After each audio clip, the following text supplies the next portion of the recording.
hard to find. I wanna make it right. Every last bit of my heart I give to you. Oh baby, I don't mind, baby, 'cause your love's so hard to find. Baby, I wanna make it right.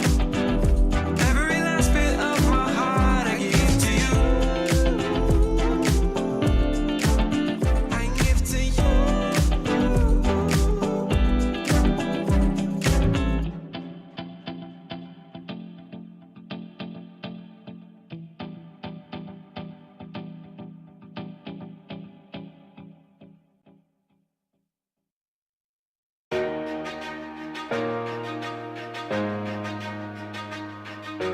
Gotta take control. Start listening to my soul. Overlooking back. Where's the point in that? And it feels good, so good. Coming back again. Rising up above. Fear and its pain. Letting go of memories. Knowing they can't define me. Rising up above. Feels good. Starting to believe what will be will be. Overlooking back. Where's the point in that?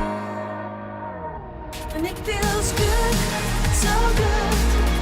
Coming back again. Rising up above. Fear and its pain. Letting go of memories. Knowing they can't define me. Rising up above. Feels good. It feels good. It feels good. Feels good. It feels so good. And it feels good, so good. Coming back again. Rising up above. Fear and its pain. Letting go of memories. Knowing they can't define me. Rising up above. Feels good.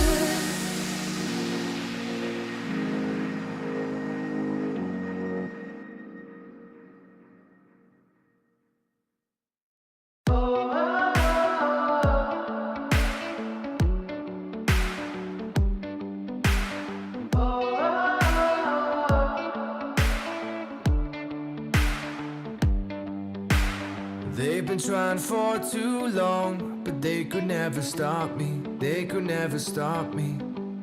Don't they know that I'm too strong? Nothing's gonna stop me. Nothing's gonna stop me. So don't get in my way. The dams are about to break. I don't care what they say. I'm more than they can take. But they don't see the struggle in my mind. And I just think of stopping all the time. But I can't. I'll make my journey through the hellfire. I'll just tear down another empire. Never hold me back, hold me back. 'Cause I'm a juggernaut. 'Cause I'm a juggernaut.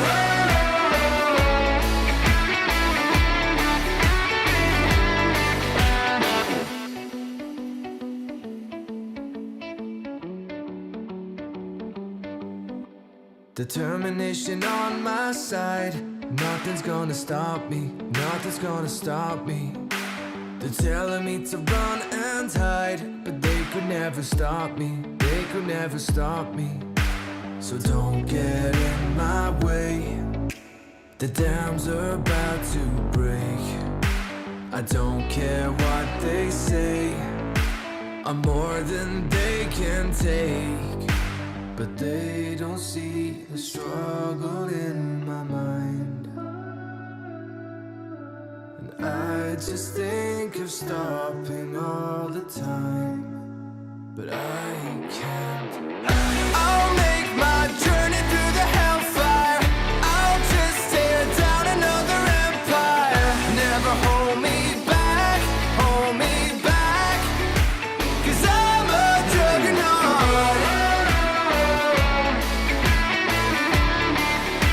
'Cause I'm a juggernaut.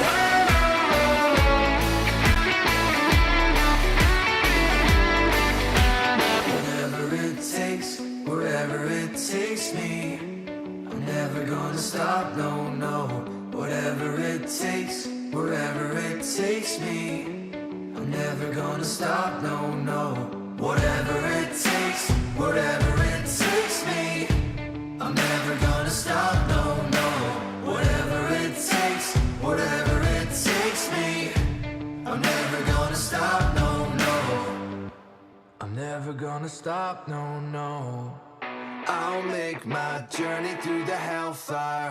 I'll just tear down another empire. Never hold me back, hold me back.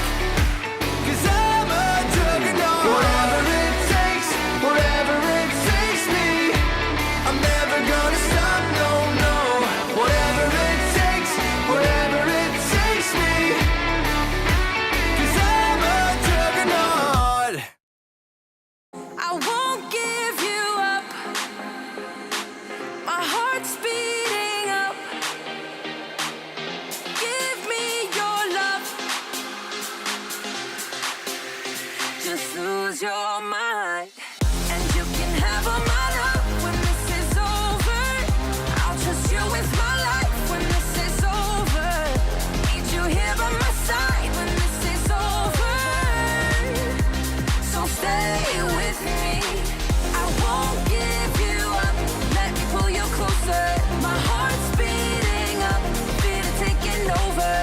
Give me your love till the night is over. Take my hand and trust in me. Just lose your mind.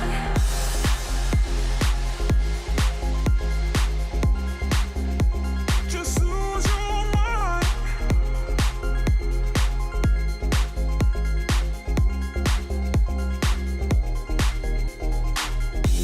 We faced every demon within.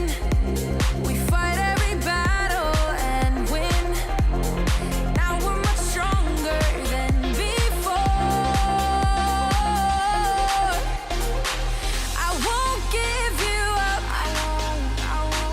My heart's beating up. Give me your love. Just lose your mind, and you can have all my love when this is over. I'll trust you with my life when this is over. Need you here by my side when this is over. So stay with me. I won't give you up. Let me pull you closer. My heart's beating up, feel it taking over. Give me your love till the night is over. Take my hand and trust in me. Just lose your mind.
stop and refocus.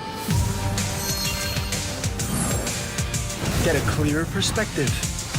See things from different angles. Power up and set your eyes on the prize. It's time to step up and rise to the challenge with the Redmi Note 11.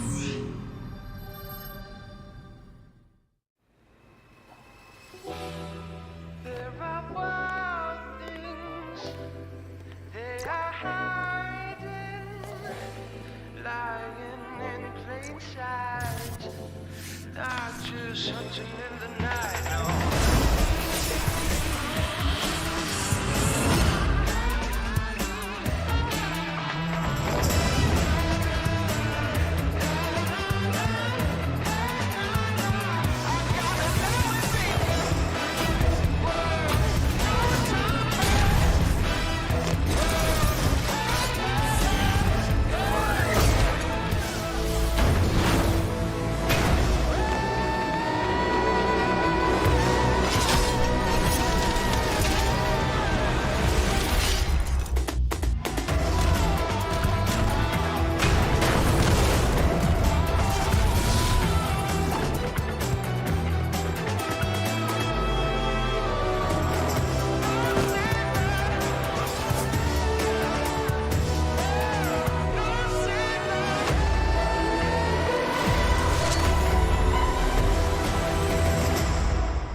Pag pinanghihinaan na tayo ng loob, where do we go?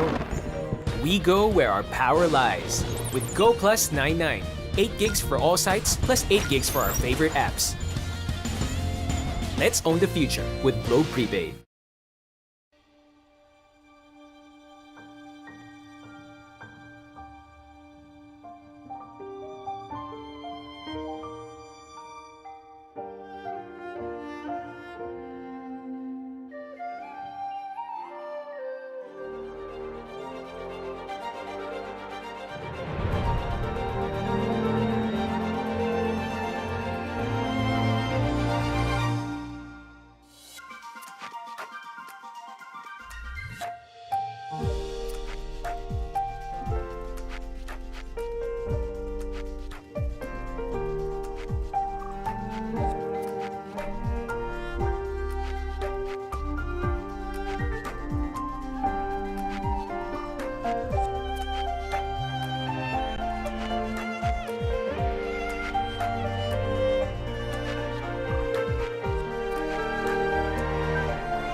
been trying for too long, but they could never stop me. They could never stop me.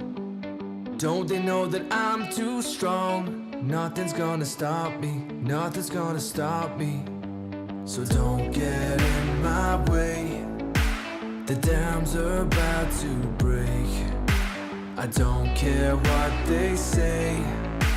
I'm more than they can take. But they don't see the struggle in my mind. And I just think of stopping all the time, but I can't. I'll make my journey through the hellfire. I'll just tear down another empire. Never hold me back, hold me back. 'Cause I'm a juggernaut. 'Cause I'm a juggernaut.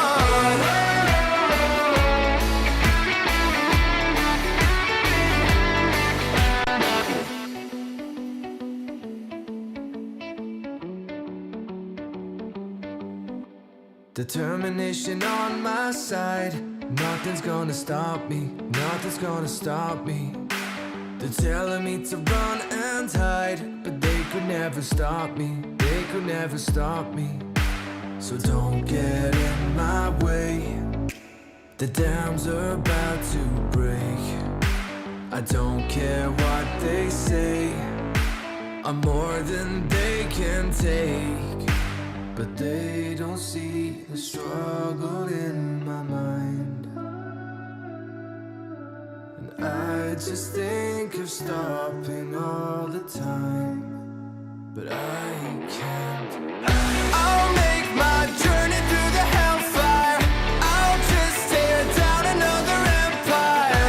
Never hold me back, hold me back. 'Cause I'm a juggernaut.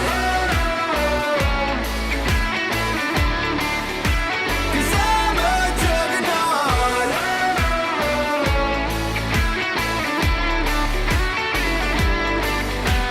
Whatever it takes, wherever it takes me. I'm never gonna stop, no, no. Whatever it takes, wherever it takes me. I'm never gonna stop, no, no. Whatever it takes, whatever it takes me. I'm never gonna stop, no, no. Whatever it takes, whatever it takes me. I'm never gonna stop, no, no. I'm never gonna stop, no, no. I'll make my journey through the hellfire. I'll just tear down another empire. Never hold me back, hold me back. 'Cause I'm a juggernaut. Whatever it takes, whatever it takes me. I'm never gonna stop, no, no. Whatever it takes, whatever it takes me. 'Cause I'm a juggernaut. I won't give you up. My heart's beating up. Give me your love. Just lose your mind, and you can have all my love when this is over. I'll trust you with my life when this is over.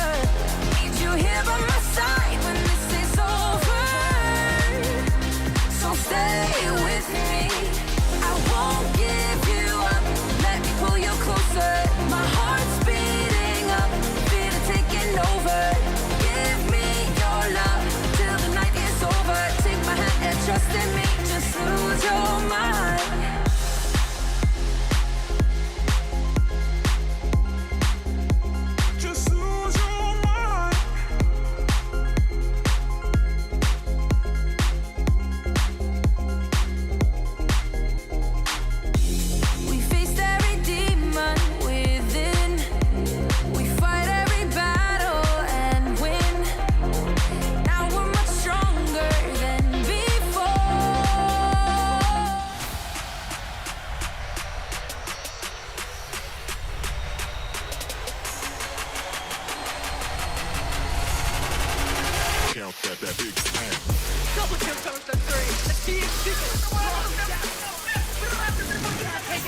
don't have that damage SPH.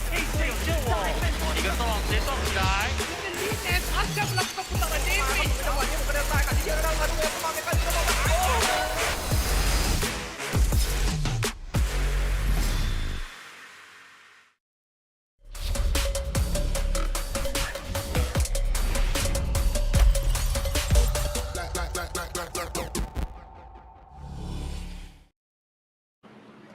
Welcome to the WCS Philippines. Only 4 more days to go until we crown the WCSPH champion. And today we get our first set of elimination matches. 6 teams and 2 are going home today. No, I'm just living out my reality show host dreams. They're safely at home or at the boot camps. Mika Fabs here leading the panel with Autolus and Dash alongside me.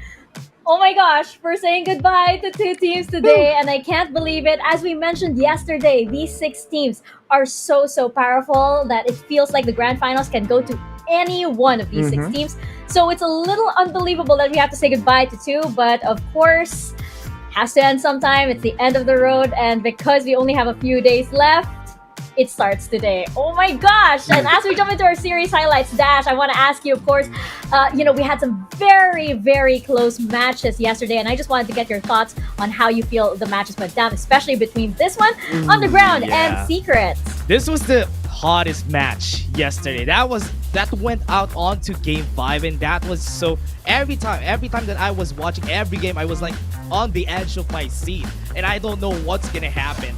I think during this time for Team Secret, they had the chance to get the win against UDG, but UDG just pulled out a left field, or rather a curveball, against them at one point, and that's why UDG was able to get out of this game and was able to be victorious and put Team Secret onto the lower brackets. But still, I would like to point out UDG with Mid Arena in the team.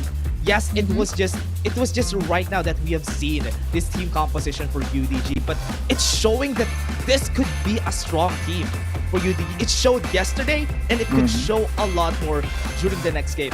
But for the other series, for FLA versus Oasis, FLA, whenever I see them play, just to make it relatable to almost everyone, I can say they're like Echo with a parallel convergence. Like, every time that they play, they slow down the whole field and make sure that everybody is up their level on the pacing. And that's what they did for Oasis, and that's why they got the win. That was just the games yesterday was just so great, and I was excited the whole time. Yeah, I think everybody was pretty much on the edge of their seats. I saw Twitter exploding as well, even from other regions. A lot of people chiming on in just because of how close all of the matches so far here in the playoffs have been. And Autolus, Oasis, and Team Secret took a tumble to the lower bracket yesterday. They're now with RRQ and Grindsky, which we will be seeing today. 4 very powerful teams, but who do you think is making it out of that lower bracket? Okay, so you really want to, throw me the hard questions. I mean, it's not really... It's so early. I know, and it's not... The 6 teams that we have are making things a lot harder for us because we have to analyze so intense games, and, it's not just the ones and zeros. We also have to factor in a lot of things like the distraction, like the emotions of the game. But to be honest, if I'm going to just stick by the numbers, I'm liking the chances of Oasis. Oasis. Yeah, Oasis. Because right after today, I mean, they have a winning record against RRQ, and if Team Secret comes out on top for our second game, they also have a winning record against Team Secret. Yeah. So Oasis does actually have a better path towards the top from the lower bracket, in my opinion. But then again, it's all the ones and zeros I'm talking about. Nothing, nothing fancy, nothing out of the box as of yet. For me, though, let's just have fun. That's it. Yeah. We're definitely having fun here, thanks of course to the backing of all of our sponsors, such as PPGL, and that's the reason why you guys have this event, because they are the largest multi-game esports league in the country. And of course, together with our mothership, Riot Games. And we would also like to acknowledge our official mobile partner in Xiaomi. The hashtag Redmi Note 11 is equipped with 90Hz AMOLED dot display, making it possible for you to experience powerful and responsive gaming. Less waiting time with 33 watts pro fast charging enabled by the all-new MMT technology and a 6 nanometer Snapdragon 680 for high performance while improving battery life. More information about the Redmi Note 11 is available at the Xiaomi Philippines Facebook page. And you can have the best time in the Rift with Globe Prepaid's Go Plus 99. Get wild with 7 days of 8 gigs of data for all gaming apps, 8 gigs data for all sites, and OnlyNet all net text. So you can always be prepared to take up the challenge in the Wild Rift. Download the new Globe One app now to register. And of course, this tournament is under the supervision of the Games and Amusement Board. Now, gentlemen, I do have some quick questions for you guys because, of course, we've had a couple of new champions enter the Rift. We got to see them already in the Rift with our past few days of our champions, of our playoffs games. So I want to ask you guys, Karma, thumbs up, thumbs down. How are you liking her so far in the Rift? No explanation needed. Just, quick thumbs up. Yes, indeed. And what about Shen? Thumbs up or thumbs down? Can I go for a right there? Like a left? Well, I'm going to go down for sure. Where are you, Dash? Where are you? I'm on a 50-50 for Shen. I thought so actually. I mean, Shen hasn't been making as much of an impact as Karma has, as we can see. But we'll see. It might switch up. I mean, like, the teams might probably need a little bit more time adjusting. Maybe. Yeah, maybe. Or maybe, we just haven't worked out somewhere where Shen could, like, really make those plays. Third question. A PPGL gaming chair. Thumbs up, thumbs down. Let's go. I think that's thumbs up all around. And you guys can actually get to win an exclusive PPGL gaming chair. And all you have to do is post a photo of yourself watching the PPGL WCS PH playoff stream. Take a selfie of yourself. Maybe it's with us on the panel. Yeah, you can include us on there. Explain in your caption why you love watching the WCS PH playoffs and which team you're rooting for. Make sure that your post is public with the official PPGL hashtags, hashtag PPGL and hashtag PPGL Wild Rift. I mean, if we're not your friends, we can't see your post. So, yeah, I don't know how you're gonna friend PPGL. PPGL, am I even friends with PPGL? I'm not sure. My entries with the best caption. I don't know if I'm friends with them. Entries with the best caption will win an exclusive PPGL gaming chair, which looks oh so good. And the winner will be announced on Tuesday, April the 5th. Is my calendar correct? I have to double check that. No, that's tomorrow. Yeah. Tomorrow. April 5th is Tuesday. Wait, no. It's Tuesday, yeah. What's wrong with my calendar? I'm on a weird other. That's on me. I have really weird settings apparently, but it will be on Tuesday. So technically, it is your last chance today to get in, really nice photo of the live of WCS PH. So I hope you guys get really creative with your answers. And I hope whoever wins that PPGL gaming chair do post a photo of it and maybe tag WCSPH because I'm actually really curious as to how it looks like in person. Looks really sweet in the photo. So I hope it carries over, of course. And, of course, at stake here, aside from, of course, these two teams going home today, we do have a prize pool, by the way, of 160,000 US dollars. That is, as of today's conversion rate. It's very educational here on the WCSPH playoffs. Yes, so as of today's conversion rate, it's almost like 8.4, I believe, million. So just in case, it's like, it is a lot indeed. And let's check out the brackets actually that we have today, especially since, of course, two teams will be going home once again. Dash, I just want to get your thoughts on this because, again, we know that any one of these 6 teams can make it into the grand final. But were your expectations shattered with yesterday's matches, or were they actually met? Actually, it was met. I was Really? expecting UDG and Penal Adversity to be put up there because they have been performing so well even in the regular season. I was just on the thinking that it would be also Team Secret could have had the chance against Underground and will be fighting Penal Adversity on the upper brackets during these times. But because of how Underground performed, they exceeded a lot of expectations with this newly formed team, and that's why they were able to get up here. But now, in the lower brackets, I hope that these teams would exceed expectations too. Because most of the time, we have known that some of these matchups already happened. There have been wins already on the regular season. I hope they grew out of that, and they would be able to get themselves through the lower brackets rather than getting eliminated. Checking out the schedule for today, our next couple of best of 5 series that we have for you. It is going to be Oasis Gaming versus RRQ, followed by Team Secret versus Grindsky Esports.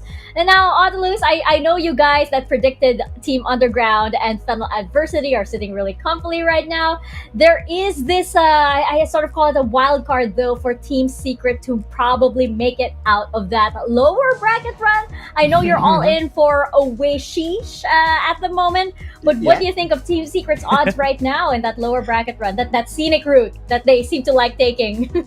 I mean, the thing about Team Secret is that, again, for yesterday they were like quick push away or a kick away for Dawn in securing the game number 4 and securing the series. I still feel that Team Secret could have and should have won that game number 4, but because of the mental, I would say, stability of Team Underground as a whole, they did not really falter and was able to win against Team Secret.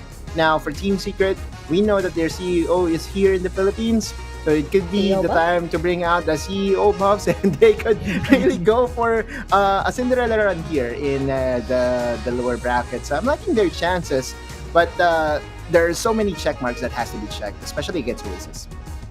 Yeah, and it might not be the time right now. Maybe the twerk buff was working for the regular season, but it might be time to bring out the big CEO guns and bring out the CEO buff for Team Secret throughout the playoffs. Dash, I'm just really curious. Of course, I think you also voted for your Team Underground versus Fennel Adversity for the grand finals, right?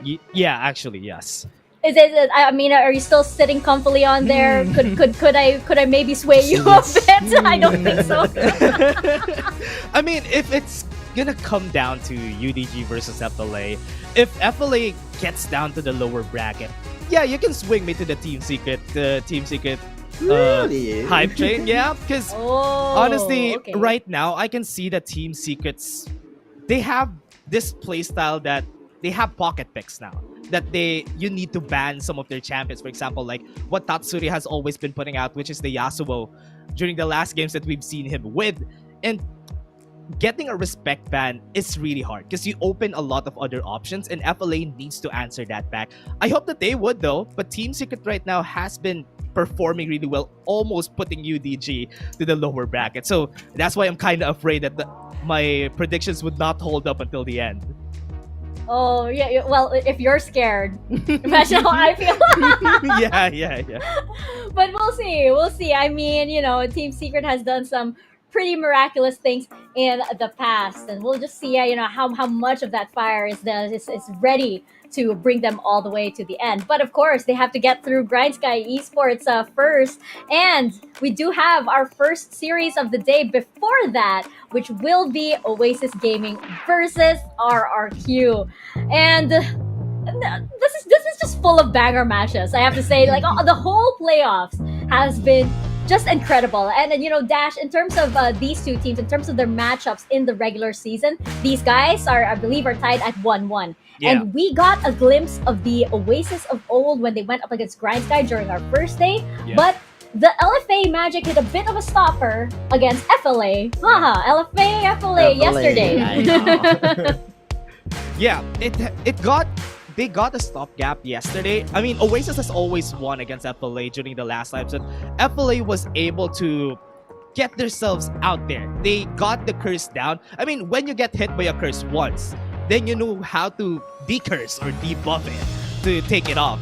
you know how to take it up the second time around. And that's what FLA did against Oasis. So now Oasis needs to find new curses, new concoctions for them to win against FLA if they would be able to get out of this, especially that they're fighting against RRQ. What I love about RRQ and Oasis, they put out, for me before, it was like a flat field. Whoever is at the top will win against whole teams, but RRQ and Oasis, they actually took that down because they knew how to fight against some of the top 4 teams. So that's what I love about them. But Oasis in general has always been creative with their daps, which puts them above the competition or down some steps of the way, like the Jin or S that they put out, which wasn't successful during the regular season. But now, the double enchanter setups that they've been putting out has been finding some success, which I love that they've been putting out a lot of these unorthodox picks for the playoffs, and they're not afraid to put them up. This could be a notch off their belt because they could be more flexible with their draft compared to RRQ that they could use for them to get out of this lower brackets. Draven and Corki have found a lot of success during their recent drafts during the playoffs. Vayne has always been a respect pick. They just don't want Demon Kai to get it. And also, what I'm excited about during the past playoffs, Hullbreaker Graves. They did that yesterday. Oh, please. And and that's what I love about it. And they did it with yes, but it's okay. I love that they have the flexibility here in their drafts. They can be aggressive. They can be a bit more toned down than their usual pace. And also, they had this knack of steering away from their draft win conditions, which is almost the reason why they have been losing some of the games during the playoffs. I hope that they would be able to get out of that. But let's take a look at the player. Let's take a look at Edaf right now. So Edaf has been the most flexible that I've seen so far. He has been playing the Chase, the Diana, the Ari. Put him on anything. He's like a, what do you call that? What do you call he's like a Swiss knife for the team here. Okay. Yeah. He got this creativity like what Bambi had for the drops during going to enchanters if they're available, and also doesn't have the same full aggression playstyle like what Helios is. But what's great about Edap is he keeps the rotation together with his style. He oversees the fights and finds plays that could get them wins. And I can definitely claim that Etaf and Edap play around each other to invest resources to their other laners, but he won't hesitate to make a sacrifice plays if that's what's needed to let them win. And yeah, that's exactly it for me and for Edaf. And Oasis has been great so far. I hope that they would be able to get out of this. And speaking of wickedly skilled mid laners, just like Edaf, RRQ, of course, has a couple, with one moving over to support. And that seems to be the secret sauce of RRQ, though, Autolus, because we do know how this team looks when all the pieces fall perfectly into place. Yeah, positive and negative, I would say, because there's some, I would say there's an identity crisis right now for RRQ. But in my eyes, RRQ's playstyle is eerily similar to Team Secret, in where their focus is to get their solo laners ahead. But the difference between them and RRQ is Chaz's reluctance to play utility for the sake of the team. In their playoff losses, Chaz went for Master Yi, Graves, and Jax, making for an awkward draft that needs too many mouths to feed. In patch 3.1, it's a lot harder to get carry junglers ahead. Smite penalties were prolonged, auto-attack damage to jungle camps was reduced, and it's becoming more apparent that the need for a double utility setup is needed just to balance the composition, which Oasis does. So I prepared 3 keys to victory for RRQ. Number 1, if Akali is open for Devil J, take it without hesitation. His Akali is lethal on teamfights and can take some pressure off of Helios and Chaz to carry teamfights. Number 2, if Akali on Devil J is not available, a little flexibility on Chaz's champion choice will help. Interestingly, Chaz has played Lee Sin just twice for the entirety of the tournament. Kinda not acceptable. I don't think so. Number 3, if they really want to rely on Chaz to win the games for them, then picking winning lanes is a must, and has to start with our solo player highlight, Helios. Well, last time these two teams met, Helios went for Gragas that doesn't really suit his playstyle. But if yesterday's games were any indication, flexibility in the mid lane is really a must right now. He has to be open in picking Karma just to further unlock Chaz in the jungle. Or even better, have Chaz play utility so that he can focus on carrying the team more. Stats don't lie. His numbers are among the best in the mid lane. But the most important stat right now is the victory, because the loss here will spell another early play of elimination for Team RRQ, and I don't want that. I don't like that. That's it. Yeah, absolutely. I mean, I remember how shocked we all were during the fall Icon series. And, it was RRQ in this position once again. So, of course, we are definitely cheering for them. And actually, all of our teams, really. We just don't want to say goodbye to anybody, but it has to be done, of course. Looking at our head-to-head, though, with what you guys have mentioned with our two mid laners over here, it's gonna be really spicy because both of these players have shown that they are willing to, to flex. They are willing to widen their champion pool and explore a little bit for the benefit of their team. But Dash, what do you think? How is this gonna go down? I mean, like, what kind of playstyles are we going to see out of these two very, very diverse mid laners? Yeah, very different playstyles for Edup and Helios. What I really like about the Edup playstyle is that, yeah, as I said a while ago, he oversees the plays most of the time, rotates around Edup, and invests resources on other parts of the map, especially for Demon Kite on their team. But Helios, he's a monster of his own. He can and would be able to carry if he's given the chance, if he gets the champions that he can. And for example, something like a Zed, that if he puts it out, it's that other team would be afraid of what he can put out because he gets picked every step of the way. And yeah, that's very different playstyles, a utility man versus a monster. And I hope that this mid laners would be able to get it. But what do you think about it, Otto? Yeah, well, Edup is like the Swiss knife, as you mentioned. Helios is for me like the drill, pandiin. That's it. Right, right. Okay, very, very interesting analogies over here. But with those two tools, picturesque tools that you guys have put forward, I mean, both of these players, very, very painful indeed in the mid lane. And so, of course, we have to proceed to, the other deadly thing that is here on the panel, which is our consequences. I am bringing out my little bag over here as we pull up the predictions.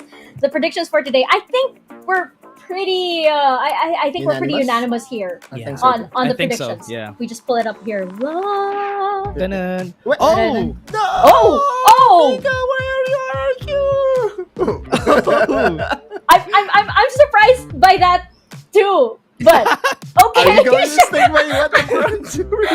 I'm surprised by that too. But sure, but sure. And here's the thing, Autolus, like you mentioned before, right? Whenever you have very high expectations for RRQ, somehow they crumble and everything. It's the pressure coming from Autolus, such a great mind, of course, in Wild Rift. So I have a feeling that this Oasis vote over here is kind of for RRQ too. Okay, so you're sticking by what Prod prepared. Okay, all right. Yeah, sure. Dash. What can I say? I mean, Oasis Gaming with this is... I'm not really sure what to say. Honestly, I just am G with Oasis Gaming because they have been performing really well. I thought that during the last time on the playoffs, they said that this is their final form, but there's still a final form like a Super Saiyan 2 that they can go for. So maybe this is the time that they could put that out against RRQ. But I don't know. Mika just went in with RRQ, so let's see about that. Yeah, I'm ready to be tagged by Coach Kaigo. Yeah, I was ready to be tagged by Coach Kaigo if I wasn't. So there. But Autolus, yeah, are you anything to add to your Oasis vote? Oasis has a more crisp identity for themselves. They know that when they need to play around their jungler, they're going to double down with it. RRQ, I feel like, is still stuck with the patch 3.0 B meta and is reluctant to play double utility. That may come and bite them right now in this series. But we will see. Again, experience really allows them to adjust on the fly. We saw how they did it with Exosen, putting Exosen on support, barring not having any practice at all on that role. So to me, yeah, if RQ is able to win it, they will have to rely on their experience for now. That's it. Yeah.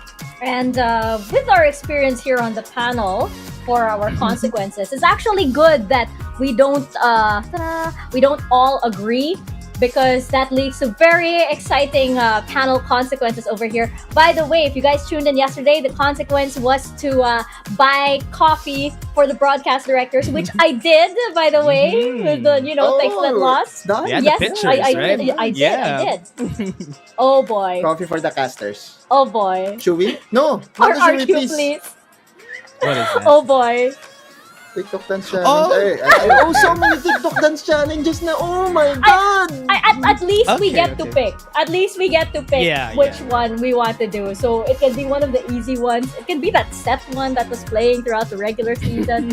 So at least we get to choose. RRQ, I already danced. I already danced during this WCS. But yes, oh my gosh, now everybody, I see now the casters panicking and saying, oh my god, afraid. Oasis. I feel like we have to get the casters on this as well. Yeah. We do know their predictions for this, so Mhm. we'll have to call them out in the post show. You know, it's incredibly delicate as well for the panel because there are only 2 series. So Mhm. that means it's like, if you get the first series wrong, you're pretty down. much already. You should, Yeah. you should be preparing for the challenge already. So here it is.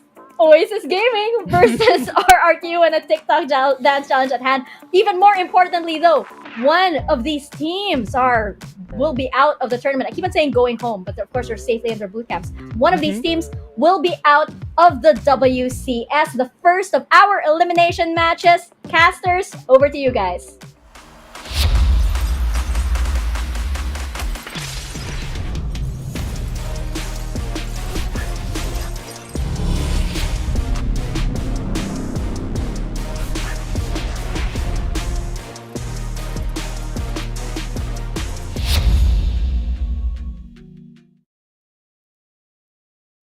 Wala ka sa'yo. Welcome everyone to WCS Philippines once again. And we're now here, Crazy Apple. We're now here in a do or die, the lower bracket here today. I'm Infinity, and of course, as you've guys seen already and heard a while ago, together with me is Crazy Apple, and it is such a dire situation, not just for the players, not just for the teams, but also for the casters to see who is going to be the first team to say goodbye for WCS. Yeah, Infinity, it's been a long road for all of these teams, and here we are now, day 3 of playoffs elimination matches, as you mentioned, between RRQ and Oasis Gaming. And these two teams have gone through the first matches. Oasis Gaming had a really good match against Grindsky, but yesterday they fell short against Fennel Adversity, where it really seemed like Fennel Adversity had their number. While RRQ versus Team Secret, it looked like a very clean Team Secret in that match, but we'll see what will be happening here today. Yeah, yesterday, it was the first 5 games all throughout WCS Philippines. We've seen it in Team Secret and UDG's matches. We'll see Team Secret once again in later series. But for now, let's focus on RRQ and Oasis Gaming. The panel has talked quite a lot between both these teams, wherein we're looking at EDUP, we're looking at Helios for RRQ and Oasis Gaming. So it is such an interesting case here because Oasis Gaming in day number 1 in the playoffs, they performed quite well, defeating the top 3 team from the group stages in a 3-1 standing. And yesterday, they lost against FLA, the first time that they lost against Fennel Adversity, because typically, when looking back at history, Oasis Gaming has this power against Fennel Adversity, and that they lost yesterday. What do you think will happen here between Oasis Gaming and RRQ for this game 1? Okay, we talked about this a bit off camera, Infinity, and my guess is RRQ has that capability to replicate what Fennel Adversity did yesterday, but it's hard to say when it's just been a day for them to prep. Basically, they knew about the matchup, the final matchup that they were gonna have last night. So this is gonna be a hard ask for RRQ to be able to replicate specifically what Fennel Adversity does. So I do expect either a bit of replication, or RRQ will just come here today and play their game and enforce it upon Oasis Gaming. Yeah, and as Autolus has stated a while ago, it's all about experience for RRQ here on out when it comes to adapting and adjusting situations. So we'll see how that draft will turn out for RRQ. As Oasis Gaming and RRQ, we're heading into game number 1, picks and bans. Master Yi sent Jace banned away. Yeah, the Master Yi ban is just more of a respect ban right now, taking it away in the hands of Chaz.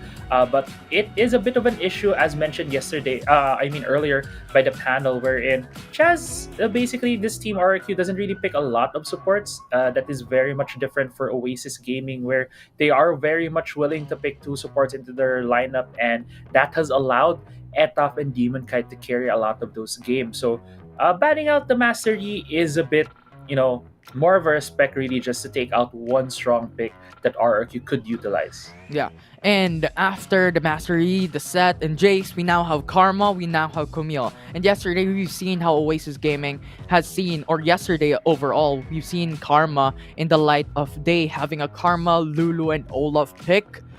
with UDG picking it up. It was crazy on how Olaf was just buffed there. So we'll see how that would turn out for Oasis Oh. Gaming as they have the priority onto Fiora as their priority for Oasis. Yeah, taking out the Fiora immediately, taking it out in the hands of Double J or even Helios, as we've seen yesterday. Team Secret was using it the mid lane with Tatsui, so that's a good advantage right there, at least taking out one of those picks and also a possible split pusher. Escilla was not really utilized yesterday as a carry. He was mainly focused on the tank, so putting him here, hopefully on this Fiora would enable him to really push the tempo for Oasis game. Yeah, and it was in highlight yesterday, right? How Esla played Graves as a split pusher, how Dash already stated it a while ago, the Hullbreaker Graves, but that's not going to be something that we are going to see so far, as Galio and Varus will be the next picks of Oasis, with Zed being the last pick of RRQ in the first phase. Yeah, very fast pick and bans here we're seeing Infinity, and I do like the 3 picks right now coming from Oasis Gaming. It really shows that they're having some components for a 4-1 strategy wherein it's going to be a Varus and a Galio just running around the map, shoving waves and putting pressure, while the Fiora will go for the split push. The answer for RRQ has been the Zed, and the Zed will prove more of a threat against the Varus rather than really just being this team fight monster, or either a split push monster as well for the side of RRQ. They still have a lot of choices because this Gragas can still go into the support position, while the Riven can still go into the hands of Jazz. They can still match up this Fiora with maybe another top laner. One top laner that comes to mind that was mentioned in the panel is that Graves with the Hullbreaker. Yeah, definitely an option for Oasis Gaming if they want to go for that route. And with a Gragas spec from RRQ, there is also an expectation, a potential Senna Gragas bot lane that could happen for RRQ if they want to pick it up for themselves. As we've seen Riven and we've seen Zed already being locked in, this could be an option for them. But right now, we'll see what that 4th pick will be, because it's so interesting to see what that draft would be, especially how panel has discussed a lot about the picks, about the bans, about some potentials here for RRQ and Oasis Gaming.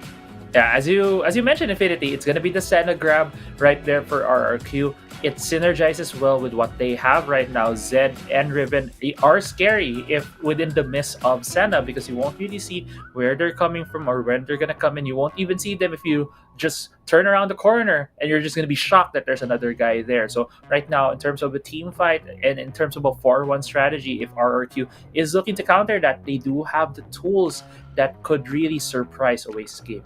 Yeah, and with Ari being locked in by Oasis Gaming, followed by an Olaf, they're looking to play as a pickoff comp. You have Varys, you have Ari, you have Galio, you have Olaf to be that frontliner for them, and Estela might potentially be that split pusher that we've seen yesterday, not with a Graves, but with a Fiora. But RRQ locks in onto a Kali, finishing off the draft for Game 1. Yeah, finish up the draft here for RRQ. I love that they have 2 assassins. This is going to be a huge threat to Demon Kite on the backline. So do expect that Demon Kite will play a lot more conservatively when you get into these team fights and objective fights. And it will be on RRQ to really look for him. It's going to be the Divine Thunder Akali, the flavor of this patch right now with the new item. She is a more independent assassin, does not really need anyone to bail her out. Thing is, before with Akali without the Divine Thunder, is she goes in, she deals damage, she throws the mist, then stasis.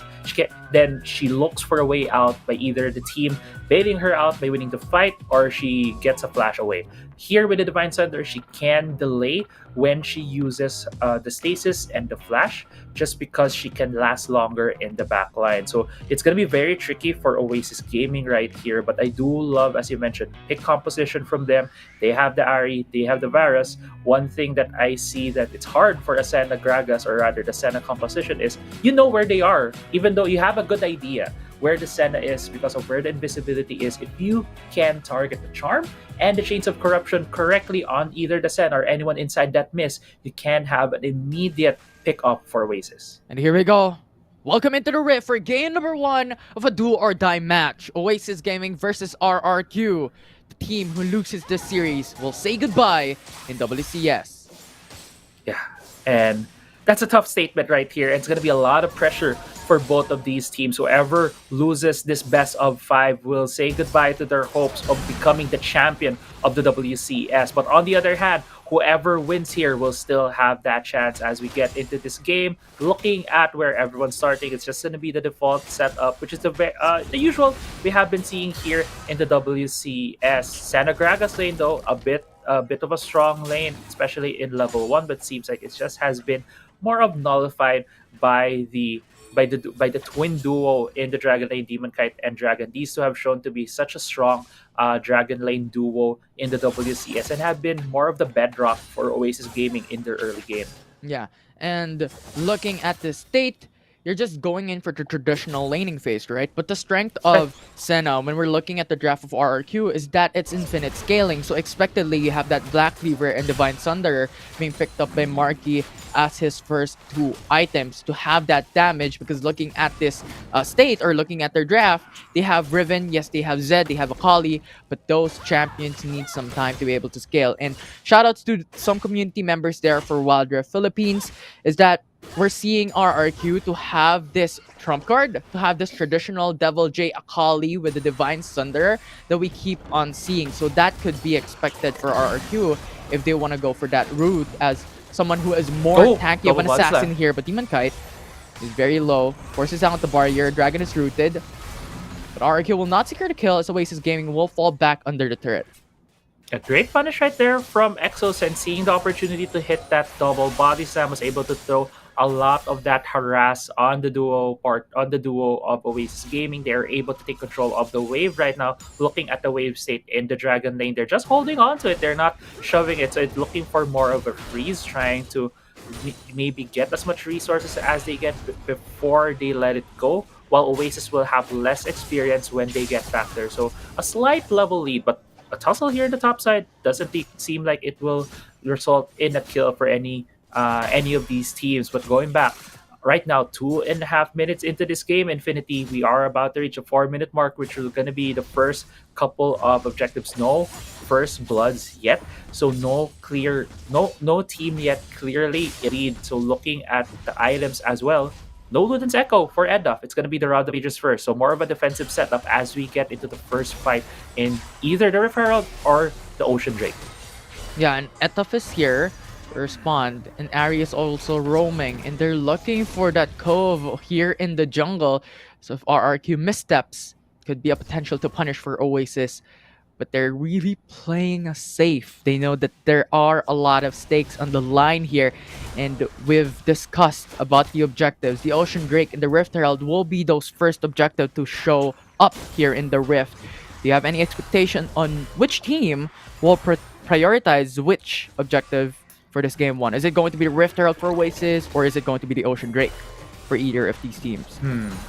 Honestly, I think for RRQ, it might be better for them to get the Rift Herald first, just because the thing with Oasis is they really love to be this team to be in lead early and to really force the issue against you. And if you have the Rift Herald and you're able to take the towers first, Oasis will have a smaller map to play with, and that's gonna be harder for them. And it could be a quick lead that RRQ gets. Right now, though, with the objectives up, it looks like it's gonna be the Ocean Drake priority for Oasis. And also looking quickly at the items, it's not the Divine Thunder for Devil J on that Akali, it's gonna be the Lich Bane. So going for the more traditional AP damage burst route for this Akali. Yeah, it's interesting, but considering that they're lacking the damage on bot lane with the Xenogragas, they need someone else to hyper carry the team. So Devil J will be that perspective that RRQ is looking at. But here in the first objectives, it will be a handshake. RRQ taking the Rift Herald and Oasis taking the Ocean Dragon. Yeah, almost a dive right here. Great safe play from Devil J, ceding some control. It doesn't seem like he will be able to defend this turret, so this will be a give right here, or he's trying to. Yeah, Devil J tries to defend, but Oasis gets attack first blood. They're looking to be collapsed by RRQ. And now it's the hero's entrance from the Galio. Will not be able to connect though as Exosen and Marky slowing Dragon down. Demon Kite is there to respond, but an explosive cast disengages, collapsing onto Oasis Gaming as RRQ takes the first blood, with Oasis taking the tower first blood, but with a trade for RRQ top lane getting their turret as well. Yeah, overall in gold, RRQ does get a bit more.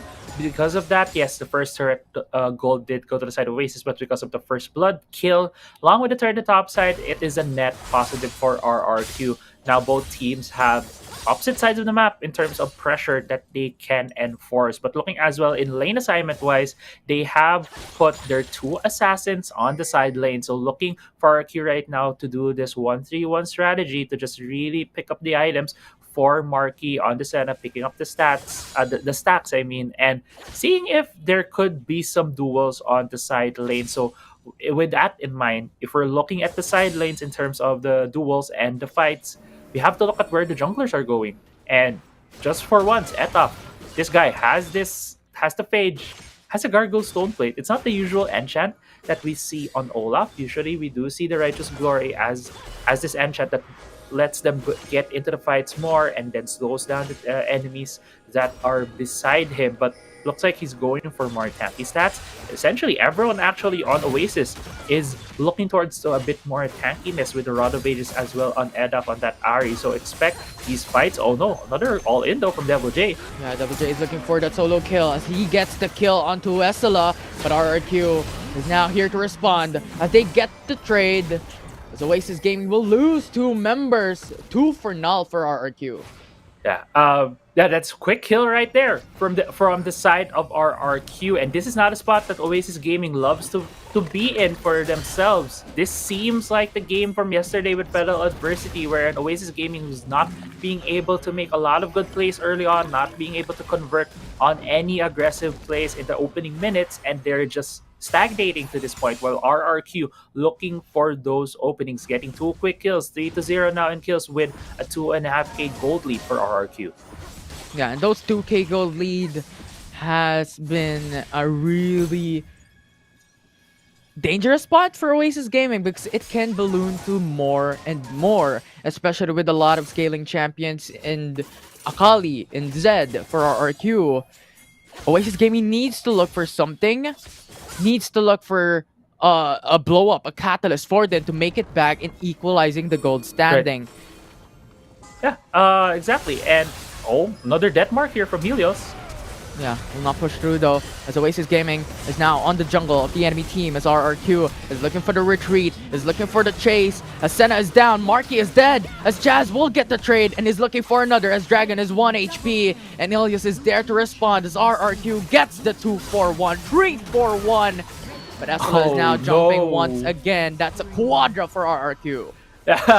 4 kills going to the side of RRQ, double for Devil J. This is just really going bad to worse for Oasis Gaming. As I mentioned earlier, Oasis feels like they're stagnating a bit when they don't have a lead early game, and their composition is really good when they're ahead on a 4-1 stack. Looking at this replay right here, Chaz is going in, and they're essentially getting the pickups on a lot of Oasis Gaming here. Actually, 2 kills did go to the side of Chaz, so this will accelerate his build even more. And going back, just looking at the compositions, Oasis will have a really hard time when they're behind because Olaf, yes, gets invulnerable, gets very much invulnerable to CC, but doesn't invulnerable to death. Demon Kaido going down. Oh, Demon Kai is just gonna get picked up by RRQ.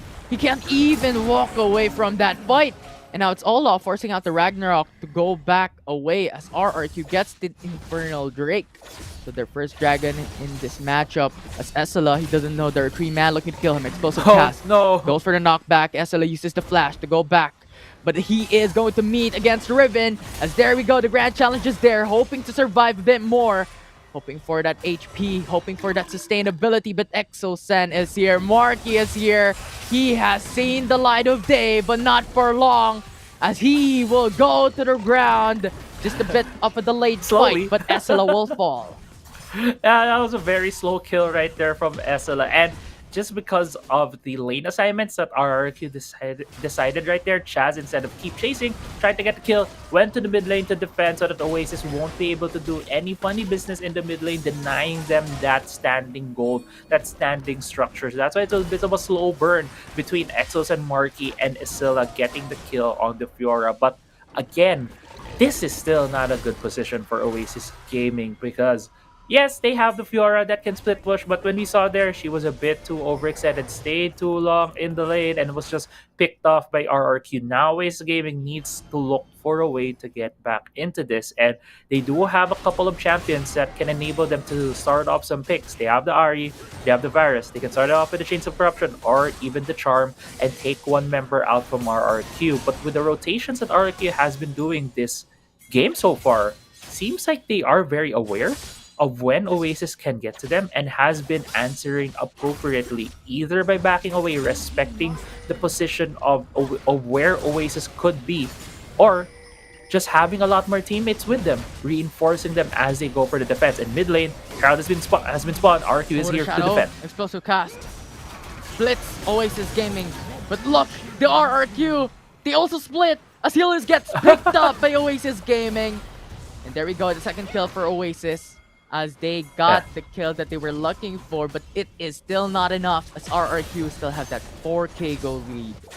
Yeah, at least this is a start right now for Oasis Gaming Infinity in terms of getting back to this game. But because of them going to the top side, the exchange for RRQ is getting a turret in the mid lane. Essentially, what Oasis gained from that is evening out the turret count for both of them. 3-3 right now in turrets. All outer turrets have been destroyed in this game so far. As we approach a 12-minute mark, looking at the items, Hullbreaker Triforce right now on Isilla. He's a very effective split pusher at this point, although he is 2,000 gold behind Double J, which would be his counterpart or maybe going against right now on Helios. It's still 1,000 gold behind him. Helios does have the tools to be able to 1v1 him, but at least Asilla with that Hullbreaker and Triforce will make it a run for his money. Yeah, and this is what the panel discussed a while ago. When Devil J gets the pickup onto Akali, it will look so scary against this Oasis Gaming as they're looking for this game number 1. And so far, Devil J has been showing so much value for his team. 4-0-2. As you stated, 2k gold gap against Esala in the top lane. Yeah. One thing that could be dangerous here for RRQ is, yes, they are ahead. They have the Senna, who is infinitely scaling, along with the Gragas, who is very tanky. But looking at the composition as well of Oasis, they have nothing but damage, except for the Galio, who is the only tanky member. So things could still turn around for RRQ. If Oasis gets a good catch, they can blow up the members of RRQ, especially if this game goes to the late game. Yeah, and Oasis Gaming is playing hide and seek, but RRQ has his wards as like the vision on top side, but we'll see about that. As Oasis Gaming is now being collapsed by RRQ. RRQ is looking for the chase, and it's Dragon in trouble as he goes back in with a Justice Punch to go for CC, but not enough to follow up as RRQ will lose Exosen, but that's a 2-for-1. And RRQ will get that advantage, and Helios is looking for that kill. That Shuriken flip is just too far, and they're going to get the kill onto Demon Kite, assassinating the ADC. And Oasis Gaming lost that match, but here we go. Esala split pushing top lane. Yeah, still split pushing the top lane while Chaz is picking up this Cloud Drake, second Drake for RRQ. That is the only exchange that Oasis can get, apart from the kill that they got from Exos, and 1 kill and a tower in exchange for 4 deaths on their side in the Cloud Drake. That is net positive for RRQ at this point, which will keep on ballooning the lead that they have. Yes, Isilla is able to put down the pressure, having that Hullbreaker and Triforce, but will it be enough? I don't think so, unless Oasis can get these pickups. Earlier on, you mentioned Infinity. It was the hide and seek for Oasis, and you could also frame it as who is the hunter and who is the hunted.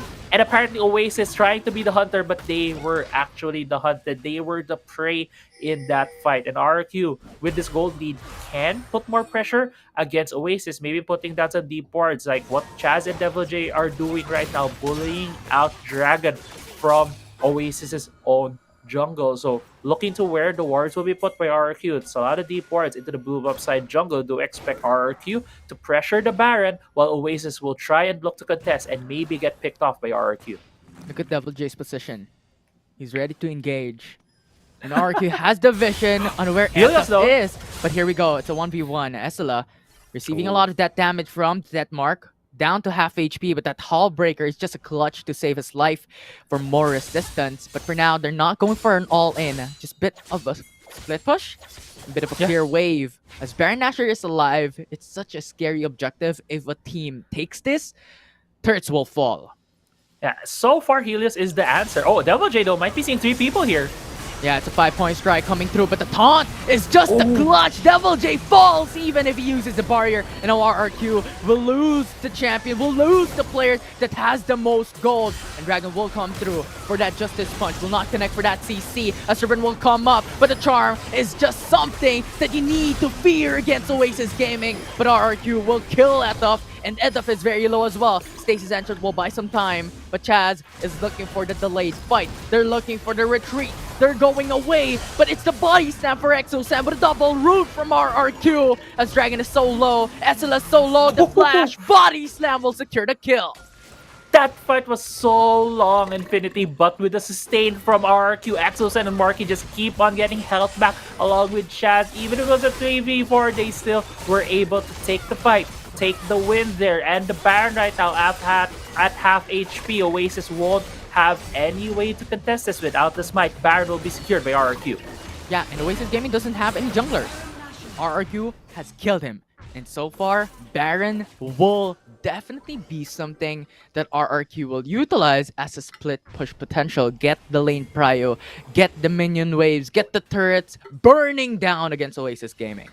Right, and having 2 assassins essentially here, Infinity, will unlock the biggest or the best potential of this Baron buff. A 1-3-1 setup, 3 lanes of Baron buff up minions will be rolling down the doors of Oasis Gaming's base. Do expect that all of these second-tier turrets will fall for the side of Oasis Gaming if RRQ will be able to utilize this Baron buff efficiently.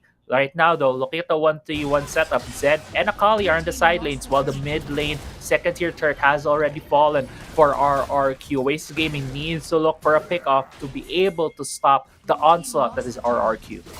I like how RRQ is doing this, though. They're only utilizing the Baron buff. They're not going in for an all-in engage. So this will be an advantage for them, but Etoff is just waiting around the corner. Yeah, that was a 50-50. Yeah. That was a 50-50 charm, and he lost it. And actually, so many towers right now, Infinity, falling for the side of Oasis. One inhibitor already down. End up going for an all-in. RQ going in for the charm here against Chaz, but Chaz is still alive, but the Stasis Ancient buying some time, but he falls as he wakes up. He doesn't even see the sun as Oasis brings him down. That's the best target right now for Oasis Gaming in terms of getting a pick-off, because Elder Mountain Drake is up. So there is a chance that RRQ will run towards it. And if they start that off, Oasis is the only team that has the smite. So that is a smart decision, buying them a bit more time here in this game, while Azilla will be shoving up the top side of the map, because that is the lane right now with the super minions for RRQ, because that is the inhibitor turret that fell down for Oasis Gaming. Elder Drake on the eyes right now of both of these teams. 10 seconds left on Chaz's... Oh, wait a minute though. Azula. 1v1, that mark is there. Helios receiving a lot of that damage from the riposte. But look at the Elder Drake. It's being started by Oasis Gaming. Oh the no, charm Double will not J. connect onto one as the Stasis Ancient will buy some time for Akali to survive as Double J is very low. Can they take it? As Marky will use the Senna ultimate, giving some shield to end the ExoSen. Chaz is alive already. The TPs are coming through from Helios, coming into the fray as RRQ is looking for the engage. They kill Dragon, Eduf, and Essela, the only ones alive as Helios is looking to assassinate. Essela, repose, Denmark is there. Essela will receive a lot of this damage, but a 1-for-1 from that 1v1.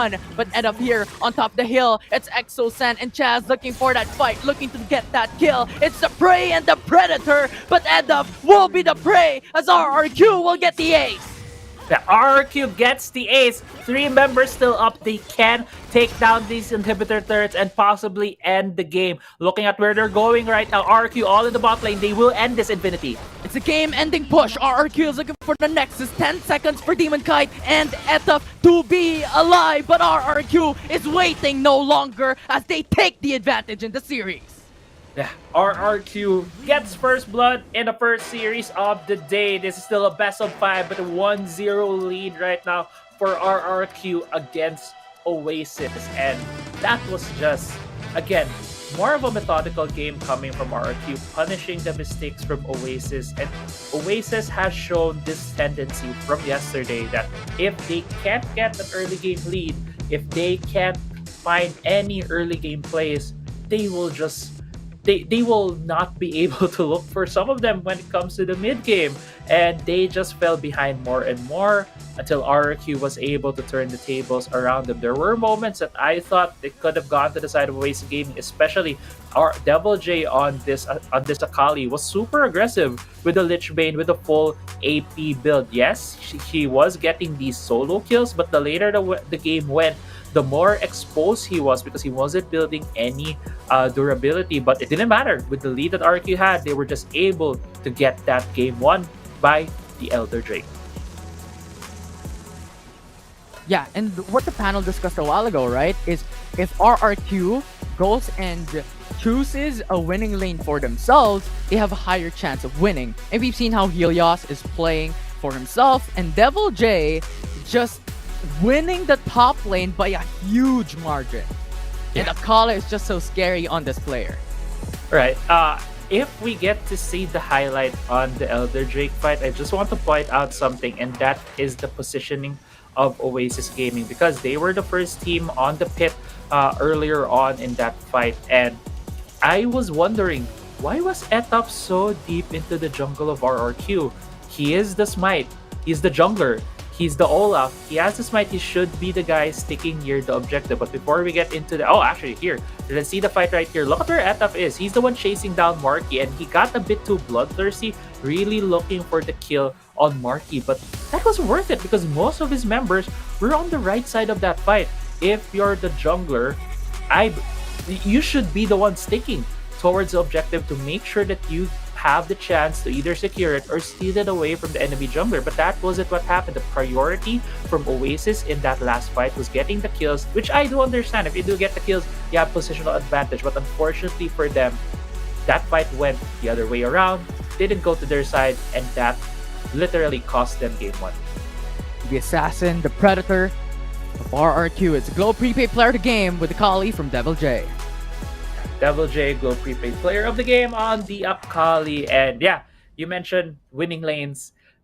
Akali is not something you would think as a winning lane the top side, but in the hands of Devil J and the hands of Helios and the Zed, they can make it at least an even matchup. And we saw Devil J getting those solo kills, having these cheeky positionings. It showed how comfortable he is on this champion. And this could just very well be one of many Akali games we'll be seeing here in the series. Yeah, and I don't know. I feel like Devil J's Akali is just so strong. And Oasis Gaming might like to see a ban on the Akali, maybe. It's just so strong as an assassin, and the flexibility of Devil J that they're providing, looking at that bot lane since they have that Xenogragas, Akali look for that AP damage instead. So I like how the flexibility is there for RRQ, how the panel has highlighted the experience on how RRQ has played from League of Legends PC here in Wild Rift, and that foundational knowledge gives them the advantage to adapt into situations. Yeah. It really is. It really is the experience as well. But we have to look at Oasis Gaming. This team still has a lot to prove. They are RCBO representatives. They have been on the hot streak before. They were able to dismantle Grindsky, which was one of our top 3 teams.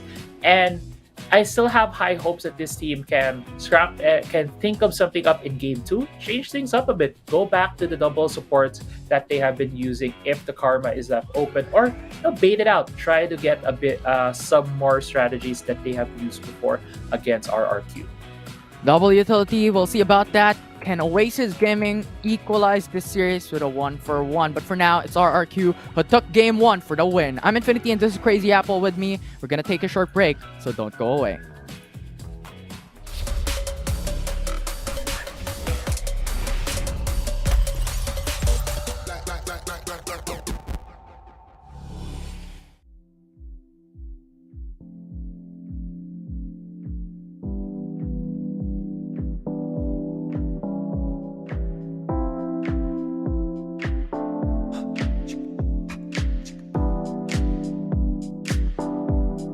I can't help myself, and I really wanna show you that I wanna get to know you. Believe what I told you. And I can't help myself when I look into your eyes. I see you don't wanna fight. There's no need to stop trying, because I'll never give up on you, even if that's what you want me to do. Give me a chance, cause I know I can prove. Baby, the last thing I want is to lose you. And I can feel the pain inside of us. And I know I can change for your love. Oh baby, I don't mind, cause your love's so hard to find. I wanna make it right. Every last bit of my heart I give to you.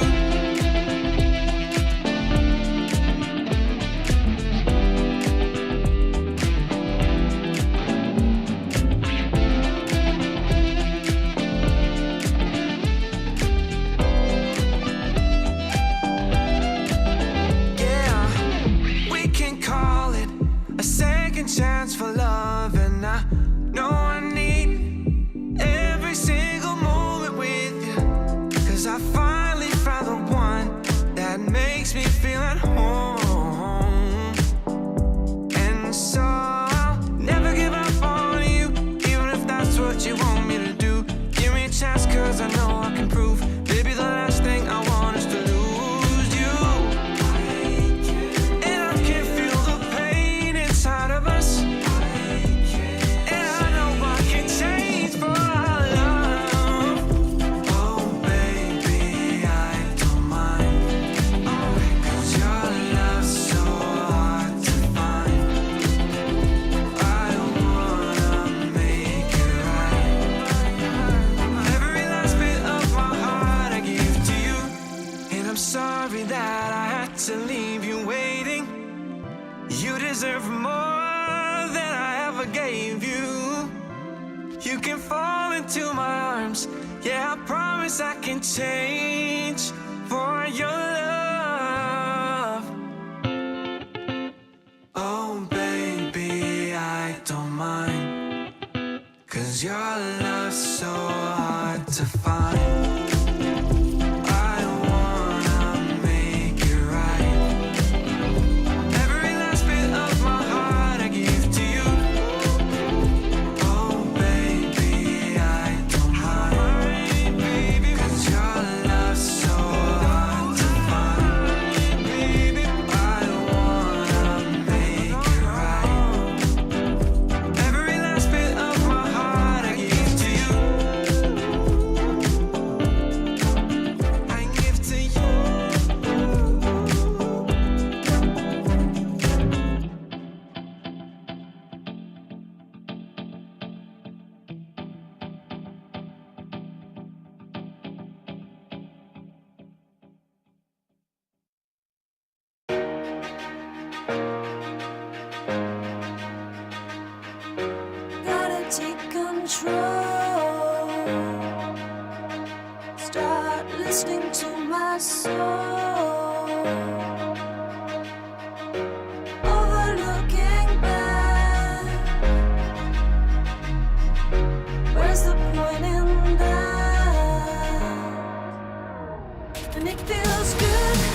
Welcome back to game number 2 of WCS Philippines on this series.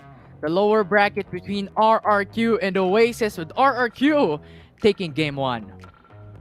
Yeah, RRQ with a very decisive win here in our series, taking game 1 against Oasis Gaming. And I feel, Infinity, we preface this saying that if Oasis Gaming just did what FLA did yesterday, it would be fine. They can win the games, and that's basically what RQ did.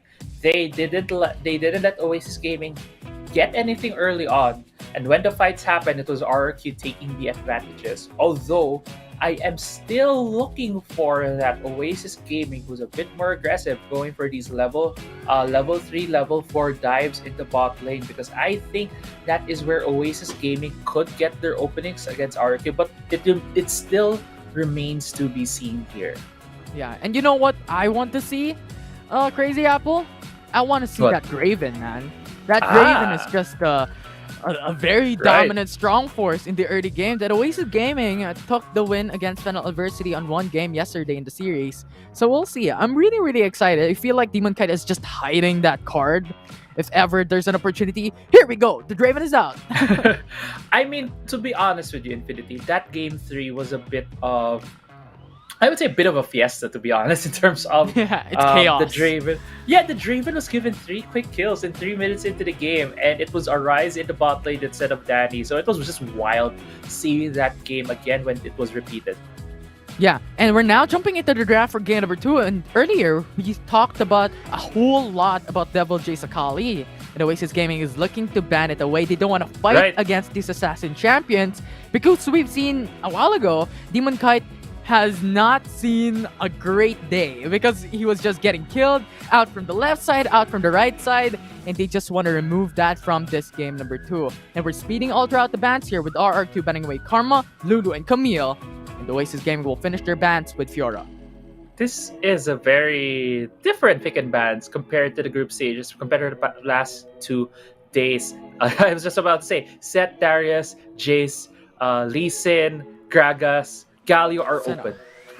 Senna is open. Senna is open, right? I mean, a lot of the bans that we usually see in the group stages are open right now. Both of these teams, first 3 bans off the bat, are just all of the strong picks individually, especially Oasis Gaming. You can see right there, targeting out RRQ. Yes, Senna is still open, could still be in the pickings right here for RRQ, but they chose not to get it in the first round. Yeah, because if Oasis Gaming decides we're gonna deny Senna, who are you gonna pair it with in bot lane, right? If you want something, it could be a Gragas Senna, but not anything else. Yes, Senna and Nasus in the past was something that you can see in the meta, but not here on out, because it's just too hard to play with. But we'll see how that would happen for Oasis Gaming. As predicted, no Senna here as a deny, but instead they're going in for Jace and Corki as their second and third pick.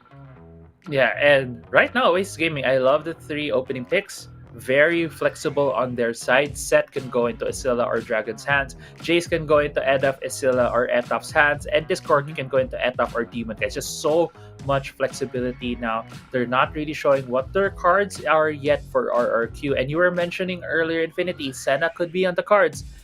RQ has just taken that away, taking the Ziggs for themselves.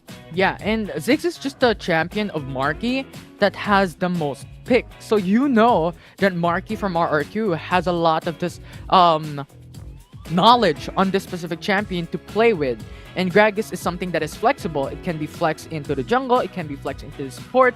So a lot of this flexibility and adaptability for RRQ just gives them the advantage up a bit against Oasis Gaming. But in the draft right now, we're seeing a Galio and an Ari ban from both Oasis and RRQ.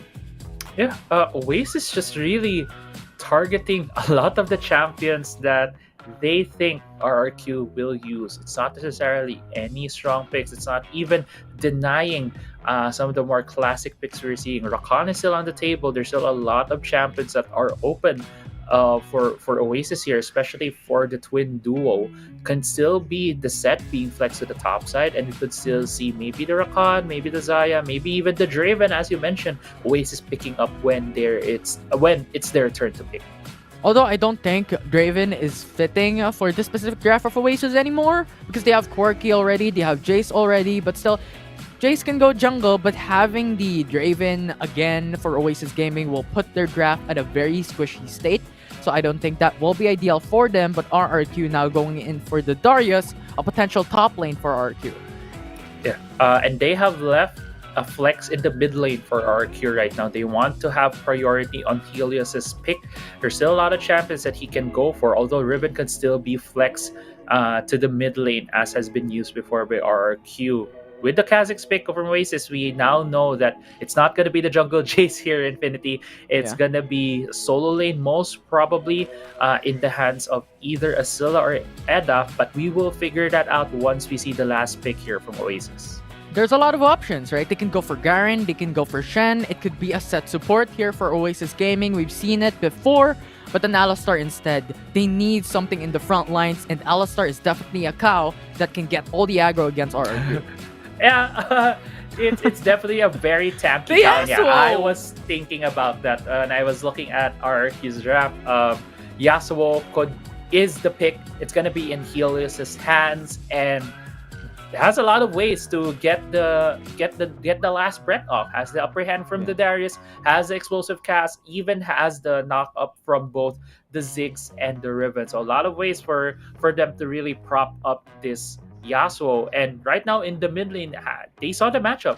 It's gonna be most probably against this Jace, and against the Jace, he can block a lot of the damage, just except when he goes for the hammer form. But at least a lot of the damage from the cannon will be able to be blocked by the wind wall. Yeah, and I think this is the first time that Helios is going to play Yasuo in this draft, or in WCS, because in the group stages, there's no Yasuo that we can see for RRQ. So definitely something that is new for RRQ. But as you stated, every single champion of RRQ can set up the play for that last breath. Yeah, and looking at the overall team compositions at this point, Oasis has a lot of poke potential in their hands. Has the Corki, has the Jace, even has the Void Spikes from Kha'Zix. So expect it when RRQ sets themselves up in an objective. Oasis can just keep poking and prodding against RRQ and slowly whittle them down until it is time to go for the all-in on Etaf on that Kha'Zix. So on the other hand, looking at RRQ's team composition, it really relies a lot on the coordination with this Yasuo, but they still have a lot of damage on Marky, and as we know, Marky is one of the most reliable AP carry players here in the WCS. Yeah, the Ziggs is just too strong, so we'll see how that would turn out and pan out for RRQ as we're jumping into the rift for game number 2 in the series for the lower bracket. And this could very well decide if RRQ can close this out easily. Oasis Gaming was known to be this team that if they lose a game or two, it's hard for them to get back. Yesterday, they tried that with Fennel Adversity. They lost the first 2 games, got the 3rd game, but 4th game was just a blowout that went to the side of Fennel Adversity. Here, RRQ again gets game 1. If RRQ gets game 2, it's going to be a big question on the mental for Oasis Gaming getting into game 3. Yeah, it's definitely something that Oasis Gaming has the hands to go for an equalizing 1-1 in this lower bracket series, because the stakes are too high to underperform at the state of WCS playoffs. The team that will lose this series will say goodbye officially here in WCS, and the team that will win will proceed into the lower bracket finals.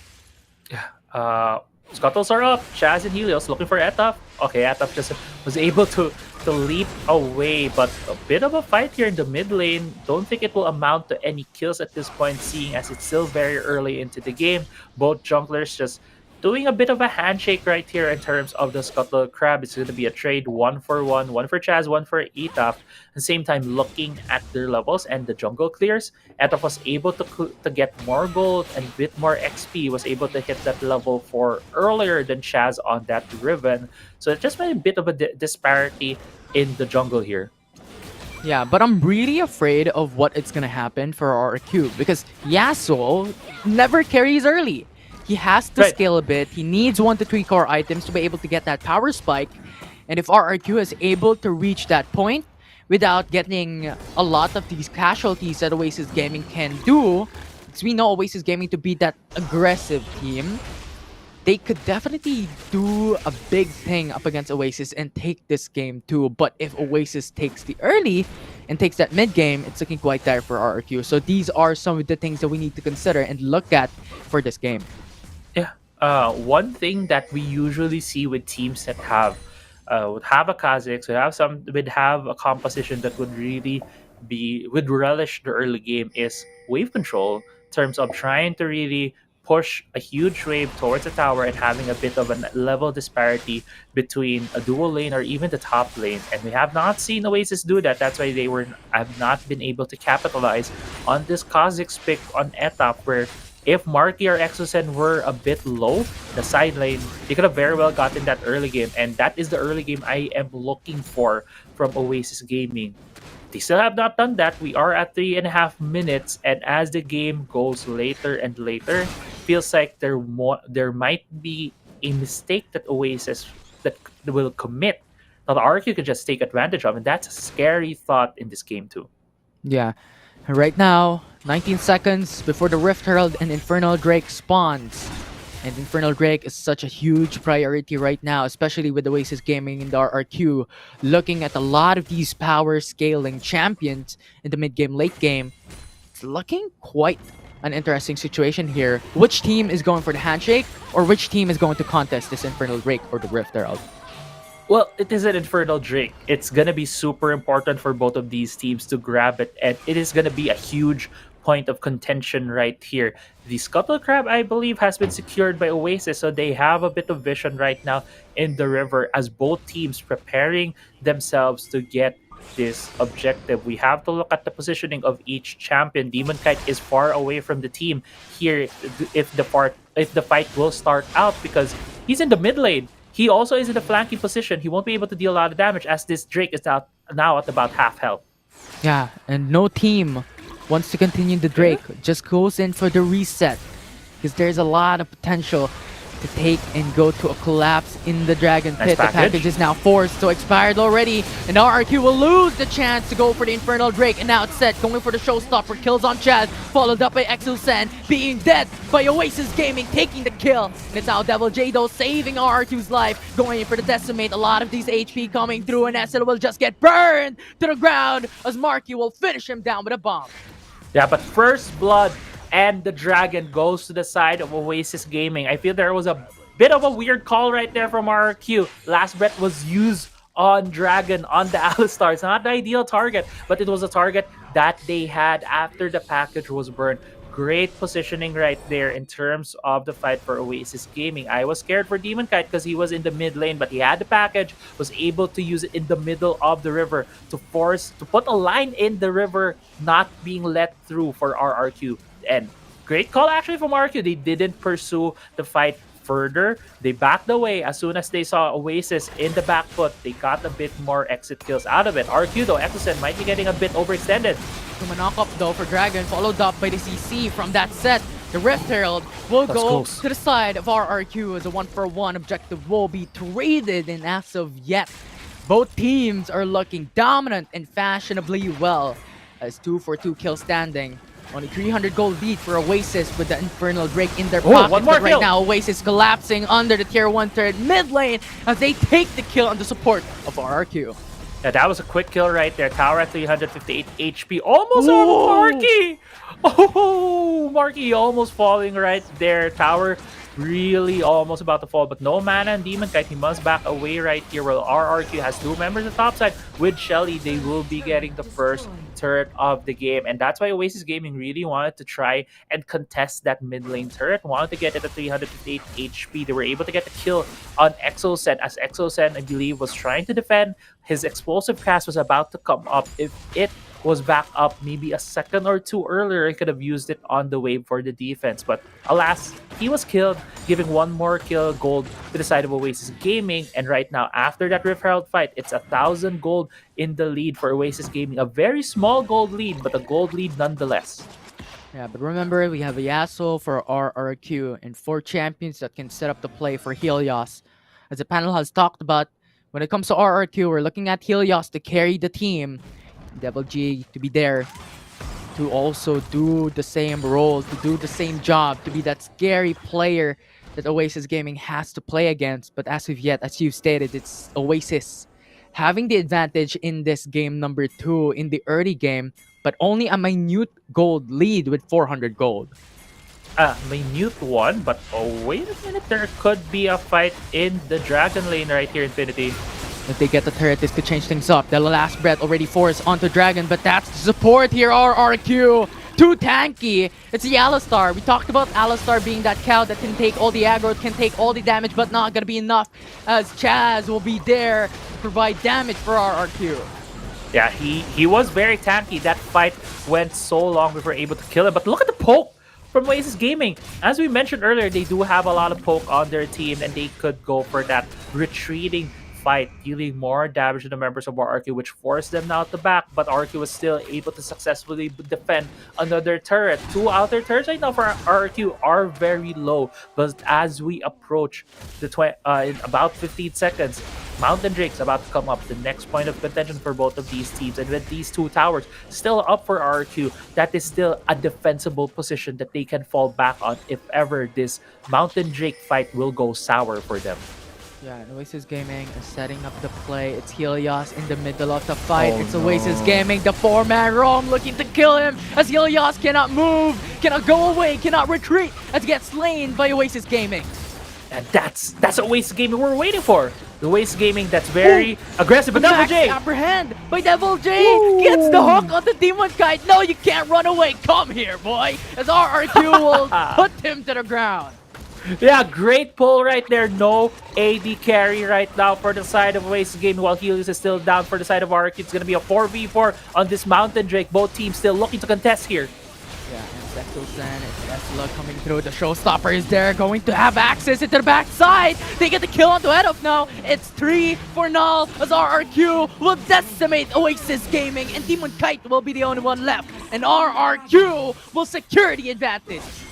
And that is a delayed ace essentially for RRQ if you count the first pick up on Demon Kite. That was still a 5-man that RRQ was able to take down in the end, and they're still able to take 1 more turret along with that Mountain Drake. Rip Herald's about to spawn in a second, and they're also pinging it. They could start it off right now. Doesn't seem that they will be, but with this replay, you see right here Showstopper being thrown by Oasis, but the fight was essentially in 2 small parts of the map. RRQ was able to put to half the team of Oasis, and they weren't able to put up a solidified front that they were able to throw all of the damage on RRQ. RRQ was just able to pick them off and get the win in that Mountain Drake fight. Yeah, and I think it's clever for RRQ to not go immediately into the Rift Herald and just go for the reset, because they have a lot of gold from that Drake, from that fight. And if they go to the Rift Herald immediately, Oasis can respond quickly, because Etaf at that point in time has the 1-second respawn. So it's clever for RRQ, and now that they've gotten the reset, they bought some items, they have the advantage, and now they secure the Rift Herald. Right, and if they went for the Rift Herald, Oasis could also have grabbed the mid lane turret. We see that the bot lane turret is already down, so 1 turret has gone to the side of Oasis Gaming. If they stayed a bit too long on the map, and as you mentioned, not buy items with the gold that they got from the kills and from the dragon, yeah, it would have been more resources going to the side of Oasis, so good mitigation of gold generation on the side of Oasis, putting them a bit farther behind. But as we get a bit of a lull here in this game, Infinity, looking at the items, Divine Thunder and Black Cleaver right now for Demon Kite, so very tanky Quirky on their hands, also able to just get more damage down on Devil J and Chaz, who are building a bit more health in their champions, as well as looking at Edaf, already has a Muramana and the Edge of Night, so he will be dealing a lot of damage, as well as being able to block at least a spell, which could be a knock-up, a stun, or a knockback that could lead into a last breath. So pretty good pick up right there for Edaf. Yeah, and right now, as RRQ is only looking at the last tier 1 turret, it's RRQ putting Exusen as 1 HP! I can't believe it, but Dragon will burn him down with Ignite. But RRQ with a Rift Herald looking for that finish on the tier 1 to open up the map, to open up the bot lane as they secure the tier 1 turret, and they're happy with that. They're going back. Yeah, Hero Shelly right there, sacrificing her life to get 1 more tower for RRQ. Got the tackle at the last second, and that cost Oasis a tower. Looking at the pings right now, Oasis are pinging the top side wave, which is very huge at this point. A lot of gold. The dragon might be getting caught out here. Chaz going in. Use up the flash. Summoner spell burned, but Dragon is there with a flash to come back to safety, and that Mega Inferno Bomb is also at the cost of the Dragon going away. So Oasis will have that advantage as 14 seconds on the clock for the Baron Nashor to spawn. At this point, Baron Nashor is about to spawn. RRQ could set things up. Looking at their items as well, as you mentioned, Helios does not, in the early game, not really a strong champion on this Yasuo because not a lot of damage coming out. Already has the Solari Charge Blade and the Blade of the Ruined King. I imagine he will be going for an Infinity Edge as his third item, which will give this Yasuo the amount of damage that we're looking for out of him. So the later this game goes, the harder it is for Oasis Gaming to be able to navigate these fights just because of the amount of damage that the champions from RQ can throw, as well as Marky. Already has the Ludens and the Death Cap. These bombs are just gonna hurt Oasis Gaming. Yeah, and Oasis at this point in time already at the 4k gold deficit, and they're only depending on Edof and Demon Kai to be able to give that consistent damage. And Edof to look for some assassination against RRQ, but Exosen is there to initiate the fight. The body slam onto Edof, but jumps over the wall back to safety as RRQ is now starting that Ocean Drake. Yeah, Ocean Drake has been started. Looking at the members right now. Fight here. The last breath immediately from Helios. They want to secure that kill onto the jungle of Oasis Gaming as Edof is still at 1 HP, still alive, still surviving against RRQ, and Helios is down as Demon Kite will be traded. It's a 1-for-1, but RRQ is looking for the chase, and Edof is in trouble as they go back over the wall. The Sasis will buy some time, but Edof, as soon as he goes up, he dies, and RRQ will secure the double. RRQ taking a huge lead right now in this game. Once they secure this Ocean Drake in the gold, it's not a lot, but in terms of the momentum, in terms of what it feels like it's building into infinity, RRQ has solid control over this game. You can see the decision making in that fight. As you mentioned, immediate last breath when they saw Edof was the one that got caught in the knockup, they immediately pulled the trigger because it essentially took out the smite in that fight and gave RRQ that objective. Looking at the gold, it's a 4k gold lead for RQ. But before that, let's look into the replay. Immediate stasis actually from Edof being even got hit by the Mega Inferno Bomb. It was kind of awkward and still wanted to get the red buff. But looking at the rest of that fight, Oasis was in full retreat. They were picked off one by one because they had to scatter around the jungle terrain, and that's a very hard thing if you're the one contesting the dragon from the blue side because you're contesting it behind a wall, and if the other team can jump that wall, traverse that distance and get towards your team, you're just gonna be scattered, and that's what RQ took advantage of to pick off members of Oasis one by one.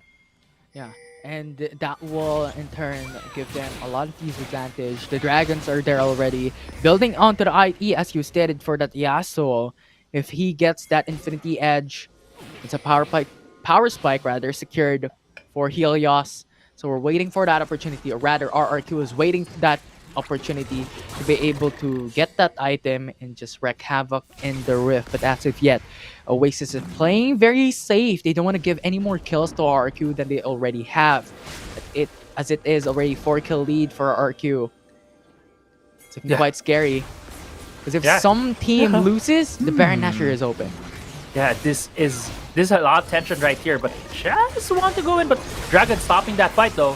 Last breath once again, the 3-man knockup is just a lifesaver. Alistar is pinned down on RRQ. The 3-man CC from Set is going to be big. Showstopper to initiate the fight. SLA is very low. That Stairs Gauge will buy some time, will get some time for Oasis to make it back, as that will be the 2-for-1. Oasis having that advantage on that fight, and RRQ is retreating, is going back to the base, going back under the turret, because they just lost too much members from that fight.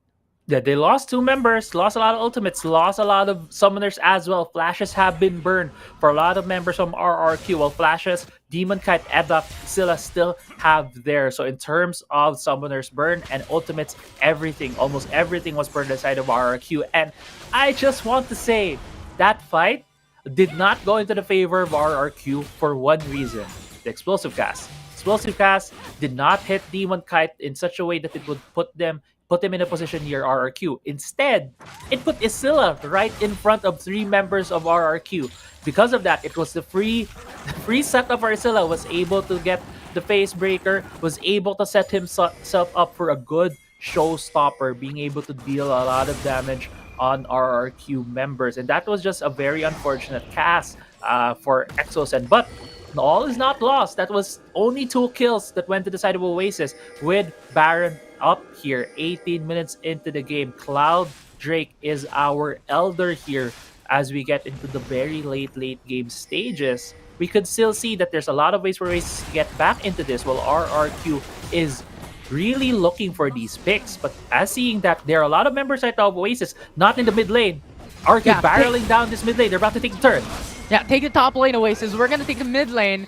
There's so much value out of that for RRQ, especially with the Baron Dasher alive and the Dragon coming up at 18 seconds. It's the Elder Drake. So having that map control will give a lot of disadvantage for RRQ.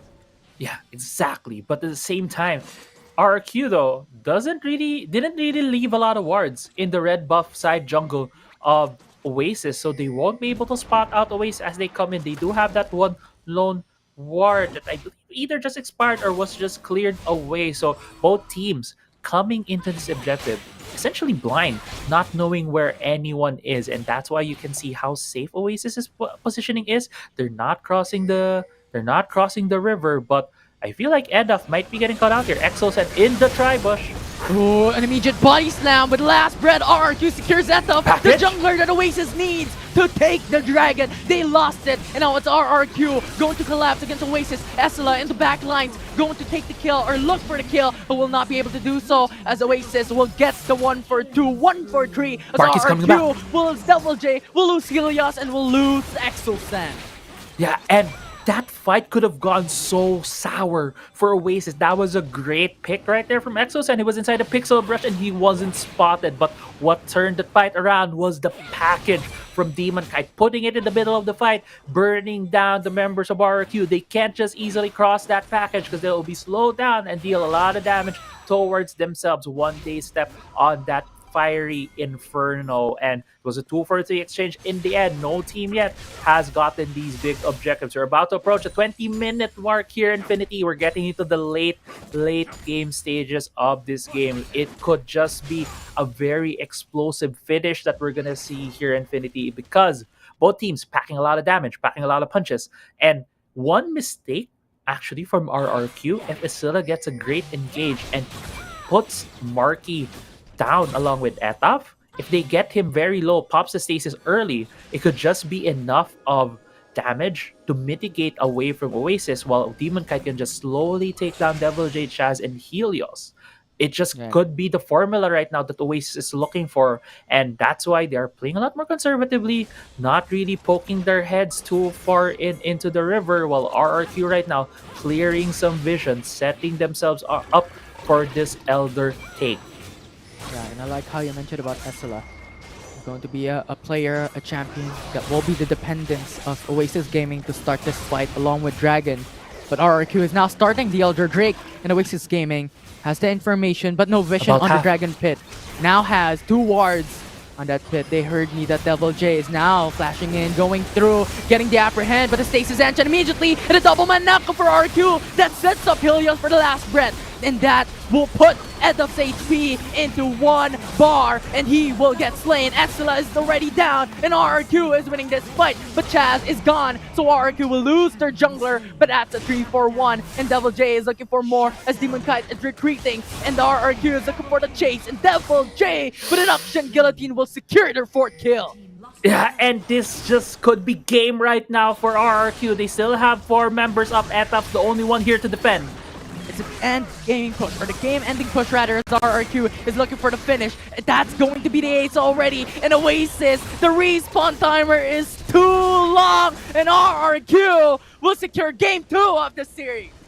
And RRQ approaching match point here in our series, 2-0 in the lead now against Oasis Gaming, and that was such a close game, Infinity.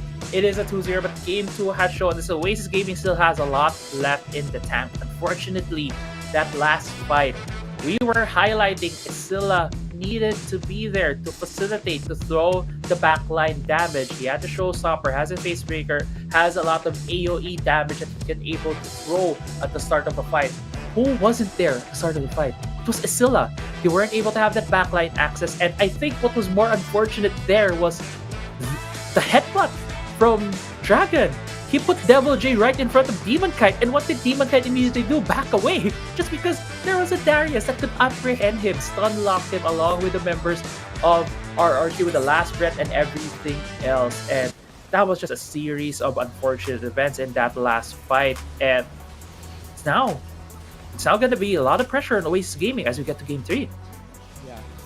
And now it's a dire position for Oasis. Remember the stakes on the line of the series. The team that loses the overall game, the overall series, because looking at this perspective, will lose the chance to compete in the grand finals, will lose the chance to compete in the lower bracket finals. And RRQ is looking fantastic for that game to win. One game away for the whole series win.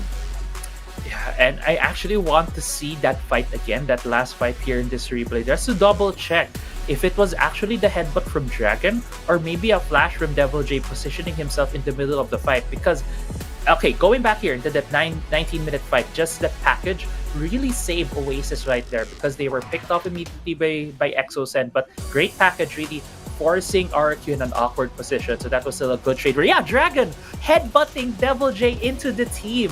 They don't have enough damage to take this man down. They need to take things slower, and that was a very difficult position for Demon Kite because he needs to kite. He needs to stay away from the knockback, the knockout that Helios can follow up. And unfortunately, that was too aggressive of a decision for the other twin. For Dragon, he had a lot of confidence, total confidence in his team. Unfortunately, they weren't able to throw the damage yet because it's such late into the game. And I really think that last fight costed them because of that unfortunate direction of the headbutt. Yeah, and they really want to fight against a Yasuo, a Darius, and the rest of the crew of RRQ in a small space in the jungle. That's what happened in the last fight. So we'll see how that would turn out for them as RRQ has won that game number 2. And a Globe prepaid player of the game for that match is Devil J. Yeah, Devil J.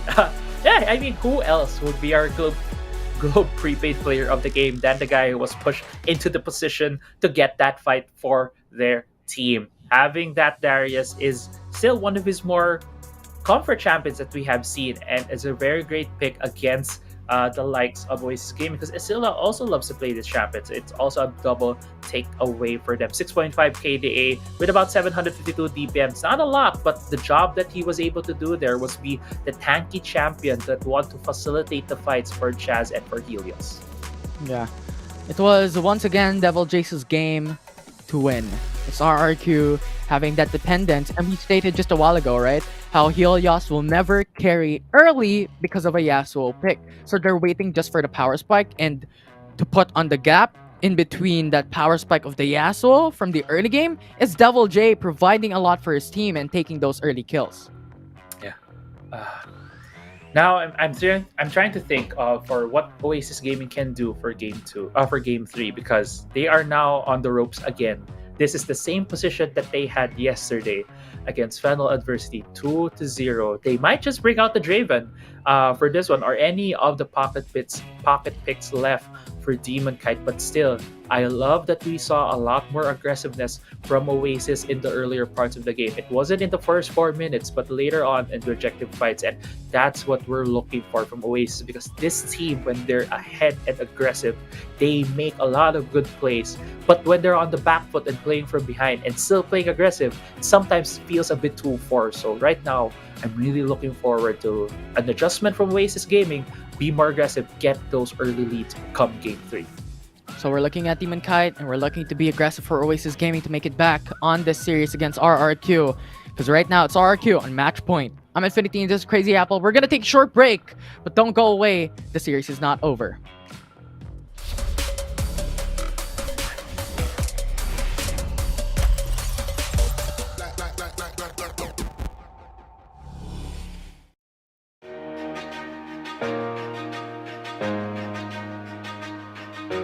Gotta take control. listening to my soul, overlooking back. Where's the point in that? And it feels good, so good, coming back again. Rising up above fear and its pain, letting go of memories, knowing they can't define me. Rising up above, feels good. Starting to believe what will be, will be. Overlooking back, where's the point in that? And it feels good, so good, coming back again. Rising up above fear and its pain, letting go of memories, knowing they can't define me. Rising up above, feels good.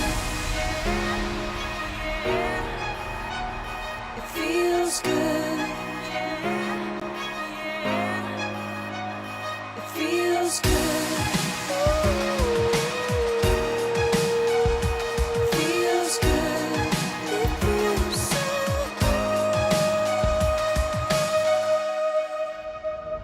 And it feels good, so good, coming back again. Rising up above fear and its pain, letting go of memories, knowing they can't define me. Rising up above, feels good.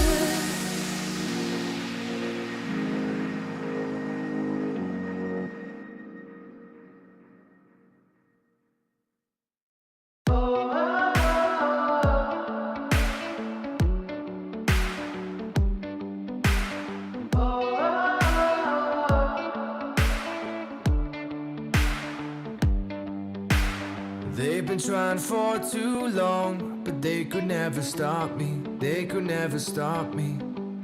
Don't they know that I'm too strong? Nothing's gonna stop me. Nothing's gonna stop me. So don't get in my way. The dams are about to break. I don't care what they say. I'm more than they can take. But they don't see the struggle in my mind. And I just think of stopping all the time. But I can't. I'll make my journey through the hellfire. I'll just tear down another empire. Never hold me back, hold me back.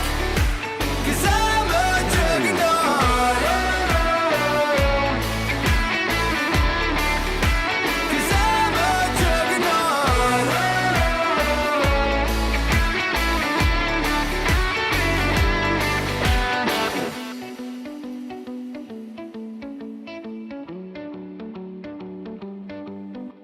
Determination on my side. Nothing's gonna stop me. Nothing's gonna stop me. They're telling me to run and hide, but they could never stop me. They could never stop me. So don't get in my way. The dams are about to break. I don't care what they say. I'm more than they can take.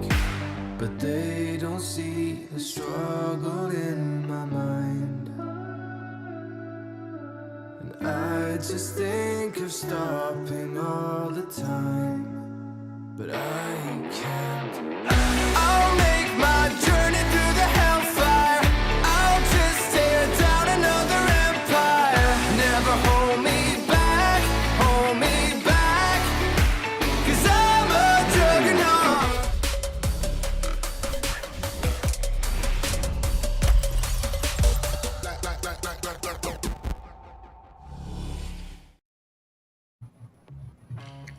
Welcome back, everyone, to WCS Philippines. We're now at match point for RRQ. My name is Infinity, and this is Crazy Apple with me. And Crazy Apple, those two games were absolutely insane from RRQ. Now Oasis Gaming has to crawl back to try and win this series. Yeah, Oasis Gaming needs to dig deep, needs to look for that magic formula to able to get back into the series and started off with game 3 and maybe look towards that towards that reverse sweep that could go into that 5-game series. But if I was Oasis Gaming right now, I would take this one game at a time. It all starts with Oasis Gaming making some adjustments because I saw, or we both saw right there, Infinity, how they play when they're aggressive. And we know back in group stages that when they're ahead, they're really good at really just forcing the issue against the other team. So really looking forward to what they can do here come game 3 because this is going to be the very desperate game for them. A reminder also to all our viewers, this is an elimination match. Whoever loses here will be dropped from the WCS. Yeah, and yesterday we've seen this happen for Oasis Gaming, right? Final Adversity won the first 2 games in their respective series, and then in game 3, Oasis Gaming says, you know what, we'll bring out the Draven. We'll bring out this champion to dominate in the early game, so that could be an expected pick for Demon Kite if ever Oasis Gaming looks to go for the same type of strategy that they did yesterday up against FLA. Yeah, could be. It could be the Draven, but at the same time, you have to think about it. You have to think about about it if you're Oasis, because RRQ could just very well expect that it could be the Draven, and we saw yesterday in Game 4 of that very same series how Final Adversity was able to deal with the Draven and just basically not give him any kills. Don't let him snowball. Don't fight him, and then get the advantages from other sides of the map and then slowly whittle him down. Kill him until he doesn't have any more stacks on his passive so that he won't get extra gold, because the main strength of Draven really is when he gets that first kill, he's able to get a lot more gold. That's why he's very strong at level 1 and comparatively to a lot of other champions even at level 2. But if you go through that point where Draven is at his strongest compared to other champions, he's just like any other regular champion in League of Legends. Yeah, and that's just a counter to Draven, right? Don't give any kills, don't go for team fights. And FLA divided and conquered yesterday to be able to just disrupt Draven's power spike. But right now, match point, as we stated a while ago, it's RRQ now on blue side and Oasis in red as we're jumping into the picks and bans in the draft for game 3. Yeah, and Oasis in the red side. Red side has proven to be a more winning side just because you were able to get 2 quick strong picks on your side. Yeah. And that could very well be where Oasis is looking at, although RRQ is also thinking about that. Immediately take out the Karma. This has been the constant ban from RRQ against Oasis, and Oasis has been the team who has been using both Karma and another support in their lineup. Without this champion, feels like Oasis does not have any more tools that could really prop up Etaf to be stronger in the early game. So nice bans right there coming from RRQ. We'll see what would be the adjustment from Oasis. Yeah. It's really difficult because right now we're seeing Camille to be open once more for RRQ. If Oasis does not ban this, it will be something that RRQ will definitely pick up, especially as Oasis Gaming. We're known to have Demon Kite to be their hyper carry, so that is an open pick for RRQ. Yeah, open pick for RRQ indeed. In terms of the bans, I'm just looking at, there's still a lot of open, like Galio, and also Akali and Zed have been banned from Oasis. So the first pick, Camille for RRQ. I know that Chaz plays the Camille, so it could still be a flex for the side of RRQ, which gives them this strong early pick right now in the pick and ban phase. Yeah, but Oasis answered with the Fiora, another split pusher, which is really, really strong. So they're looking to have this Baron lane matchup to be even. But Lulu picked up. Vayne is also open for Oasis if ever RRQ will opt not to go for it. But having Vayne up against Camille, it's looking quite dire in that matchup alone, having the lockdown from Camille. Yeah. Lulu has not been banned, which has been banned the past 2 games, so immediately being picked up by Oasis. Yes, Vayne is still open, but historically for Oasis, they can choose to wait maybe later in the picket ban phase if it's still going to be left open, because right now RQ is already thinking about how to counter a Lulu Vayne lane, and that is with this Varus and Thresh. There's a lot of damage from these two, a lot of lockdowns, and it's going to be a hard laning phase if will be the match between the Lulu Vayne and the Varus and Thresh. So I do expect Oasis could be more creative with their lane assignments, might be swapping out their Dragon lane from the bottom lane. Yeah, and honestly, I was expecting a Galio since they have the Camille, which can really have that wombo combo for RRQ to win those team fights. But considering they're going in for a bit of a pick-off composition with the Camille there and having Varus in the same lineup, because Varus is not the most mobile champion in a marksman category. So having the Thresh gives them a bit more safety. But right now, when it comes to the bans here, we have Riven and Garen for both teams. Riven, Garen, Riven's always a smart ban against RQ just because of how much they can swap. They can role swap this champion between Helios and Chaz. Right now, a lot of bans from Oasis on really targeting the jungle for RRQ. I do like that it was the Kha'Zix. It takes away one more threat for the Vayne, but I feel like this just might be a jungle Camille, so maybe a top lane ban against Devil J could have been good, but at the same time, it's fine with the current bans from Oasis, Garen, and Darius, as you mentioned, RRQ bans for the last, taking away champions away from Isilla. And I like this Lee Sin pick from Oasis. Since they have the Vayne that is hyper scaling in the late game, they need something in the early game to alleviate some of their disadvantage in that phase of the match. So Oasis picking up the Lee Sin is definitely something great. But RRQ picking up the Rengar and Ari here, double cat. I think Ari is a cat, not human. But whatever. They're picking this up. They're looking for that pick composition and they're going all in. Infinity, Ari is a Vaskayan, I think. Well, she looks like a cat. Way, well, it's a fox, either. right? It's a fox and a cat. It's a fox, yeah. I think it's a kitsune. But yeah, anyway, getting away from that whole lore hole that we could have gone through. Fizz right now is the last pick for Oasis. As you mentioned, they need a bit more of that early game pressure. So having a Fizz on the hands of Edaf right now has that assassin threat against Ari, against even the Varus on the side of RRQ, and also the Lee Sin could make plays, and that is what we're looking for from Oasis. Let's see if they will be able to get a good early game with that early game champion on the Lee Sin. But looking at the lineup right now of RRQ, it's a very scary prospect if you're alone on the map. As there's a Varus that can Chains of Corruption with a hook from the Thresh, Charm from Ari, and even a jumping Rengar. It's just a very scary composition right now from RQ, especially if RQ gets ahead. Yeah, you see one champion just chasing you, say goodbye already. You just have a lot of mobility. You just have a lot of chase from RRQ to pick off certain champions, and especially with having Vayne on your lineup, it's going to be a scary moment for him. Yeah.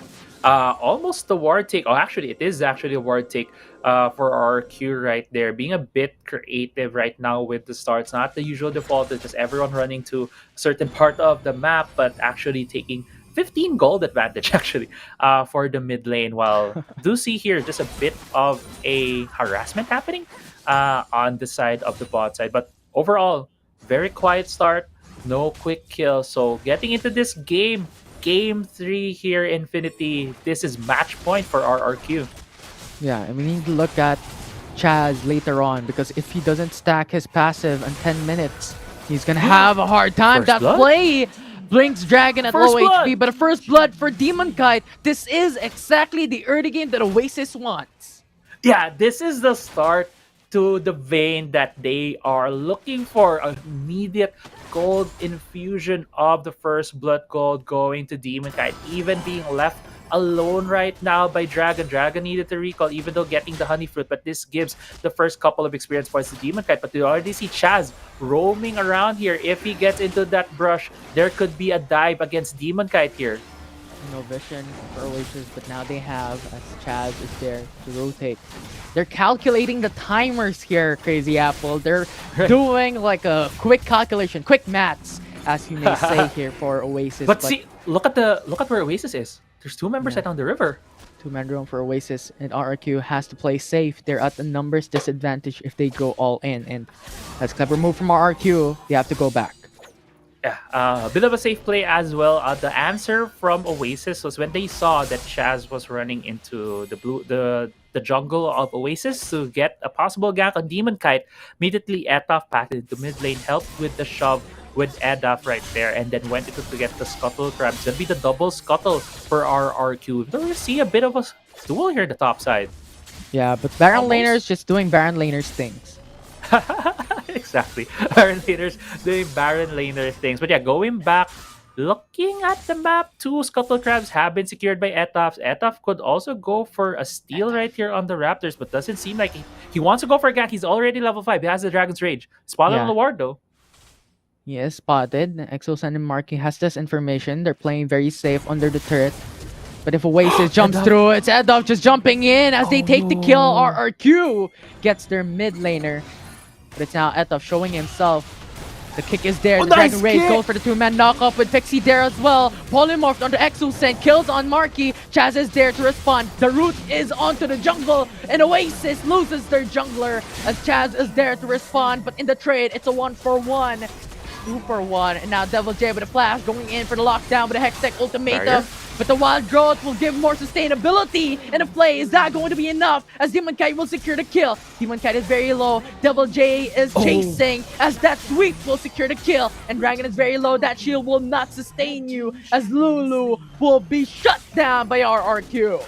Yeah, shut down right there. 13.9k right now gold for RQ. 800 in the gold lead. But Isilla having time of his life in the top side, getting a bit more gold in his hands by getting those tower plates. It's going back into the fight on the bot side. It all started with Etaf having a great kick on the Dragon's Rage, even though he was spotted by Marky and Exos and for what felt like a minute.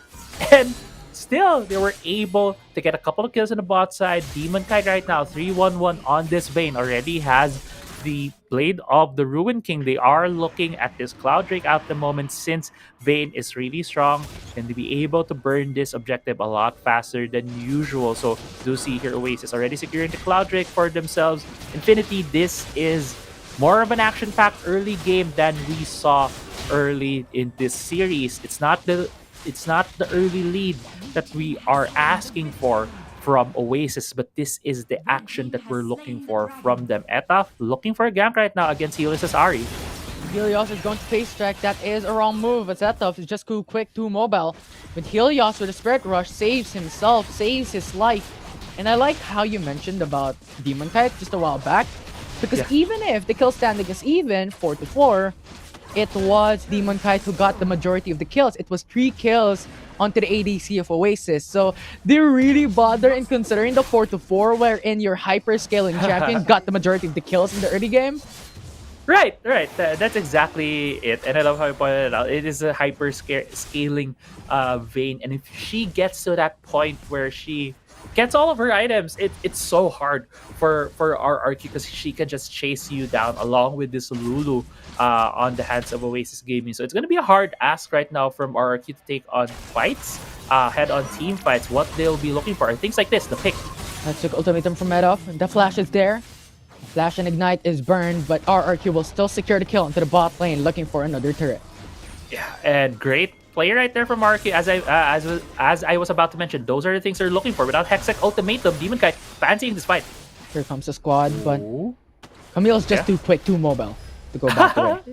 Yeah, just doing a Attack on Titan impression right there, getting away from the Titan that is Demon Kite at this point. Another turret gonna go to the hands of RRQ with Shelly being summoned to mid lane. Chaz looking for the kill on the Scylla. Yeah, Chaz jumping onto Essela. Essela is half HP already. The grand challenge now forced. Exosam with a play, with a flash. They're going to CC Essela. Their post is not enough to survive as RRQ will secure the kill. But Devil J on the opposite side of this game will get slain by Edda. Yeah, Edaf getting the shutdown gold. Nice gold infusion for him there. That was a very deep part of the map where Devil J was. I was wondering how he got that deep right there. But great heads-up play as well from RRQ. And able to get SL on the top side before he was able to finish the recall. So now getting more gold into the hands of the members of RRQ. As we mentioned, when the draft ended here, Infinity, RRQ's composition is a pick composition, and that's where Yeah. they're strongest. As when Oasis is not grouped up, when there are a lot of lone members, and honestly, it's gonna be a repeating thing for Oasis because Asilla on the Fiora also needs her own set of resources to be able to scale into the game. Edaf on the Fizz, same thing. Demon Kite, yes, he's already 3 kills, but Vayne would really love to get a lot more gold to keep on accelerating her build, and she's getting picked off right now. Ooh, the flash from Demon Kite just saved him from the play of the death sentence, which is so menace if it connects onto RRQ. But now Fresh Chum goes the back waters. in, the chumps the water, just brought back in, and now Oasis got that CC, but Marky will just stay put in that fight, gets pinned down. Oasis will secure the kill. Yeah, someone took the lantern with the Chum the Waters and it hit 2 members of RRQY. But anyway, 5 members right now. Oasis hunting for Helios.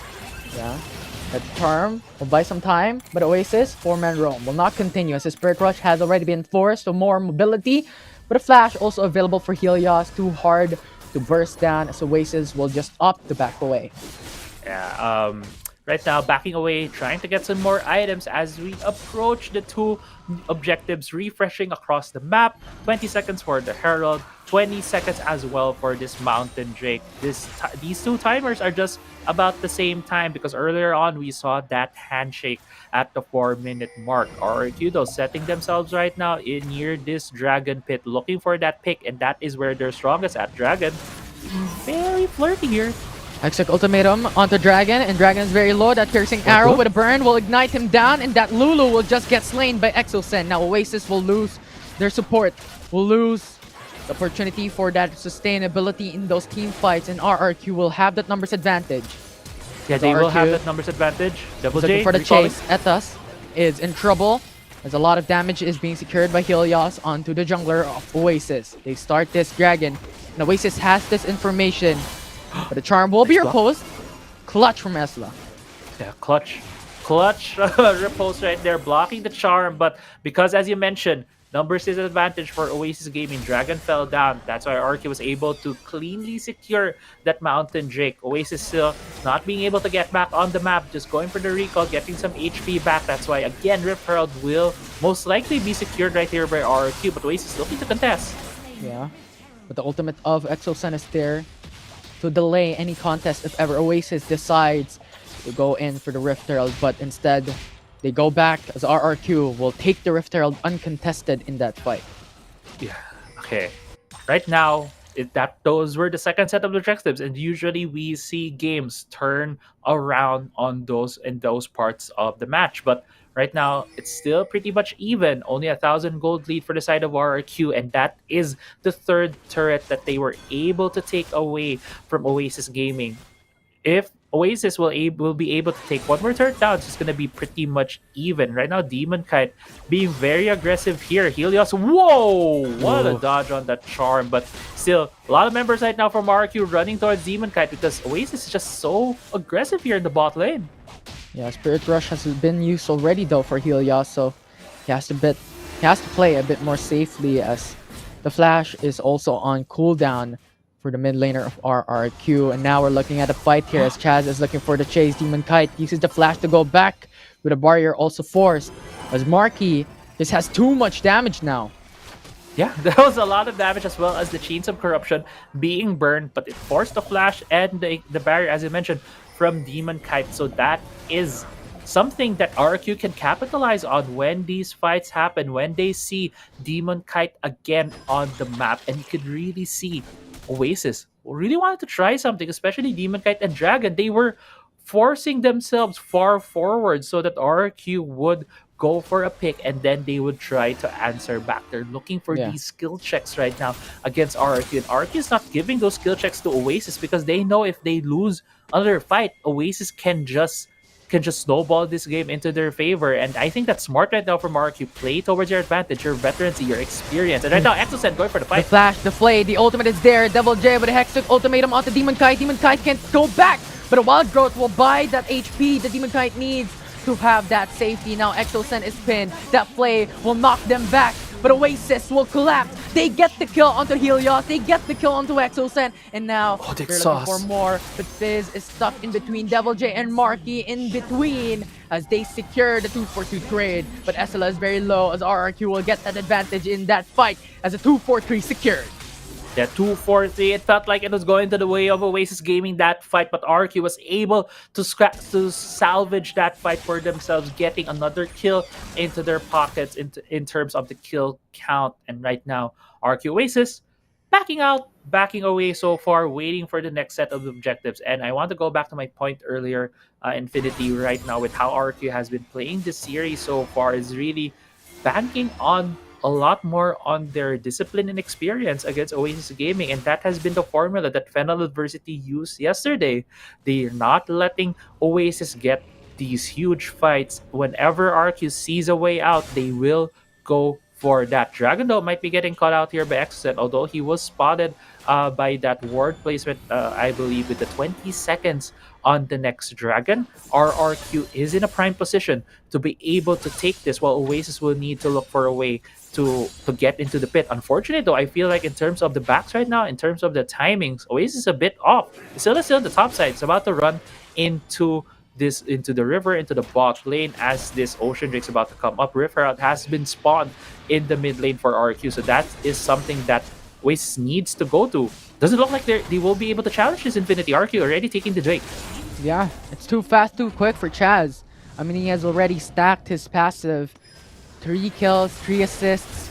That will be an increase. 25% damage as Chaz jumps in. The charm will connect. That's Chain CC. That's flawless as Dragon can't see the light of day. And now it's Demon Kite, the target that's next for RRQ with Hextech Ultimatum locking him down. And Edup is forced to retreat over the wall as SLA will be next. It's RRQ looking for the finish. It's in him third down. It's Oasis Gaming trying. It's third looking for the defense. And RRQ will look to back away as the wave has been cleared. It's Etup with the stasis enchant buying some time, but RRQ will get the 4K. Yeah, and 4 kills going to the side of RRQ with a great pick off in the mid lane. They are transitioning this now into a Baron take. 3 seconds on Demon Kite. Dragon is up, but with 20 seconds on Etap on the jungler has his might. No way that Oasis will be able to contest this Baron. This will now go to the side of RRQ, and with that Baron buff take for RRQ Infinity, this is feeling more and more like the 3-0 for RRQ. Yeah, it definitely is looking quite great for RRQ at the moment. They're looking quite a dominant team. Unexpectedly, RRQ looks to finish this early because if Oasis Gaming buys more time in this game, go for the late game. We talked about Demon Kite hyperscaling in that late phase of this match.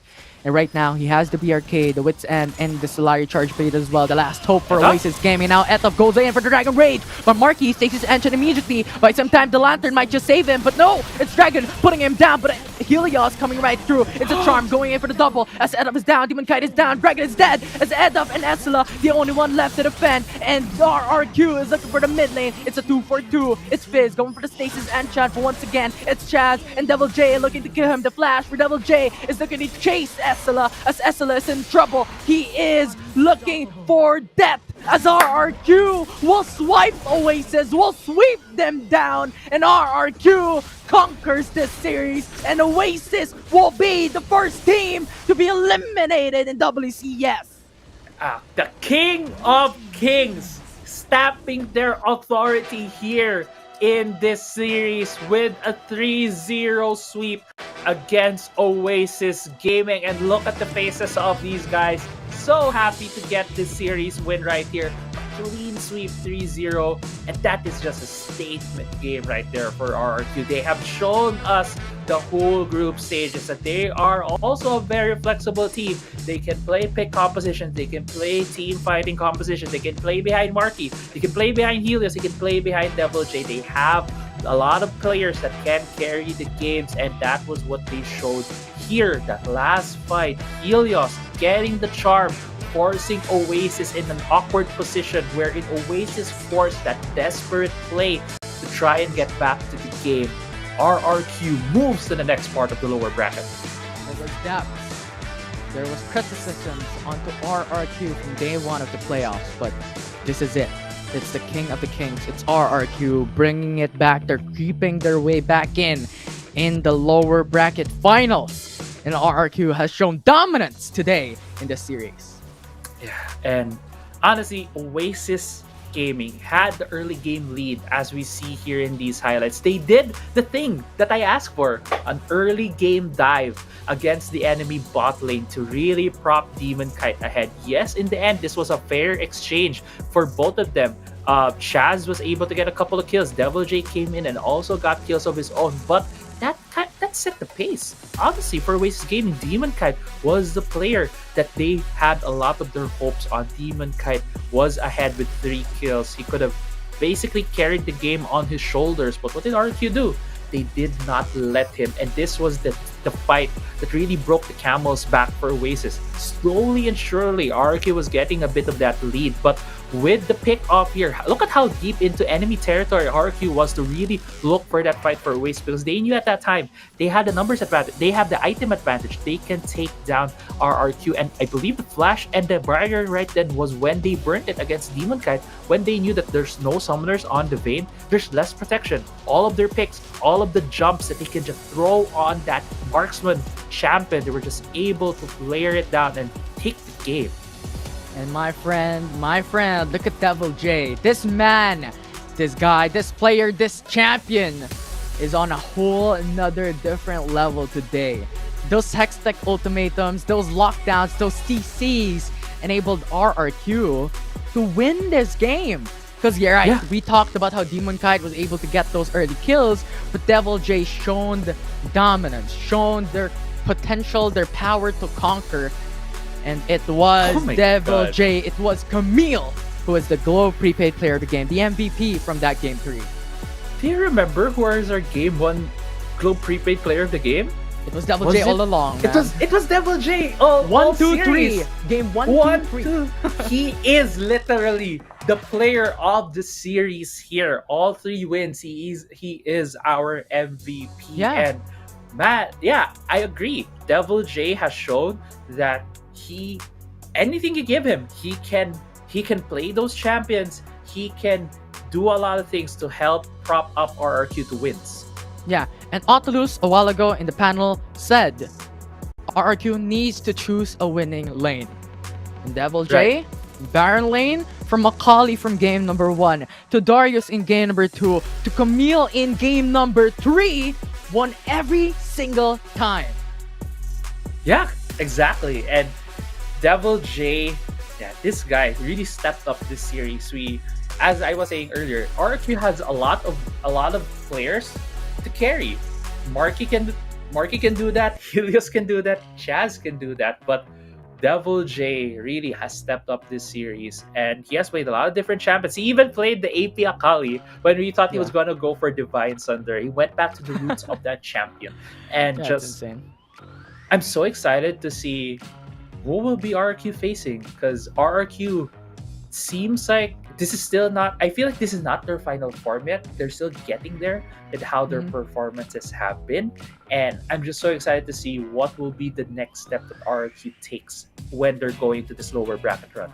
Yeah, and this is just the beginning of the lower bracket. This is just the beginning of today's series. And RRQ, we're seeing already a 3-0 series. It's just insane to think about. And as you've stated, it's still a mystery on who RRQ will defeat or will match up in the lower bracket finals. This is going to decide who will be that matchup as TS and Grindsky will meet later on in the next series. I'm Infinity and this is Crazy Apple, your casters for this matchup with RRQ's dominance, as Oasis will say goodbye.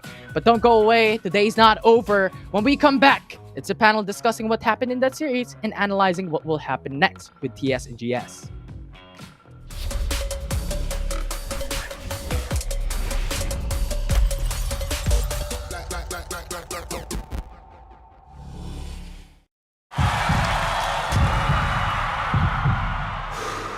Stop and refocus.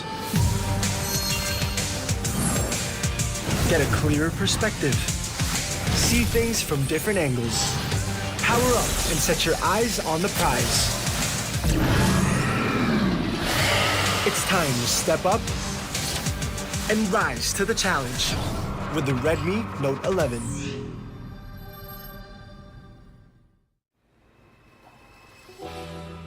There are wild things, they are hiding, lying in plain sight, not just hunting in the night, no.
Pag pinanghihinaan na tayo ng loob, where do we go?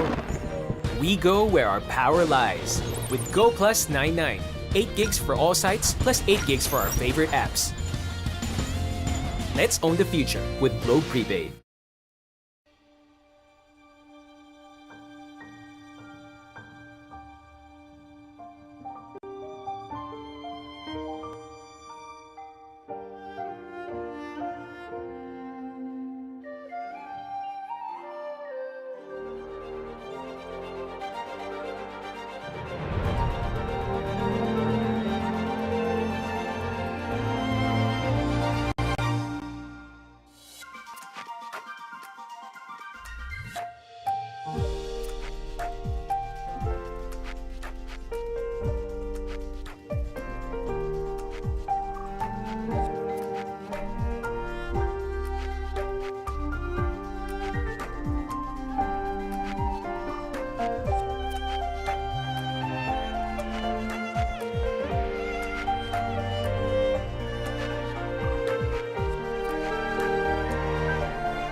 Stop and refocus.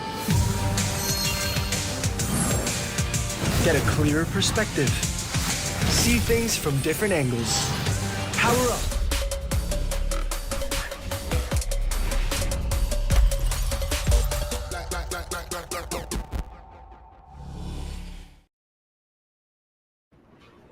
Welcome back to the WCSPH, where we've just witnessed the first clean series of the playoffs, a 3-0 in favor of RRQ. And I just want to say, Prod has my back. Prod has my back because in our panel scores right now, I got one correct. I know I've been inconsistent with this, by the way, but yes, I've got 1 point.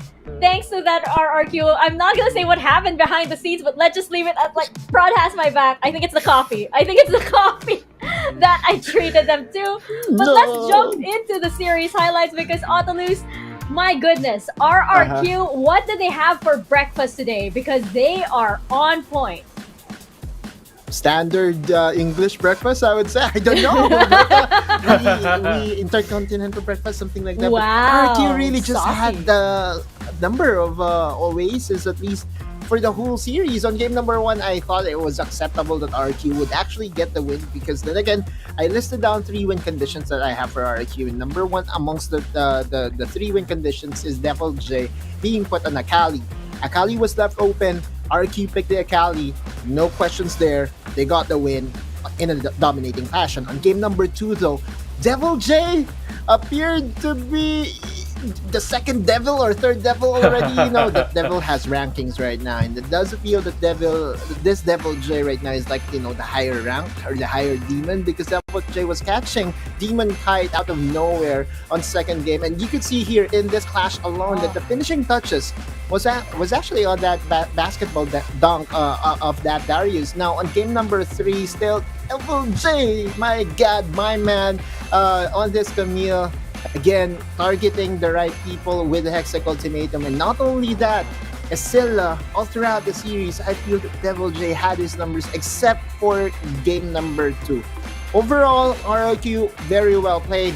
And for Oasis, this is the end of the journey, but I don't think this is, I would say this is, you know, a bad exit for them. Nothing to be ashamed of. Again, RRQ and the rest of the teams that we have here in WCSPH are very strong, and they could actually use the next couple of months that they have, or next couple of weeks that they have, to prepare for the bigger tournament, or for another big tournament to represent the country this coming SEA Games, and that's going to happen this May. So for me, RQ and Oasis, it was a clean 3-0 in favor of RQ, but nothing to be ashamed of for Oasis. Oh yeah, definitely. Crazy Apple, I know you just came from that series, but do you have anything to add? Anything that maybe while the action was ongoing you didn't get to put out there?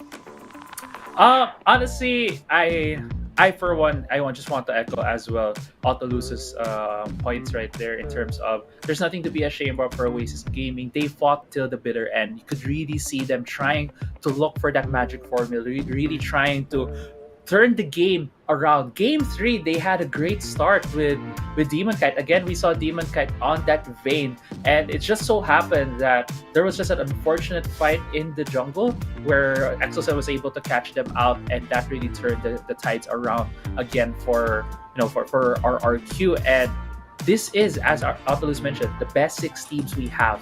They're all so strong that I think any of them could beat each other on a good day, and nothing to be ashamed of, really. It's just the level of competition has leveled up here in the WCS. Yeah, definitely. I mean, congratulations still to Oasis Gaming. They have accomplished a lot here in the WCS. Part of the top 6 teams in the Philippines. That is still such a huge honor. And of course, we will still be cheering for them as they represent the Philippines as part of Team Cebol. Now, however, let us welcome back to the panel our champions, our winners. Preempting anything? I might be cursing them. Our winners. I didn't say anything of the first series of the day. We do have RRQ. I might be cursing somebody here. We do have RRQ, and I believe Devil J himself will be representing the team. So let's welcome them back. Devil J, thank you so much. And congratulations on this win along with EXO, of course. So I want to ask first question, of course, yung preparations nyo para sa match na ito, kasi mukhang handa talaga kayo para sa match na ito against Oasis Gaming. Yung coach po namin, sobrang nag-prepare po talaga siya para sa Oasis. Pinanood niya po lahat ng laban kagagabi, tapos nireview niya po sa amin. Then yung po, in-explain niya po pati yung mga bans, yung mga winning conditions, inaral po ng coach namin. And sobrang prepared po talaga kami at kami manalo. Yun lang po. And Devil J, yung second question ko is actually for you kasi sobrang ganda ng performance mo sa series na yan. Ano ba yung, how did you wake up today? Ano ba yung feeling mo? Na-feel mo ba na paggising mo na parang, okay, good day today, alam ko na yan. Nagsabi po ako ng mga ipipick ko kagabi kay Go po, yung coach namin. Sabi ko po na ito yung gusto kong gamitin para bukas. Tapos pumayag po siya, umagri siya.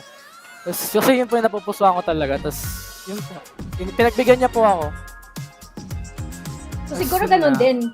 Dahil nag-align din kayo kagabi, so parang yes po. lumabas din sa sa panaginip mo, tapos talagang na pumasok na talaga sa sa kalooban mo. Otto Luz, do you have a question for Devil J?